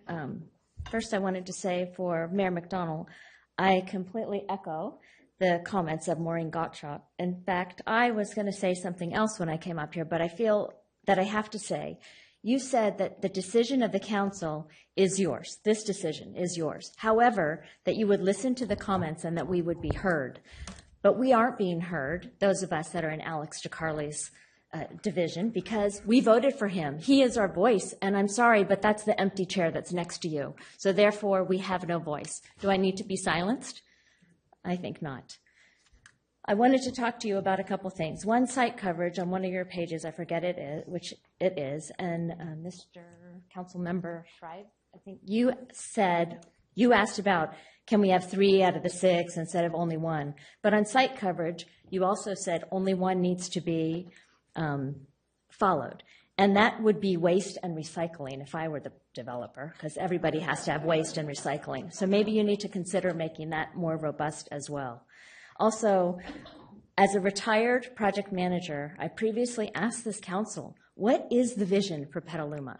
You have this overlay that's here, but there doesn't seem to be a vision or one that's shared with all of us. So you also have not, to my knowledge, presented us with a detailed project plan. And as a project manager, you have to have a goals, budget, timeline, resources, risks. You have to do a SWOT analysis, strengths, weaknesses, opportunities, and threats. All of those things need to be covered in that EIR. I didn't see them. I'm not an expert. We have experts here. But to my expertise in project management, this has a long way to go. Also, approving A, B, and C under one overlay, what about considering just part of it? See if it works. Then you can test your threats and your strengths and your weaknesses and see if this is something that Petaluma wants. Thank you, Lydia Aslan. And Lydia, you have seated time from Ermine Teleview and Kristen Johnson. Yes. Can you wave at me, Kristen? There's Lori. There's Bet Lori. And thank you. Okay. Good evening, everyone. I'm Lydia Aslan from Petaluma Historic Advocates. So for almost 2 years now, I've been submitting public comments and have spoken in front of the City Council and the Planning Commission. I thought that I'd said all I could possibly say about the hotel, the overlay, and the combo EIR, but here I am. These core truths, I'm going to bring this back to the overlay. I'm not going to dig into the hotel design, but these core truths about the overlay continue to frustrate me. One, the overlay is frankly a charade. It was invented for the sole purpose of allowing the Appalachian Hotel to proceed in advance of the decision-making and community buy-in that must take place as part of the general plan update. Two, the overlay is also a sales job on the community. So this kind of echoes what Planning Commissioner Darren Rakusin said earlier. By rebranding the overlay as a housing overlay, the narrative that's being pushed about incentivizing housing is what the community thinks is being done. It's not true. The overlay does not, in fact, incentivize more dense housing to be built above what current zoning allows. Housing density here remains at 30 dwelling units per acre. What does that mean? It means 3 to 4 stories of housing and no more than 45 feet in height, which can be accomplished without an overlay. So what's the takeaway? The takeaway here is that the 6-story hotel needs the overlay in order to proceed, but 3 to 4 story housing does not. So the gaslighting continues. I noticed in the EIR that there was a specific calculation that showcased a sizable increase in allowable non-residential square footage because of the overlay. But there was no such claim for housing. Why? Because the overlay doesn't increase allowable housing. Yet when residents asked in the EIR why there wasn't a hotel-only alternative presented as part of the EIR, the stock response was that a hotel-only option is inconsistent with the city's goal to build more housing. Go figure. And I've got to say, even reading tonight's staff report, I saw a little gaslighting. I was gobsmacked by this sentence, quote, due to high construction costs, a new building in the downtown would likely have to be taller than 45 feet to offer enough rental income to be financially viable. Then it referenced the Strategic Economics Memorandum dated November 7th, 2023. So I went and found that Strategic Economics Memorandum, and this is what it said, quote, the downtown overlay's increased maximum height is likely to have little initial impact on residential development activity as projects built between 45 and 75 feet require higher cost construction materials and techniques. So what does this mean? It means that in the short term, even if housing density was increased, we're not likely to achieve housing above 45 feet anyway, because rents in Petaluma aren't high enough to support it. New housing taller than 45 feet doesn't pencil out, so we don't need the overlay. So let's talk about the general plan. the general plan update, because I think this is where all of this discussion really belongs, about the vision for downtown Petaluma and the vision for the city as a whole. The staff report tonight had a section on how well the overlay aligns with the upcoming general plan land use. Staff report indicates the maximum density being proposed in the downtown urban core will be 45 dwelling units per acre. That's up from 30. So this is a little bit different from what I see looking at the draft version of the general plan update that's on the city's website. Maybe it's totally changed. I guess we'll see that at next week's council meeting. That draft describes a more robust downtown housing density increase in the range of 55 to 90 dwelling units per acre. That's a big jump from 30 and a big jump from 45. Other proposed changes include a height increase to 6 stories, a maximum height of 70 feet, but a modest floor area ratio increase of only to 3.5. So that's just, to me, that's just another clue that it's the hotel that's driving the need for such a significant increase in bulk and mass to take that FAR up to 6. So you can see the general plan seems to be a work in progress, and it's going to continue to be a work in progress. We need to take the time to arrive at a comprehensive vision for how to grow up, not out, supported by solid economic data. We don't need a piecemeal overlay that's disguised as a benefit. Please vote no on the overlay. Let's stop this charade and allow the new and improved general plan to unfold. Thank you. Tom Gaffey, to be followed by Tom Lewis. At this point, anything I could say would be superfluous, so let's just try this. Everyone in this room who is not afraid of change, please raise your hand. Okay, so most of us are not afraid of change. Janice, we're glad you're not afraid of change either. One of our council members said she doesn't want to be asking for money from us anymore. Well, then please don't. We're seeing you guys spend $330,000 on a bus that drives across town, taking one person at a time here and there. $200,000 on an ice skating rink. $300 and some odd thousand on bike lanes on D Street that nobody uses. We're spending money we don't need to spend. You can spend it if you want. I really don't care about any of those projects. Spend it if we have it. If we don't have it, don't spend it, and don't vote for the EIR. One more thing. Who in this room is not in favor of the overlay and the hotel? Show of hands. This is not tremendous support. So whichever one of our council members said that they'd seen tremendous support for this project, that's very Trumpish of you.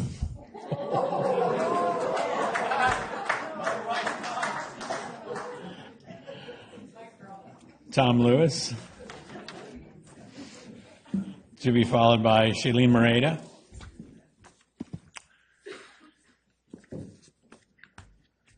Thank you, Tom.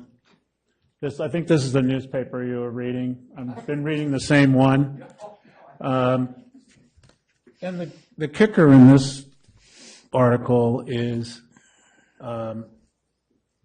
businesses in the community have remained publicly quiet on the issue out of fear of retribution. You've heard from some really good businesses in Petaluma here tonight, and they're not afraid of retribution. When we started Petaluma Historic Advocates, we were the ones that were afraid of retribution. But here we are, and here you are, and congratulations on, 3 years of effort to put this all together, and here's your vote. And according to this article, you're all dialed in. We need build-up, not willing to say no because the benefits outweigh the cons. I'm not afraid of change. You all should be recusing yourself tonight. And that gentleman in my district can't be here to speak his mind, regardless of how you've slam dunked this. It's like a Michael Jordan slam dunk. You're good. but you wouldn't let Alex speak tonight from my district. How is that? Why is that? You've won. We're at the crossroads. You've decided which road we're going down, and believe me, the journey is not over. Okay? We're just getting started. Just getting started. Here is day one. Let's keep that in mind, and I think we're not going away. We're not going away. The property at Ace Hardware and the property you want to build this hotel on are in the historic district, and they're still there. Thank you. Shalina Moreto, to be followed by Don Moreto.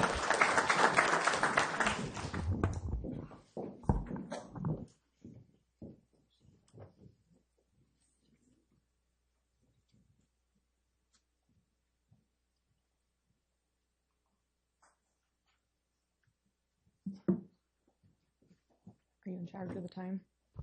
I just wanted to note that that's someone has ceded time to Shalina. 2 people have. Is Rhonda Black in the house? Yes. Thank you. And Don Moreta as well. Don is ceding time as well. Thank you very much. Thank you. All right. So it's 2 minutes only. Okay.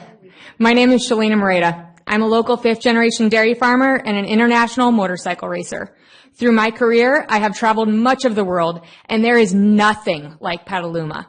I'm very involved in this amazing community in many ways because I strongly believe in our community.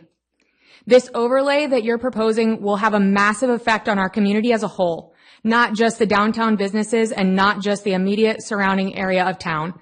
Yet that's all you're apparently considering, making it sound so pretty, like it doesn't open us up to big buildings and corporations that none of us want. This town is not like the others. I've got to ask a few things. Embracing local cultural heritage or redefining what makes Petaluma, Petaluma. Next one, money or greed or integrity. The next one, corporations or small businesses. Who do you want to see win? Bringing in corporations never bodes well for small local businesses. This opens Pandora's box to more and more corporations in our town. And you purposely squashing all of our small businesses and the character here, what's with that? One of the biggest arguments I hear is that we need to boost Petaluma economy. Tourism is a major contributor to our revenues in Sonoma County. Much of Petaluma tourism revolves around the local cultural heritage and our historic downtown. Our downtown is literally famous. It's in movies and is a tourist destination. Tourist websites say Petaluma, California is a charming city located in Sonoma County, just north of San Francisco, known for its historic downtown and rich agricultural roots. I quote, "One of the top things to do in Petaluma is explore the historic downtown. Downtown Petaluma is a delightful area filled with charm and history. The streets are lined with beautifully preserved Victorian buildings that give the town its unique character. They also mention our famous farmers markets with local food, I'll add. Visit Petaluma itself says, step into the past in Petaluma's walkable historic downtown. It says that we have some of the best representations of iron front architecture in the entire United States. So do you really want to overshadow and diminish all of this? I personally have CEOs and CMOs from big companies come through our town. Companies like Ducati, Pinterest, CoverGirl. I'm real happy to provide a further list if you would require it. All of these professionals travel extensively and all comment about the absolutely unique downtown we have here. They say, and I quote, it transports them to a time where families had dinners together and neighborhood kids played basketball in the streets together. Everyone says there's nothing like this place that we get to call home, Petaluma. Yet some of you want to take that unique character away. Why? You're not considering what your community values as you ramrod this thing through and force homogenization. How to breathe money into our town? Don't be lazy. Think like a business person or talk to the business people. Embrace the charm and character of our town. Any of you claiming that all the downtown businesses want this overlay and hotel have only listened to the downtown businesses that support your statement. I can tell you that that is not the case. Stop being deceptive and stop being lazy. The way you're running this town is downright inefficient and clearly ineffective. So many vacant buildings all over town. How does it make sense to build a brand new building? You're not even using what you already have. Yet you want more? Why isn't the city figuring out why these businesses aren't succeeding rather than aiming for instant gratification? With all due respect, you need to learn what small business owners want and need in order to be sustainable. During Measure J, I learned that people come to Petaluma from all over the county because we have some of the coolest restaurants and best local food, and they like the charm. Did you all know that? I'm not usually willing to drive over to Calistoga for dinner because it's a long drive. Yet people from Healdsburg, Sebastopol, Calistoga, they all frequently come to Petaluma. Why not help elevate the businesses we already have here? As well, I know that the lack of visitors isn't what's keeping the local businesses vacant. Our city takes years to approve minor changes to the smallest of businesses around here.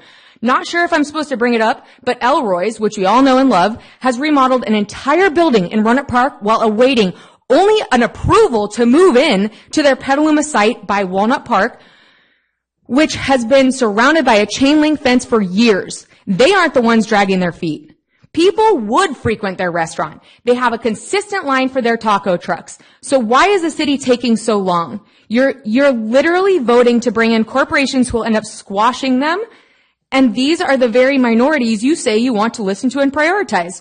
Put your money where your mouth is, because I'm not seeing it.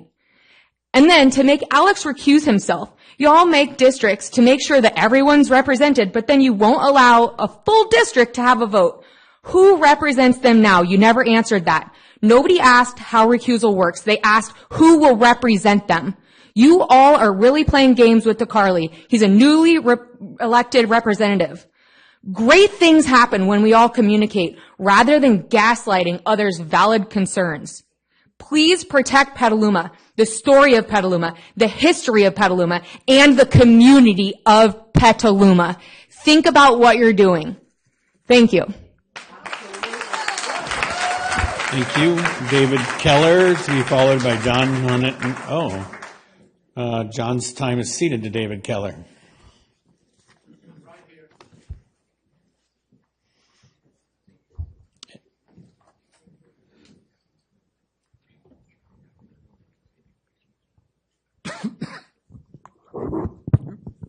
Good evening.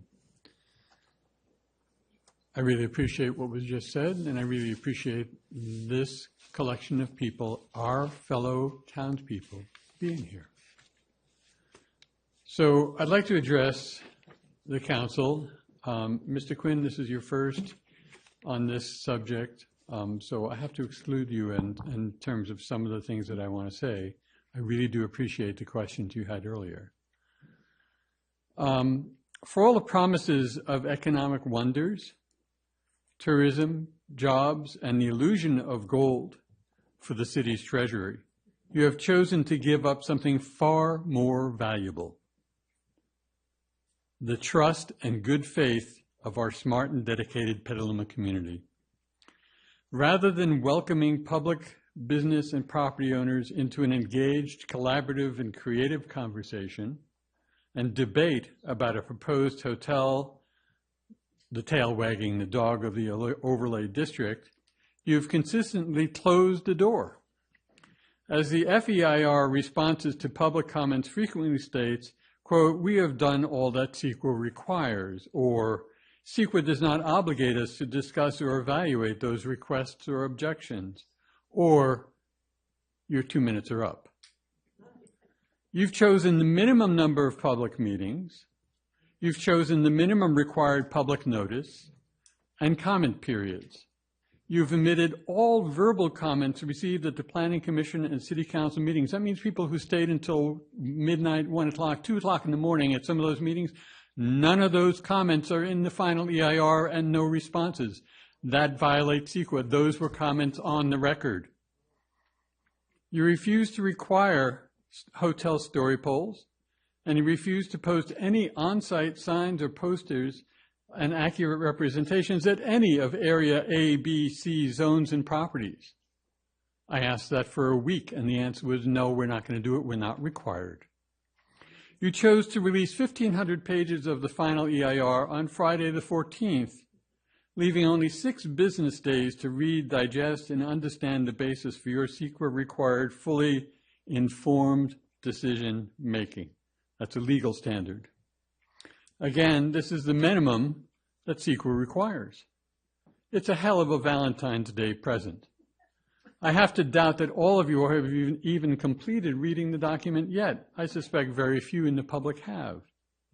That is not the basis for sound, intelligent, and involved community building or decision-making. CEQA is but one tool, but you have consistently chosen to minimize and ignore effective public notice, the needs for real economic data, information, surveys of businesses and property owners, and the successes and values of our actual existing historic downtown district. Some of you already have made up your minds a long time ago and have already publicly stated how you vote, and some of you have actively disparaged and demeaning dissenting voices. Yet our Petaluma community requires far more than your minimum. You know that, and you've chosen to fail.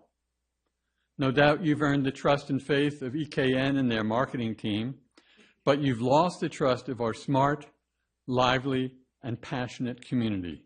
Don't kill the goose that has laid the golden egg that is our historic downtown, and you're doing it step by step by ignoring the very people who are in this room and have taken the time over the past 3 years to participate but have not been welcome. Thank you very much.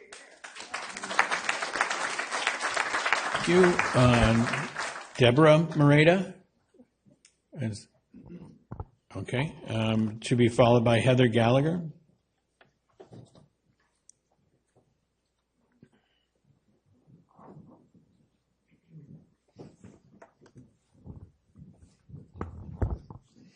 Good evening. My name is Deborah Moreta. I'm married to Don Moreta Jr. We are a local dairy family. His great-grandfather worked and owned the same organic milking dairy ranch we own and operate, along with our adult kids and grandkids that are 6th generation. This will have a huge effect on the community as a whole. We don't want it.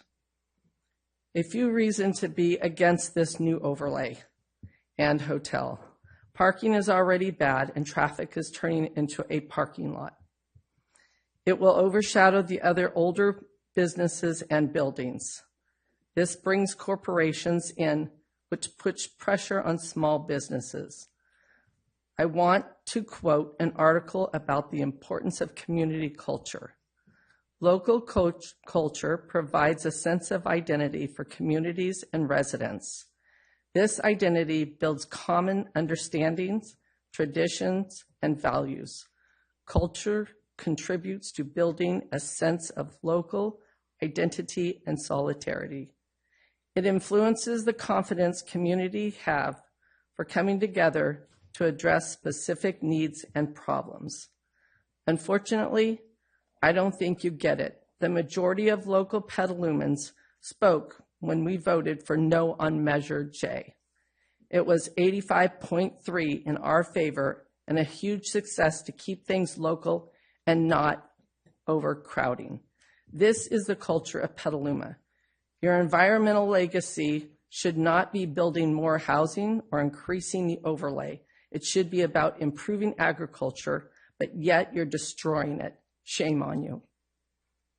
You should have stopped this in the beginning before it went this far.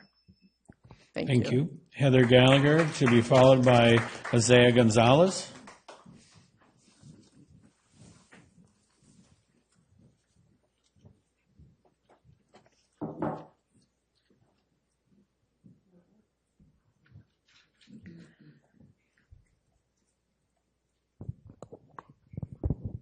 I'm Heather Gallagher of District 5.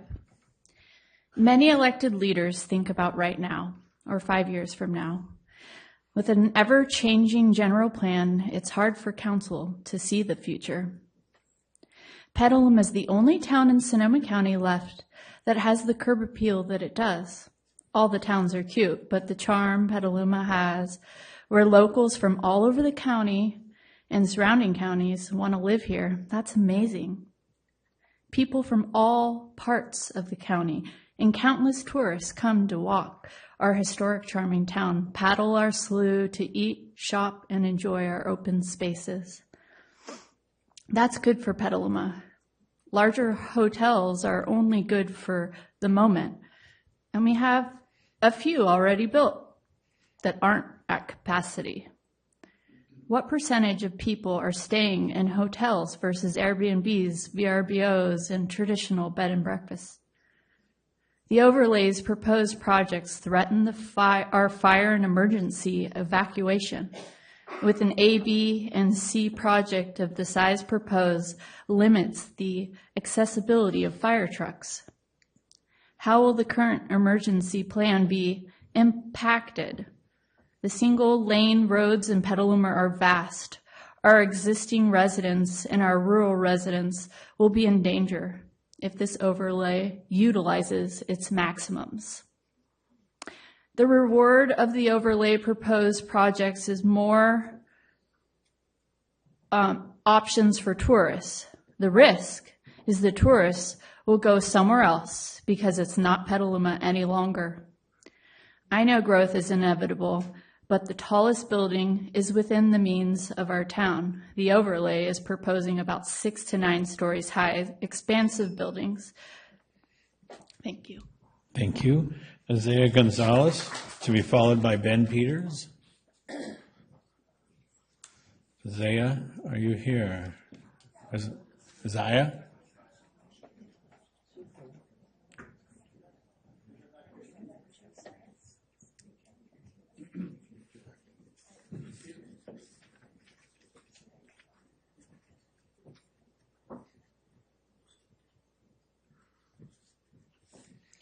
We have Joe Chapman ceding time to you as well. Joe, are you here?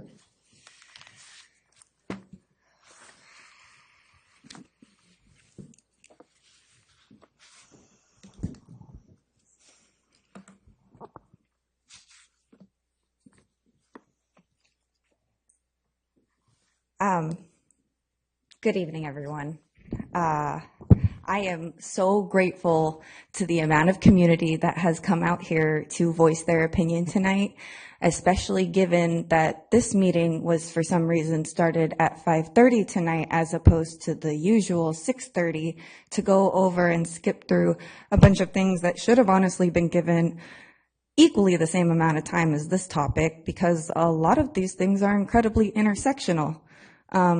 The very adamant opposition to this hotel plan from the community is directly reflective of a lot of the bigger issues that we have throughout this town, given the conflicts that we have with the history, well, honestly, very deeply buried, ignored, unrecognized, and silenced history of what was the history, like the lands here prior to just calling it the United States of America, because prior to that, it was the United Mexican States. And prior to that, it was a territory of Spain's and Russia's. And prior to that, we're all standing on stolen Coast Miwok and Southern Pomo land. Where's their voice in any of this, honestly? Because we're talking about creating high-density, historic downtown Petaluma, but we don't even want to recognize or talk about the fact that some of those old Victorian homes on B Street, D Street, and such have slave quarters as part of their architecture.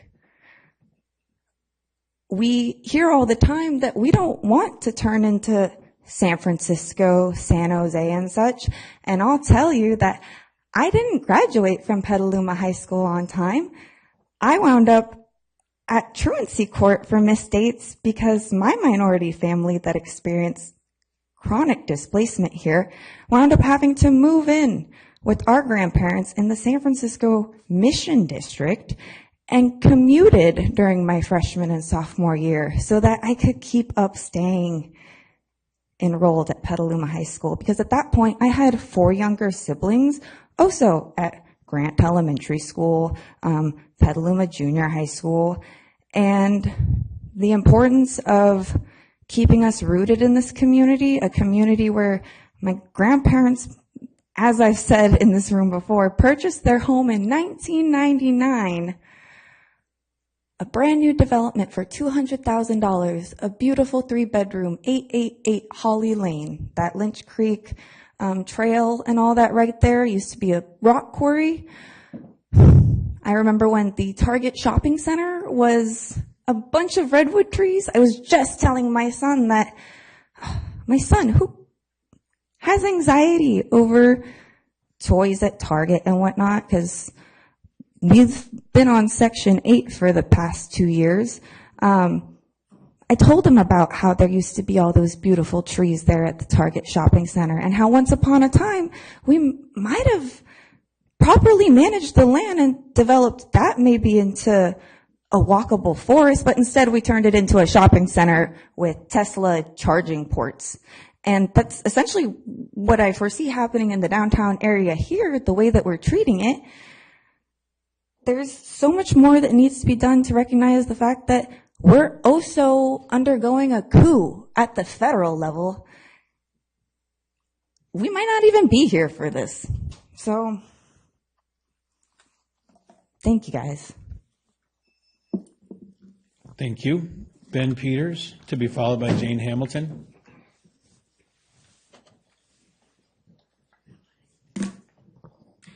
Hey everyone, Ben Peters, native son of Petaluma, so I do support the overlay. So for those of you who would like to think that I do not exist, I do exist, and I come here to speak. The SF Chronicle article that has been mentioned, the headline was, "A Day Trip to the Past." A day trip to the past. The second speaker said, where are the people and where are the projects? Okay? I'm a person, I'm here, I'm from here, and where are the projects? Here's another newspaper article. Fire burns Petaluma business, December 10th, 2017. That's the 131 Liberty ruins, which is still ruins 8 years later. If all this overlay zone did was allow the hotel to be built with great architecture or whatever, but it allowed that one single mixed-use project to go from 3 stories to 6 so that you could have 2 stories of mixed use and 3 stories of housing, we would actually have housing built in our town. I know a lot of people here enjoy the significant benefits of Proposition 13. And I am stuck with my 2 children trying to figure out how I can stay in this town because there is no housing being built for us. And I need it so that I can stay here. Please think about the families who can't come and speak here tonight because they have young children. If you benefit from Prop 13, thank you very much. That's the 2 minutes. They go quickly. And our last speaker tonight is Jane Hamilton. So is there anything that anybody can say here tonight that would make any difference to any of you? Reading in the Argus that a majority of the council are planning to approve this project before you've even had a chance to see the final EIR, let alone hear from the public, makes this process an insulting charade for me. You should all recuse yourselves, or at least several of you, for the bias that you've displayed over and over in the last 2 years.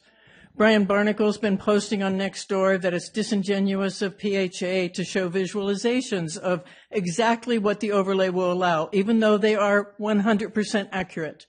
He admits it won't increase density, and therefore any housing that's built will only be 3 to 4 stories. What about commercial development? Was housing just a convenient talking point for a while until it was challenged? Why hasn't the city done your own modeling or story polls? Disingenuous. Why don't you plainly admit the overlay is only to allow the hotel? The city bundled up some feel-good things like housing and economic opportunity. The council paraded that around for a while until it was obvious that it's not going to produce housing and there's no economic development strategy. You've monkeyed with the boundaries of the zones because it doesn't really matter what the boundaries are. It is only being done to approve the hotel. A hotel most of your constituents don't want as designed. So many sales type arguments that have been tossed around and none of them really bear up under scrutiny. You've been sold a bill of goods and now you're trying to sell it to the public and the public isn't buying it. Do you really want this kind of a fight with the majority of the people in your town? This will affect our whole community in a very negative way, and it already has. At this time, when our democracy is being torn apart and trashed, do you really want to align yourself with that type of ham-handed community destruction? And that's how I see it. It's aligned with what's going on nationally. That is exactly what you'll be doing by laying the groundwork for this project against the overwhelming objections of your constituents. Please do better than this. Thank you very much. And that closes public comment for the night. I'll bring it back up to council. That's been a lot of testimony, and I really appreciate everybody speaking tonight. I think we need to take a 5-minute recess and stretch our legs to come back and get to the last piece of this.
And we're returning the meeting to order.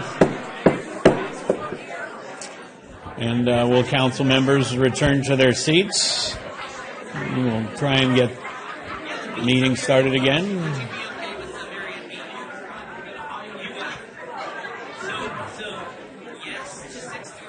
Okay.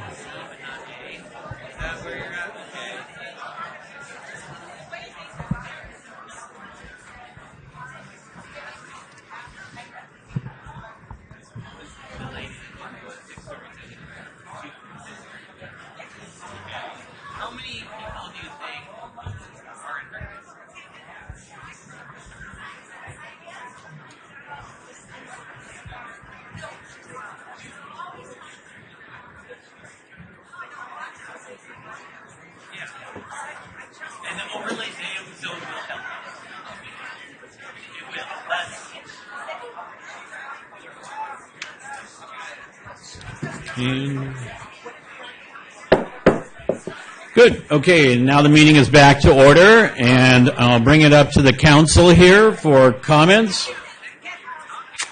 And I'm trying to get a little order in the audience there, a little sit-down time. Thank you. That's perfect now. Everybody's back in their seats? Good? All right. Here we go. It's called Gen H. Gen H is in the favor of the... Okay.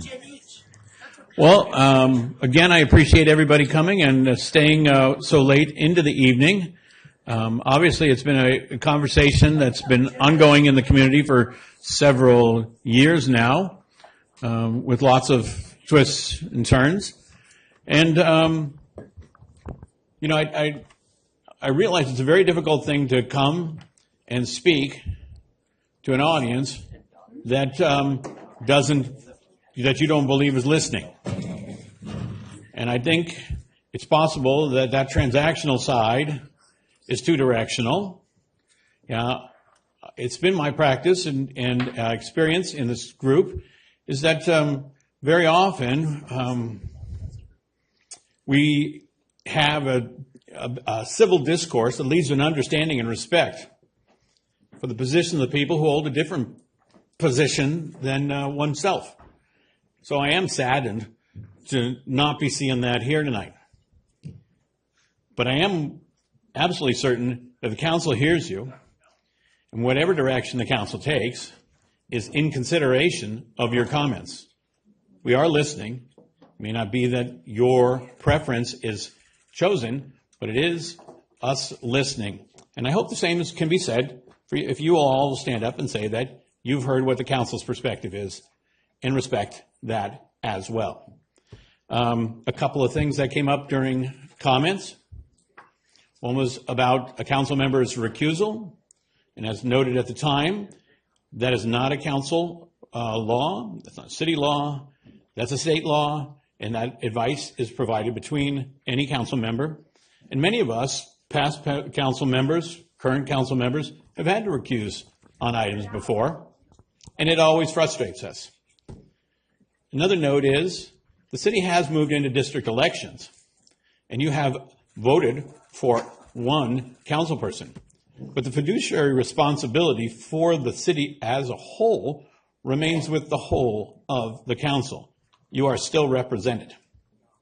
The other one I wanted to touch on was that a lot of this discussion has been carried on not just in public meetings, but on social media. And social media doesn't bring out the best of us. We participate in it, the best of us participate in it, but it often accrues to the worst of us. The most hurtful things, rumors being repeated, allegations without fact, and so social media is wonderful at providing a lot of information in a community, but it's not always the best at having facts in a community. So it is a difficult place for the public dialogue to occur. You know, I think listening to the tragedy that is our national politics right now and Trumpian nature can be totally credited to social media. And so when the debate is conducted there, when facts are traded or non-facts are traded there, the dialogue is not improved. It is better to contact an individual and have that dialogue with individuals. And I also wanted to note that I think, yes, a lot of the issues the council talks about, that the community is concerned about, I agree with our speaker. It's intersectional. To a large extent, we're talking about things like generational wealth, income inequality, tax inequality, big, hard issues to solve.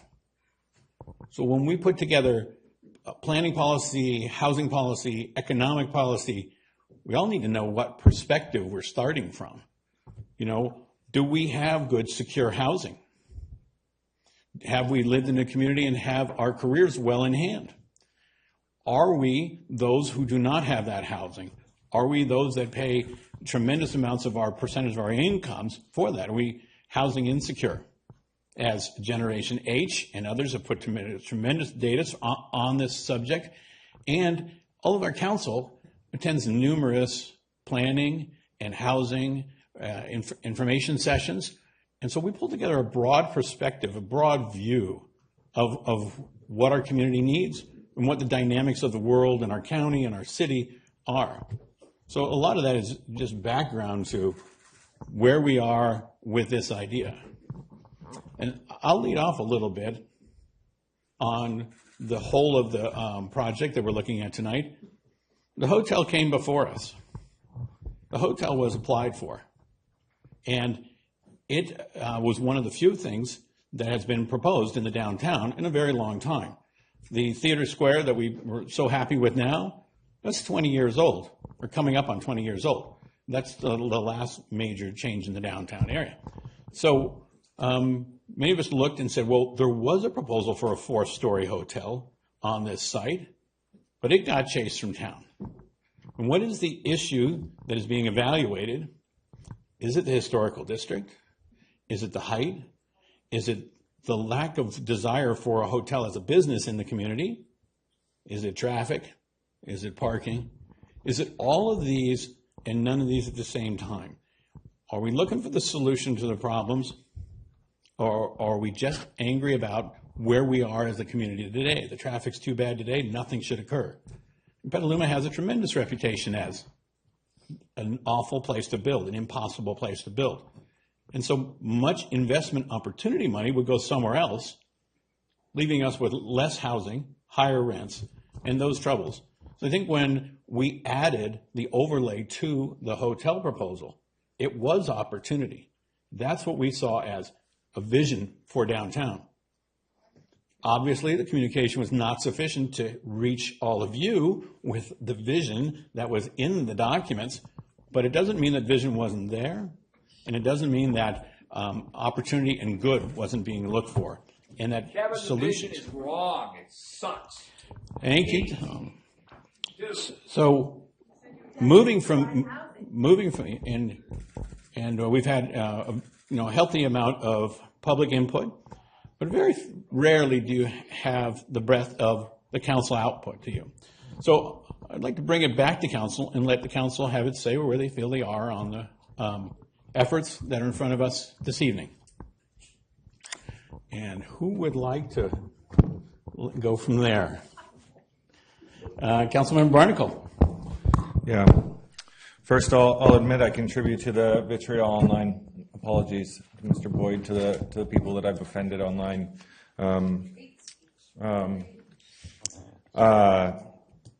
Yeah, it's a frustrating topic for all of us because I think we all care about the city, and if we have different ideas, good people can. I've been saying this for months. Good people can disagree on policy, and it doesn't make us bad people. Unfortunately, when it gets down to advocacy, it's about winning and losing. It's about votes, yeses and nos, and I know it brings out some sides of us that we're not particularly proud of. I think one of the things that tonight lacks is appropriate context. We just had our goals and priorities meeting where we looked at a bunch of different programmatic stuff and getting updates on that. In a couple weeks, we're going to be looking at our budget. And there, some sandwich between that is how we're going to accomplish things. And the mastodon in the room is absolutely something that's on our mind. What's going to come out in the budget is that our sales taxes are down, that we have uncertainty around federal funding that funds things like our Meals on Wheels program, the Rebuilding Together program, and I can guarantee you that if that funding gets frozen or something happens, we're going to absolutely make sure that we feed our community. Tariffs. We're trying to build a new fire station. If you think that tariffs aren't going to drive up the cost of construction and make it more difficult to deliver the facilities improvements that we're thinking about, or drive down consumer spending because everything continues to go up and cost more, we have to think about all that stuff. And I don't think that context happens when you're looking at something like an overlay zone and an EIR, which is, I think, it's a legal hurdle along the way to getting anything done in local government.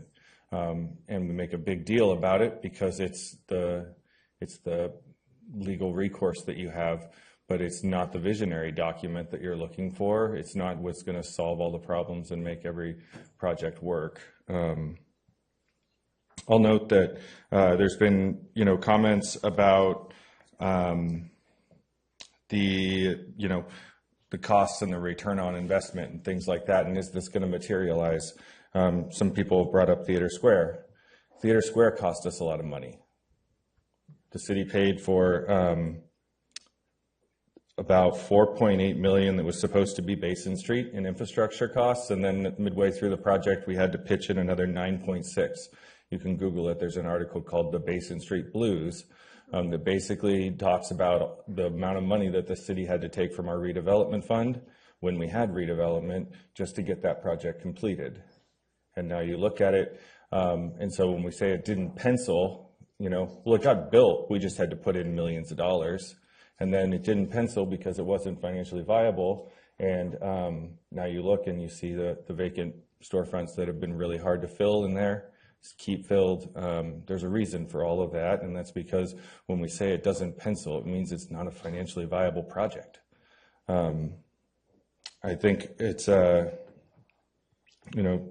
the comments about, like, is this going to improve the streetscape? Like, I can't walk by a chain link fence in the heart of our historic district and say that the streetscape is what is concerning to me. Like, that is not an attractive streetscape. Objectively, I think we need this project. I asked a council question of how much do we earn from the entire overlay district? Sales tax, property tax, from all of the parcels in there, it's $282,000 a year. So the estimate from the hotel at $700,000 a year is going to be like 2.5x the amount of money that we get from all of the parcels in the overlay currently. Like you can't, as fiduciaries for the city that are thinking about the context of the world right now, trying to deliver on things like better parks, better roads, and all those things, paying our firefighters and our police officers, improving our facilities. If you just chase those opportunities away, like, we're not being responsible fiduciaries. Again, good people can disagree on policies. I know that you all disagree with me right now. That's fine. That's fine. You're not in my shoes, though, and I'm doing what I think is best for the city. No, you're not. No, you're not, because and that's, I'm not going to argue.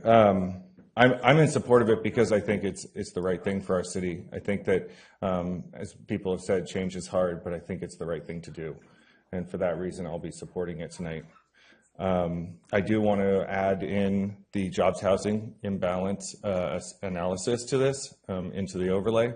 I think that, one of the areas where I want to add back in transparency is trying to shine light on what this is doing to our housing crisis, what it's doing in terms of job quality. I definitely want to see that added back in.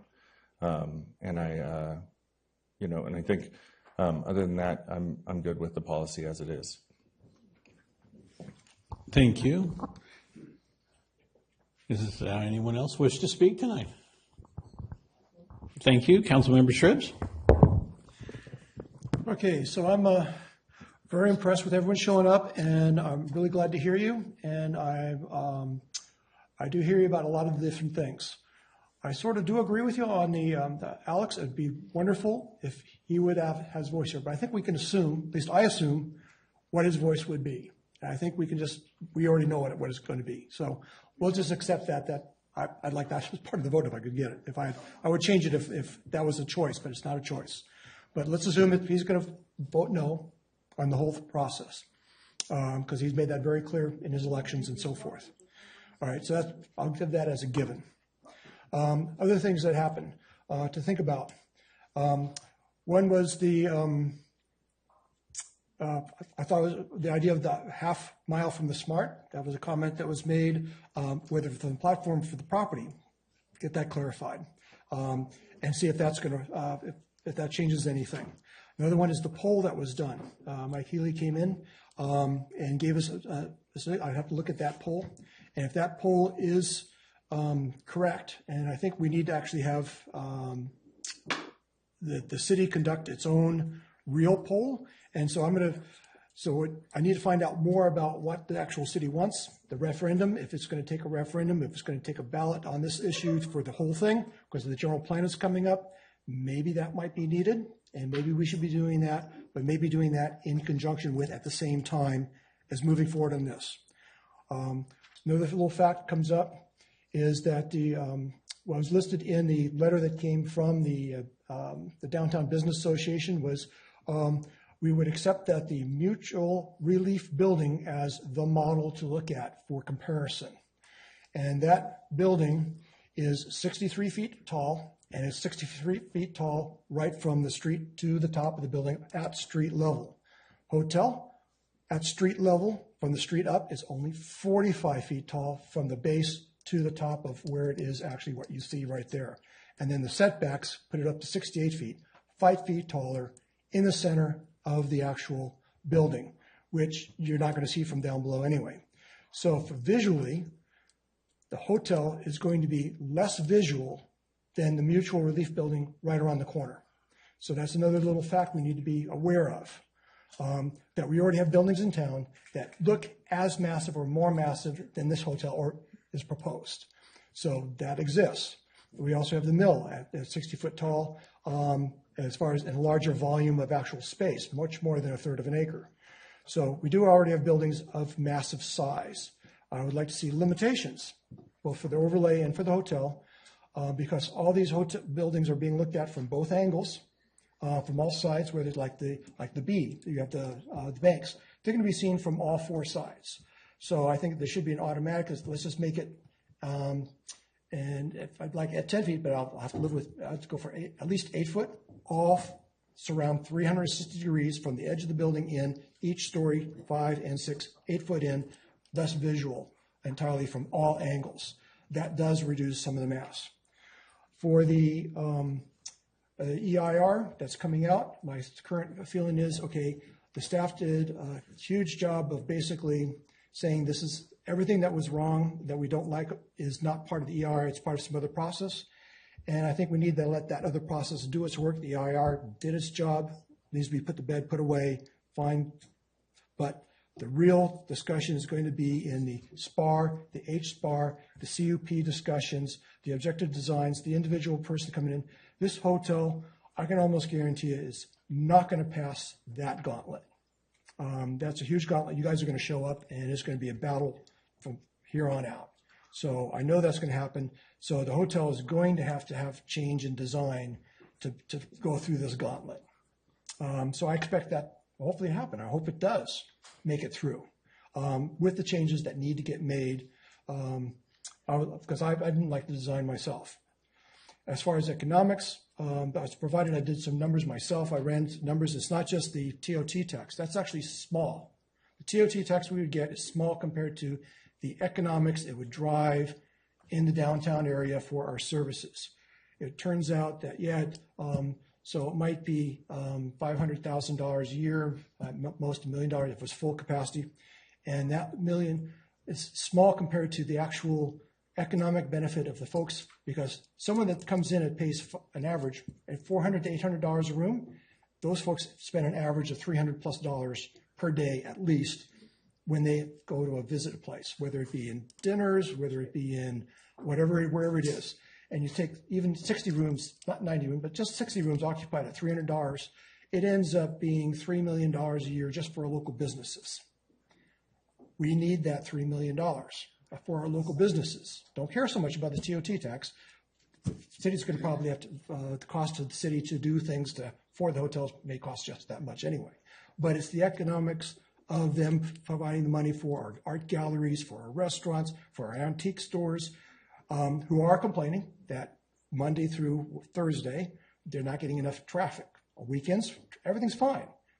So we need, and this hotel, and then I went and talked to went to hospitality meeting, that they had their annual meeting, and actually cornered to the hotel owners and asked them about this competitiveness, about these rates, these room rates, and if it's going to take away from their businesses. They said, none of my customers are going to go there at all because they're charging a lot more than me, and it's a whole different clientele coming from different places, and we will not be impacted by our room. Our number of rooms that we're renting is not going to be impacted at all by this facility because it's way up there. And actually, it's going to benefit us because it's going to give us advertising to a whole different clientele than what we're getting here now. It's going to be very different people with a lot more money that's showing up because they want to come in and they can just walk around downtown and go have their cocktails at the bar at the evening. So it's going to bring in a lot of different people. And so they were actually for the hotel because they don't see it as a competitor. They see it as a partner in making a bigger business here in town. So the hotel folks who are already here say, I want to go. So, and I talked to a few other folks, a few of the younger folks. Yeah, we want it. So whether the poll, and I distrust polls, especially if there's connection with, oh, there is a poll out there on next door. There's a poll. Go take it, please. Huge bias involved because it's coming from folks, a group of folks that are already starting out that have the anti-hotels. That's fine. But when you say there's a poll out there and then advertise there's a poll on next door with all the social media, then the folks who don't want the hotel show up for the poll, and therefore we have 800 people not liking the poll, not liking the hotel. Okay, expected conclusion. I have to look at how the poll was conducted and actually how it was advertised to evaluate that statistically. And I do have a statistics certificate, so I understand statistics and how they're generated, how to do polls, and how to run numbers. So I got that part. So I think it needs to be a truly independent, not advertised, but advertised and actually sent out to all the people. Now, polls, I think, were taken downtown, and I think the business owners did support the hotel from that poll, but I want staff to kind of review us as what happened with that poll for them for that. The 3D visuals that came up. I totally, the EIR, the 6 pictures that showed up in there, I've said it before at the last time, I hate those 6 pictures. I think totally biased. I totally agree with that. I also look at what was delivered, what I saw advertised with the overlooking down at what the overlay. Again, those I consider biased. I was also an artist a long time ago, and so I was taught about perspective and all that. So, but that needs to be done in the process that's coming up. There's going to be 3D visuals, I was told, that would be created in the process of the next couple steps, but not now until we get that part done. So I fully expect that to be 100% done, 3D visuals from ground level, walking by, just like you see when products turning around 360. I expect that to be able to done from ground, from drone view, all done before that hotel even the next step. Other things I would expect. Okay, so the surveys, I think we need to confirm the surveys, both for the downtown businesses, the economic analysis, and then when it comes down to the economic ability to what we need to revitalize our downtown. I have a vision for that. I'm not blank. I'm that's like, Lucy, I have a vision. And what my preference for what happens on that spot, I would love a 3-story Victorian bed and breakfast, high-end, same charges, $500 to $1,000 a night, bed and breakfast that provides all the food. That's my vision for what I'd like to see there, but that's not what's being offered. Second option I'll throw out there. If the community, like you guys out here, really want to make this a change, go talk to the property owner. Let's make a deal. Let's buy that property with our own money. We'll put in the monies, whatever $1 million, whatever $2 million, whatever it is, and we'll buy the option out from this whole thing. And we'll even bring in the $1 million to convert this over to a park, and we'll bring in $1 million from ag and open space, and boom, we'll have a beautiful park there. If that's the direction, if we need to change, then that's to do. But looking at options that we can do instead. What is the alternates?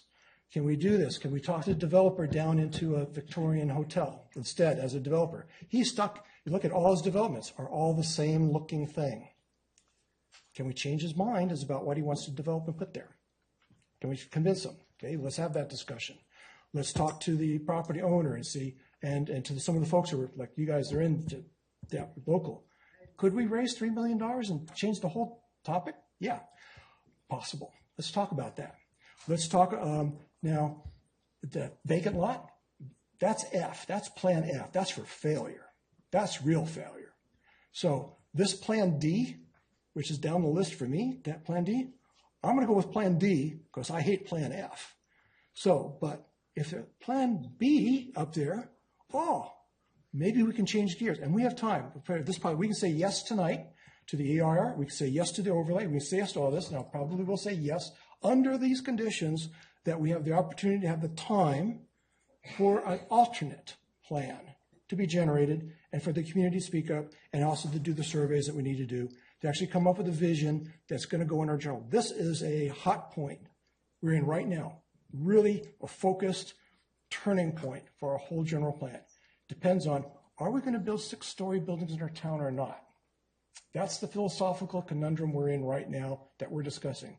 Should we go forward with allow 6 stories or not in our town from this point forward, or are we going to keep it real low and then as limited as possible? And how can we possibly meet housing requirements by the state doing that? One person said, yeah, they've done the studies, they've done something, and they say, yes, we can. We can do it with 4 stories. Other folks say, no, we can't. We got to go downtown. We got to start building. All the pros that I talked to at we've gone to various meetings. Gen H has given us lots of, and they're very supportive of this hotel and of the overlay and building, and they're like the experts in this construction area where we need to build in housing, what we really need. And they provided a lot of experts for us to go to for seminars. So I've been to several of those seminars and learned, and I've listened to a lot of webinars. I've done a lot of research on this. And basically, revitalizing downtown takes a couple factors. A couple large buildings going in, as well as a lot of small offices, fill everything. You need to do it all. You can't just do not this and not that, but just over this. You've got to do it. We've got to build some large buildings. We've got to build some small buildings, and it has equal artwork, equal quality, and then support the businesses that are there. But right now, we have vacant lot, F grade downtown, and it's going to declining, especially with the current administration at the national level taking money away from us. So we need to do something. So let's move forward with this. And it turns out time. I talked to the developer. It says, well, what's the number one critical factor for you guys financially to get a project done? It's time. Every delay costs me $10,000 a day. That's what it costs me every time there's a delay. It's $10,000, and every $10,000, that's less and less of my desire to be here. So if we're going to do a project, any project, we need to get this from a 3, 5, 6 years down to a 2-year process, and that's what the state is actually trying to work on. Get this whole development process down in time, because if you delay, developers are going, I'm going to go somewhere else, which is what they've been doing and will continue to do right now. So I want to move forward to give the developer at least their time so they can get that time down, but I want to give everyone in here time to come up with an alternate and see what we can do differently. And let's find the best place to end up and stack in. So I'm proposing, I want to do both. Give you guys what you can do and give the staff, they're almost like 90% done with this, what they're doing here. Let's just wrap this up, get this all out of the way. The hotels will be a whole different thing, project do the whole thing. Let's make this all happen. And then let's find an alternate. Let's revitalize our downtown. Let's come up with a plan. Okay. So that's what I want to do. this year as, let's say, number one goals this year is getting our general plan going, but what does that take? The land use, what does that take? The fairgrounds has to be taken care of, and then downtown has to be revitalized. The whole plan has to be generated before we can, and we got to do this year. So we got to do this in the next 3 to 6 months. We need to do this. So let's come up with that plan. And the hotel, it's going to take a year to get through this whole process anyway. So we have time. We have a year to come up with all these alternates and make those happen. So let's work together on it. So that's my recommendation of what I would like to see. Appreciate that. Anyway, if we go with the 10, but if we do go with the standard, I definitely want a 360 step backs at the top if we go forward with the yes. Anyway, that's my requirement. Okay, so I believe that this conversation is going to take us past 11 o'clock, which is kind of a rule point of order thing for council, and so I've got to ask. I'll make a motion. So we have a motion from Cater Thompson and a second from the vice mayor, and I think we can do this by acclaim to continue. So all those in favor say aye, and anybody opposed? Good. Okay, so we're good to go for getting the voice of the council up, and Adam. And Councilmember Cater Thompson? I would just like to get a clarification from Brian O. Why didn't the boutique hotel move forward? Thank you for the question. So I believe the mayor alluded to this earlier, and then actually enhanced with Councilman Shrib's question about time, money, and risk on a property owner. And a developer, and so I think it's a multiple reasons why someone walks away, whether it's financial feasibility, interactions with the community. I think the important piece of that to note is if there was a financially viable project, 4 stories, Victorian, Edwardian, any sort of design that's been offered this evening, that project would have been done. It would not have to go through this, CUP process, would not have to explore the overlay process at all. If there was a viable project, that would have materialized much sooner. Thank you. First of all, I just want to say that this council was very supportive of agriculture and Measure J. We were the first ones to bring it up. We were the first ones to do a resolution in support of Measure J. And so we're very supportive of agriculture. I was raised on a farm. Agriculture is important. My father was president of Farm Bureau at one point, and so farming is important to this community. I was at a crab feed the other day, and Marcus Benedetti just thanked this council for our support of Measure J. So I just kind of want to get that off the table, that we're not supportive of agriculture. I do support this project. I support the overlay. I just want to say our historic downtown, the buildings we love so much, would not be allowed to be built today under these current zoning regulations. So we can't really compare our existing downtown with an area that was a gas station and for 30 years has been a vacant lot. And so what we're really doing is looking at vacant lots in our downtown for viability for economic development. If you talk to Basin Street, they will say they're supportive of this project, and I've talked to them a few times because Theater Square has never been as successful as it was, and as Councilmember Barnacle said, there is at least $10 million of redevelopment money, which is no longer available, that the city put into that, and we paid that back. The citizens of Petaluma paid that $10 million back and other money that was used for redevelopment. So, they had a lift. So their project didn't pencil out, but it did once we approved, or the council approved $10 million of redevelopment money. I feel as though when we talk about the newly formed Petaluma Historic Advocates, I would have appreciated seeing a letter from them advocating to seismically retrofit our historic Carnegie Library that was, I think, built in 1906, which is a museum now, and maybe a letter supporting our trestle.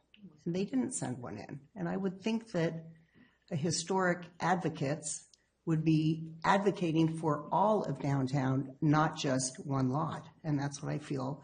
It's really about one lot. Times are going to get tougher with the new federal government. We don't know where we're going to get money. We may lose Meals on Wheels. We are going to have to find money so we keep people housed. People need housing.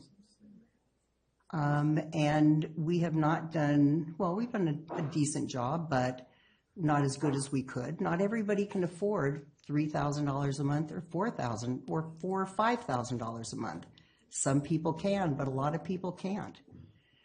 So housing is a real problem, and I think it's important that we not be afraid of housing. Earlier we were talking about Bonnie Gabler, who she was the one that put all the lots together across from the Golden Eagle Shopping Center, and now it's called something else.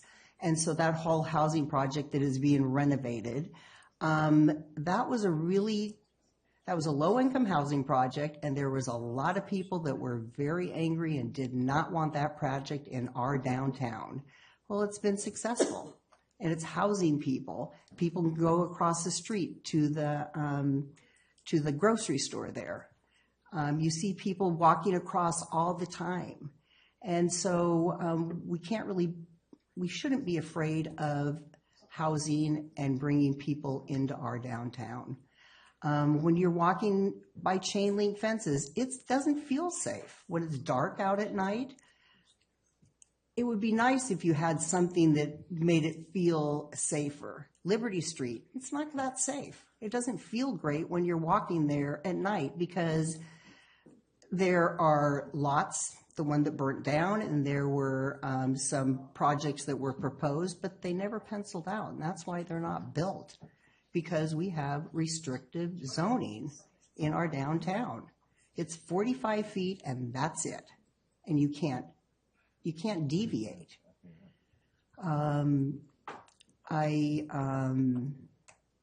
I just feel like we need to move forward with this town. We can't go back and just keep talking about we want to be historic, we want to be historic.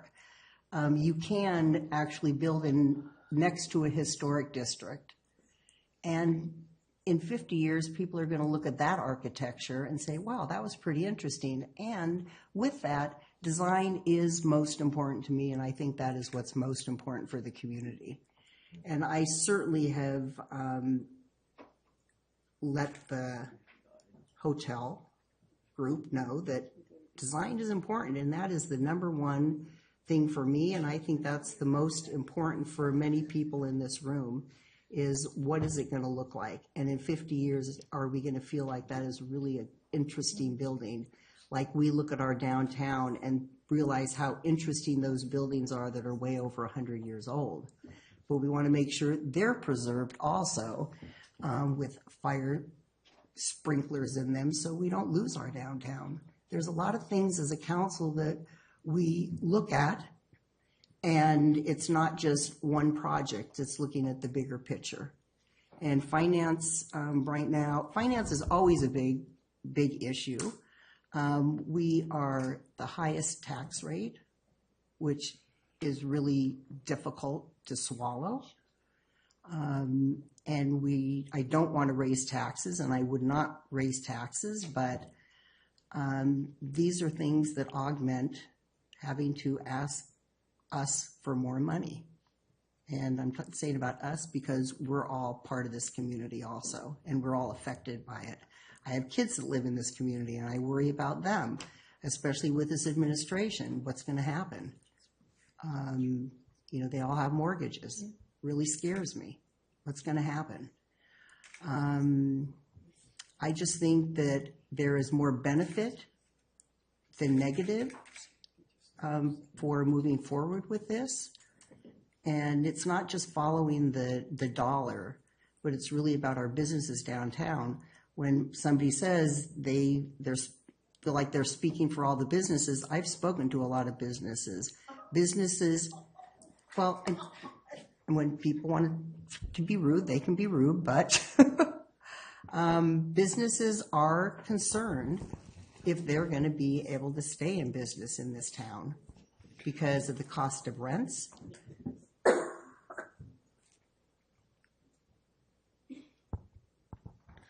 Right. I'm not done. I'm just Okay. pausing until somebody Okay. quits Take a breath and- making faces at me because I really don't appreciate it. And so I think we need to protect our businesses downtown because when you have vacant storefronts, that's zero money coming in from those storefronts. And it's not good for the owner of the properties either. So I'm just going to end it with that, but I would like to say that many of us up here have had to recuse themselves, and recusal is a state law. It's not something mandated by city council members. It's, you have to think about where you live and projects coming before you, because there is a number there, and it's just a legal law, and there's ramifications by not recusing yourself. Thank you. Thank you. And Vice Mayor? Thank you, Mr. Mayor. I wanted to thank the former council members. I think I counted 5 were here this evening. It's quite a club to be in and to come back and be so passionate about Petaluma. Thank you to those who were sitting still in the audience at 11, almost 15. I grew up with change. I just was like thinking how much change I have seen in my lifetime in Petaluma. What we know of Golden Eagle Shopping Center, it's now something River or something. It was agriculture. It was all agriculture when I was a child.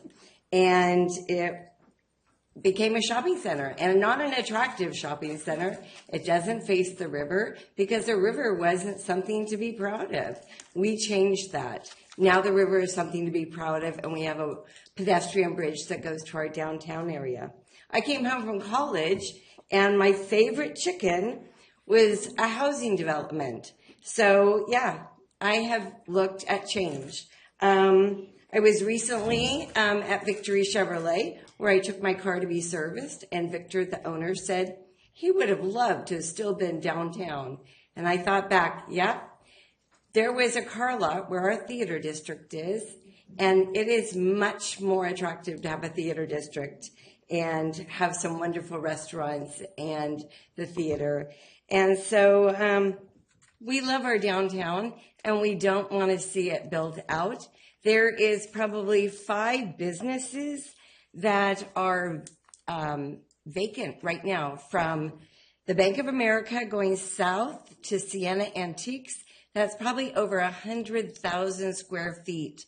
We need to be creative in our thinking, and could that be mixed use? Could we help those property owners? Let's not tax them because they're vacant. Let's help them produce more retail tax or housing opportunities. I want to also point out that we've mixed this overlay with the hotel.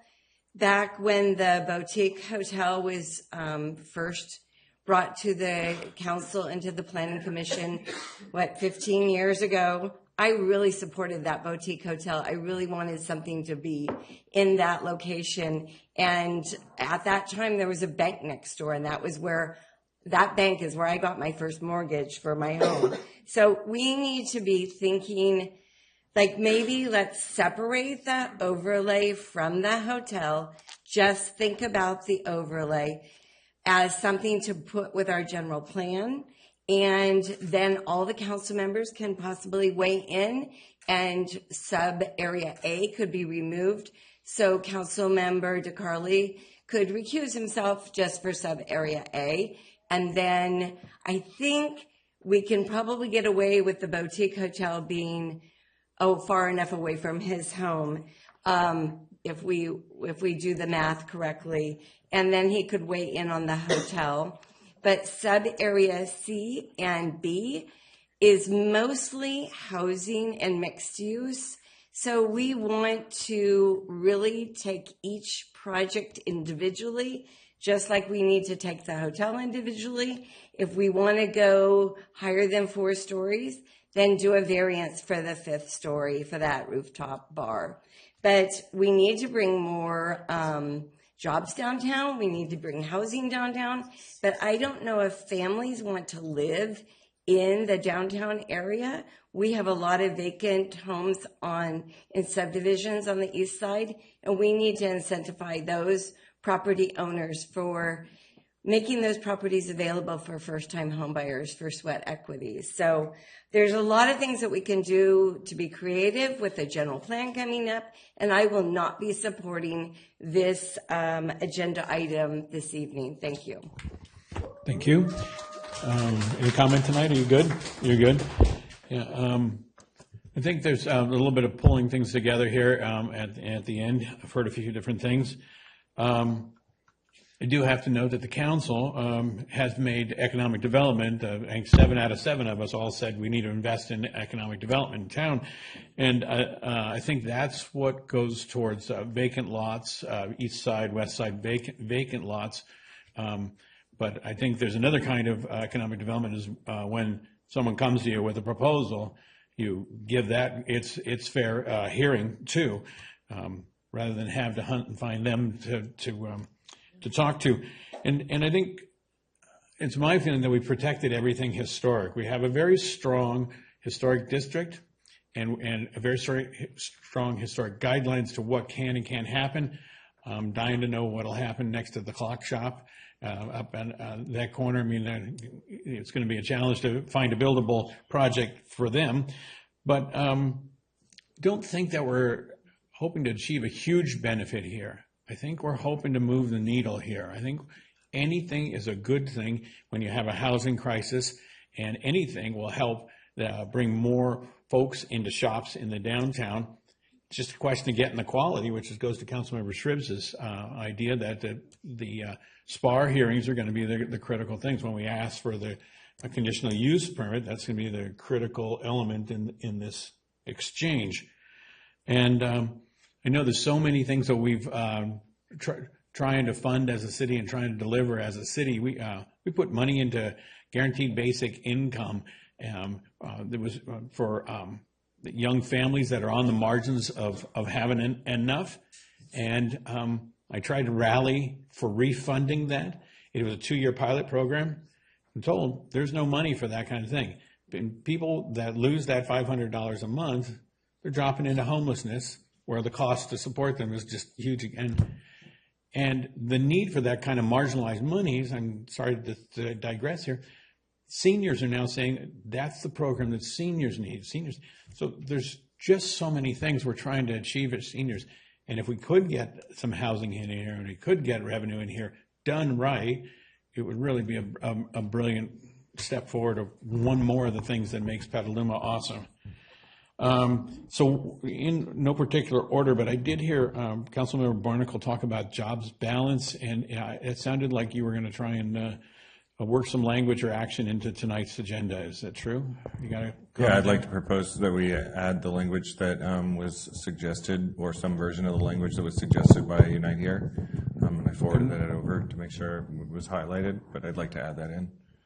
So I don't think we have that verbatim in front of us, and so it's difficult, but the context of that is that a study would be delivered as part of the planning process that indicated how many jobs at what wage and how that matched up to our AMI in the county. Yeah. So it's be a request of that. Is that a thing that could come up at the, when we talk about excellence in planning, is that something that comes up at the application stage, or is that part of the overlay? It's part of the CUP. So yes and yes. So it's part of the application, but also we would want to build it into the overlay tonight. So we're happy to take all the straw polling, the direction that council directs staff to do, and then we'd love to request a recess. Just So if the concept was put forth today with agreement, but not without explicit detail, and it be taken from concept tonight into second reading in detail? Maybe that's a legal question, or is that a planning question? Want to repeat that question? So I'm not sure if we're necessarily talking about the same language. That I've seen a couple different versions. I think it would behoove us to go through that because some of the things are informational, some of them might be filters to project approval, and you know, the jobs housing balance is in the community is not a project specific issue. It's affected by individual projects, but it's not. You know what I mean? That's a more global consideration. So specifically, I'm looking for it to be an informational issue.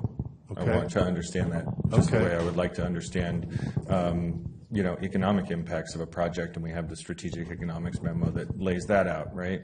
What it doesn't lay out is the jobs housing issues and the way it impacts that. Okay. Can I ask that's an assessment of the jobs and wages, and we have our own AMI available to us to know where that hits, and we also have our market information for where our housing is currently. So would it be sufficient to drill down on the jobs part of that, knowing the housing side already?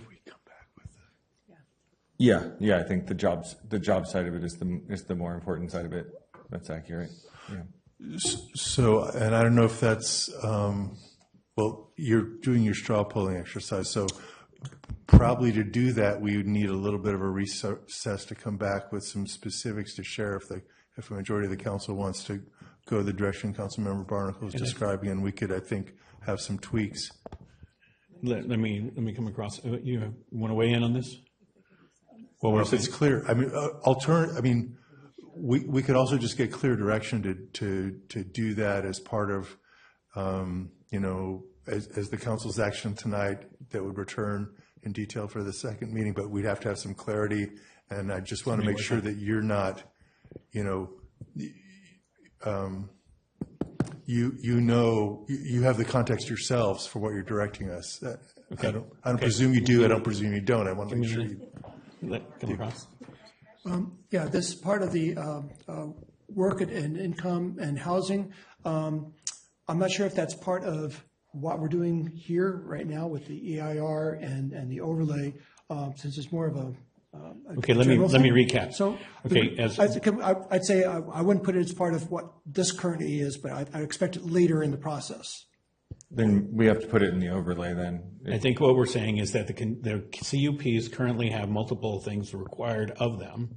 And we're saying that would be a study part of, for so we'll make this a part project coming forward. That any applicant. Yes. And I'm going to let Councilman Barnacle define this at the end here, but the applicant provide a jobs basis for planning commission's evaluation. Frank, do you have a comment on this? You good? Okay, good. Karen, do you want to weigh in? I'm not quite comprehending every detail of what Councilmember Barnacle wants, and why it can't be in the general plan instead of the overlay. But then I'm not. Well, I'm sure that anything we do tonight will be reevaluated as part of the general plan. Okay. So, okay. And then Councilmember Gator Thompson, you're good with this. And so, Councilmember Barnacle, could you kind of pull a package together? Yeah, can we pull up the language? My computer crashed, or I would share it myself. In the email I sent, the language. I sent it in an email to Eric during this meeting.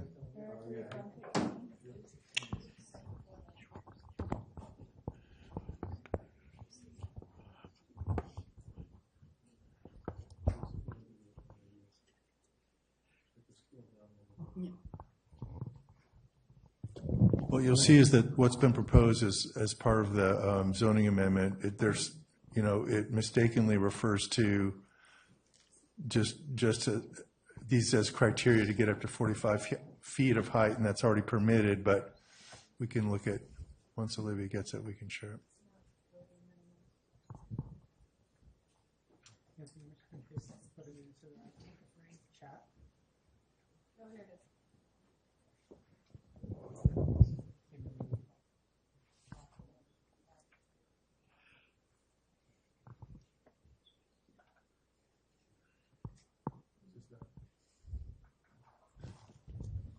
It's at the very bottom of that forward. Make sure it's just the bottom. Olivia.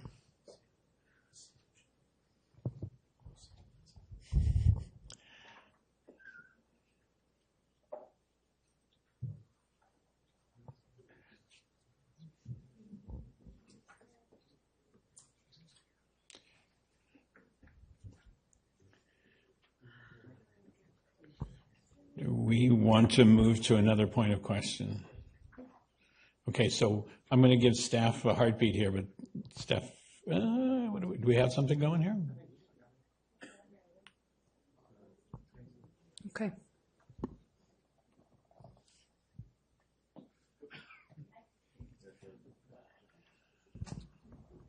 I think the key point is that first bullet and the second bullet, the first heading there. So an analysis of the impact of the hotel on the jobs housing balance in the city of Petaluma. So those first two bullets are the ones that I'm mostly keenly interested in adding in. Council member, just for clarification, this though would be a requirement of the conditional use permit, so it would not just apply to the hotel, it would apply to anything requesting additional. That's what I'm proposing, Yeah. yes. Yeah.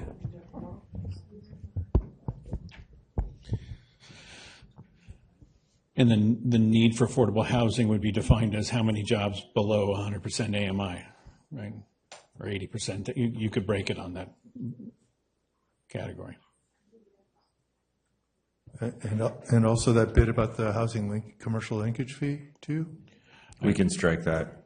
Yeah, we can strike a lot of this. Okay, text. so I'm sorry, so could you say again just the key bits for you? Because then The key points that I want in are the first bullet, okay, that there. But that's also where the commercial linkage is, so just the first part of the first bullet? Yeah, strike Okay. the commercial linkage stuff. Got it, and then? Then I think the sub-bullet there, the analysis will be based on all pertinent information. Submit a written application of the employment data to the city to the extent known. I think all that stuff makes sense to have. And then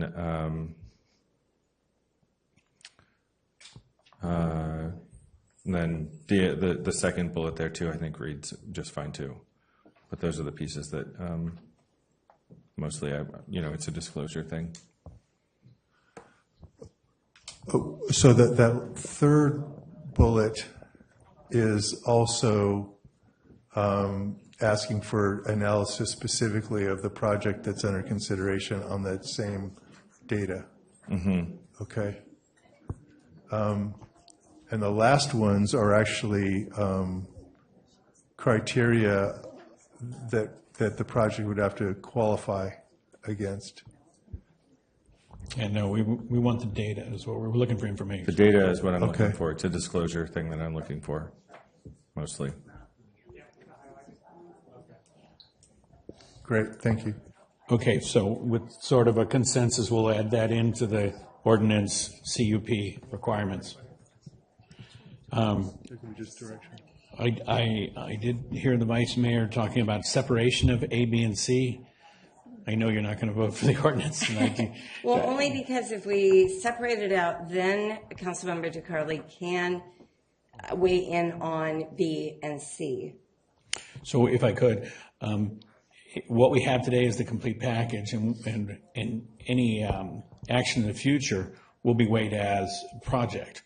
So the hotel will go to planning, or something in B or something in C. So this is like the last moment of the togetherness. So I don't see pulling it apart, because in any application, any project, we'll pull it apart naturally. So you're good. I understand, Mr. Mayor. I just wanted to put it out there to the universe. I have been recused on things that I didn't And it hurts like, to be and recused. it I does. wish I had my first year and a half back, because I had to recuse from all the fairgrounds discussions. So I know how Councilmember DeCarli feels. We do. And I sympathize. Yeah, just to note, one of the real one of the things that makes it probably impossible to unpack tonight's decision for purposes of segmenting that we sometimes do, like if you think of the weed abatement decisions, is the fact that the environmental analysis of necessity has to go to all the sub-areas because we can't piecemeal the CEQA analysis. So anyway. Thank you. That makes it challenging. Thank you, Mr. Danley. And the last part came from Councilmember Shribs.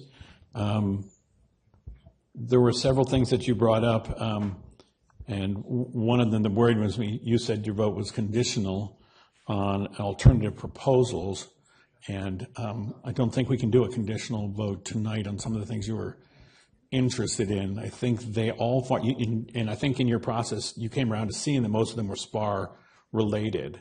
The one thing I would ask for is the step backs and it has to be phrased a little correctly, because above 45 feet or stories 5 versus 6, because the hotel I referred to, the Mutual Relief Building, at 63 feet is only 3 stories. So stories versus feet up, and so I'll be careful of the language, but I'd say any story above 45 feet, assuming it would be the 5th and the 6th story, would then be set back 8 feet from the outside edge of the building, and it's so let me bring that back and ask a direct question. Is 5th story, we have a setback that's defined for one side in the case of the hotel?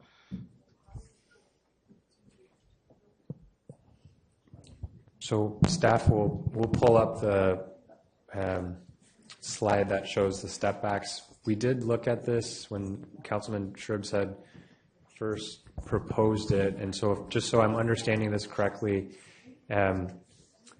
yes, we're proposing the front property line setback for the anything over 45, but you're wanting us to mirror that on the back end, on the back property line. Right, so all 4 sides.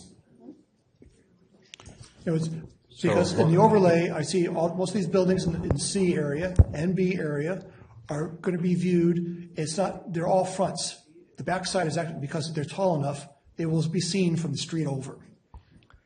And so that's why I'd like it, the reduce of the mass of the top on all 4 sides over the entire overlay. Hotel will get affected, yes, but they may end up with a 10-foot per, because I suspect they're going to be forced into that, because I suspect that committee will say 10 feet each floor, not 8. If I could propose that in a slightly different way, I think that that's a challenge in our overlay to define it that way, and it rolling through the general plan and the IZO and all of the revisions that would be necessary there. But this is more your concept of excellent architecture and falls under selling the CUP at the SPAR meeting. You know, if they can't define excellent architecture in this way, and I mean, and I do notice the Mutual Relief on the 2 sides is tall, all street-facing sides. So can we leave this one to SPAR as well? As long as it gets into SPAR there as expectation, that'd be fine. Same thing with the architectural expectation of high exceptional architecture. The exceptional, we even got a shout out from Lydia Aslan that the exceptional was an upgrade from prior language, so I appreciate that. Upgrade that a little bit, so maybe I think that 2 one's and not 3. covered. Not 2 out of the 6, not just 1. What worries me and is get that rid of the waste one. if we have the 10-foot all the way around, yeah, set as an expectation, it's actually your expectation and may not be the council's expectation. Correct. That's why I'm offering it as an option to think about. All right. It's my proposal. If I may amend the CUP or the setbacks to that, can I just make an amendment? And when you talk doing the diagrams of the setbacks, it would be for 360 degrees on all sides, basically. I think when it's your expectation or your desire, and either not the council's or not decided to be the council's, it can only be your spoken comment. It's not into any of the documentation. You know where I'm going? I hear where you're going, but I'm actually making it as a motion for an amendment to the document to make the setbacks 360 degrees. And it could be seconded and be voted down. That's fine too.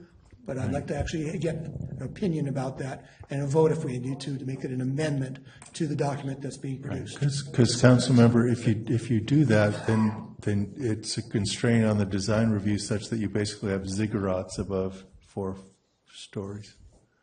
You see what I mean? No, I don't. A little editorial. The jobs thing had a consensus across the board. We haven't looked for a consensus across the board yet. This is why we're still exploring Right. this. Fine, we can go for a consensus first. And this is Fine. the sausage being made, so what we're trying to get at is the most efficient way we can capture the council majority direction. Yes. All right. I'll go with Then majority direction. Let's do a straw poll, and there we are with one of the things. Okay, and any thoughts on this on the council? I'm pretty much worried that I thank you very much for all weighing in during public comment.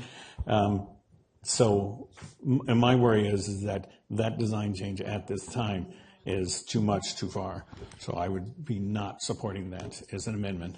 I would tend to agree. Yes, and abstaining. I've already stated that we need to stay with 4 and then do a variance, so I will be voting no. Councilmember Cater Thompson? Okay. Yeah, I'd prefer to push that to SPAR. The setback, additional setbacks, I would prefer to push to SPAR. Okay, push to SPAR. So I think we have push to SPAR, not deal with at this time in here. Those were the things that I saw. Did any other council member have something on the table that wasn't resolved? And then I'm going to ask staff the same question. Do you know what we're doing here? I have 2 clarifications, if Mayor, if you don't mind. Good, please, With the jobs analysis as a submittal requirement for the CUP, I am assuming it would be a requirement for projects that are non-residential or for the non-residential component of a mixed-use project. Is that accurate? Correct, yes. Okay, thank you. And then the other thing I heard, and I'm not sure I heard finish, or I just want to make sure, is are we changing F6 to require more than one of the criteria to demonstrate exceptional architecture? Right now it is 1 has to. I think there was a comment earlier that it should be more than 1. You're right, there was a comment. Can we pull up that slide? I think that's deep in the report. It's page 26 or something.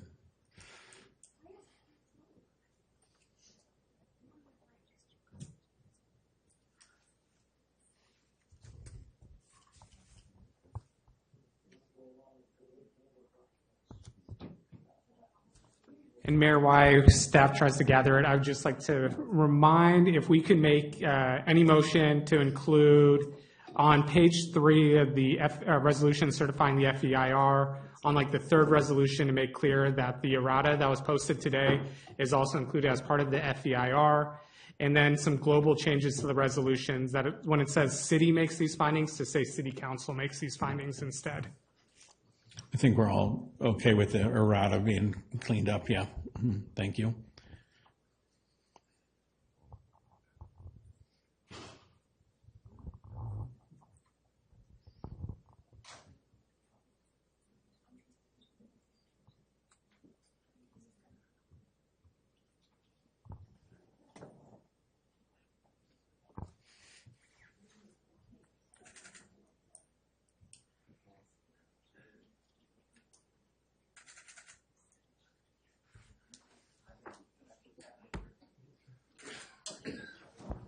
So Mayor, we're just going to pull up attachment 3, Exhibit C, which outlines the CUP's findings.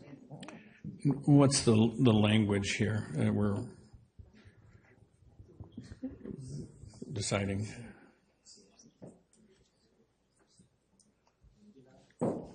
So it would be an edit. F6 currently states may be demonstrated by any of the following, and then it lists A through E, which is 5 different criteria to meet exceptional architecture. So a minor a change, a modification could be maybe demonstrated by meeting 3, I think I heard that number, 3 of the 5, 2 of the 5. That's to council's discretion. Is it reasonable to expect that more than one is possible? It's right here. Staff, I want to weigh in on a staff opinion on. We would agree with that. So is the correct number 2? Is the correct number 3? So I've got a motion from council for 3. I'll second it. And I think that was your initial position. And so, and that applies on both the 45 and 60-foot CUPs? To go up to 60, yes. Only on the 60? Well, to go up to above 60 or to get to 75. It would be to go over 45, right. I'm sorry. It would apply to both. Thank you. Yeah. So, okay, are we clear on that one? And are we at a wrap? The next order of business is the path to the resolutions being concluded. The first resolution we take under advisement or vote would be for certifying the final EIR. And does anyone want to make that motion? I'll move. Thank you. Second that. We have a motion by Quint, a second by Cater Thompson, and a roll call vote. Barnacle? Aye. Gator Thompson? Yes. Curley recused. Now? No. Quint? Yes. Shribs? Yes. McDonald? Yes. Motion carries. And thank you. And then the other action of business can be the other 2 resolutions together. They fit together as general plan and IZO. And is there someone who's willing to make that motion? One of them is an ordinance introduction, the other is a resolution, but they can be taken together if the vote's the same. And they're the effective. Complete that thought? The effective time has been synchronized, so they can be taken together. They can be taken together. Can we have a motion? I just want to note for the record, they're different kinds of actions, but they can be taken together if you like. I'll move approval of both. Thank you. Second. We have a motion by Barnacle and a second by Cater Thompson, and a roll call vote. Barnacle? Aye. Gator Thompson? Yes. Now? No. Quint? Yes. Shribs? Yes. McDonald? Yes. Motion carries. Thank you. We need to invite in our recused council member, and so is there someone? I think he's still here, actually. Yeah. Do we have someone on the? Is what? Yeah, it's going to get worse and worse. This is going to be every meeting, and it's going to get worse and.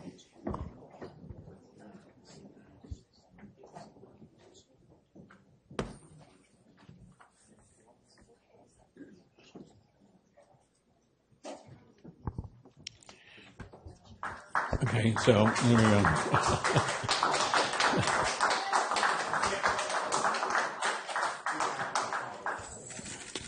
That was a long pause. I made good use of it there. And before we adjourn, I just want to mention again that we are closing this meeting in memorial for Bonnie Gabler and Mike Kearns, who have contributed so much to the community. Thank you very much. This meeting is adjourned. Hey, Kevin, since I don't want to be out of order, but I think the best solution is to recall city council members who rubber stamp everything and elect people who are willing to listen to the community. Because you guys definitely didn't listen to the community tonight.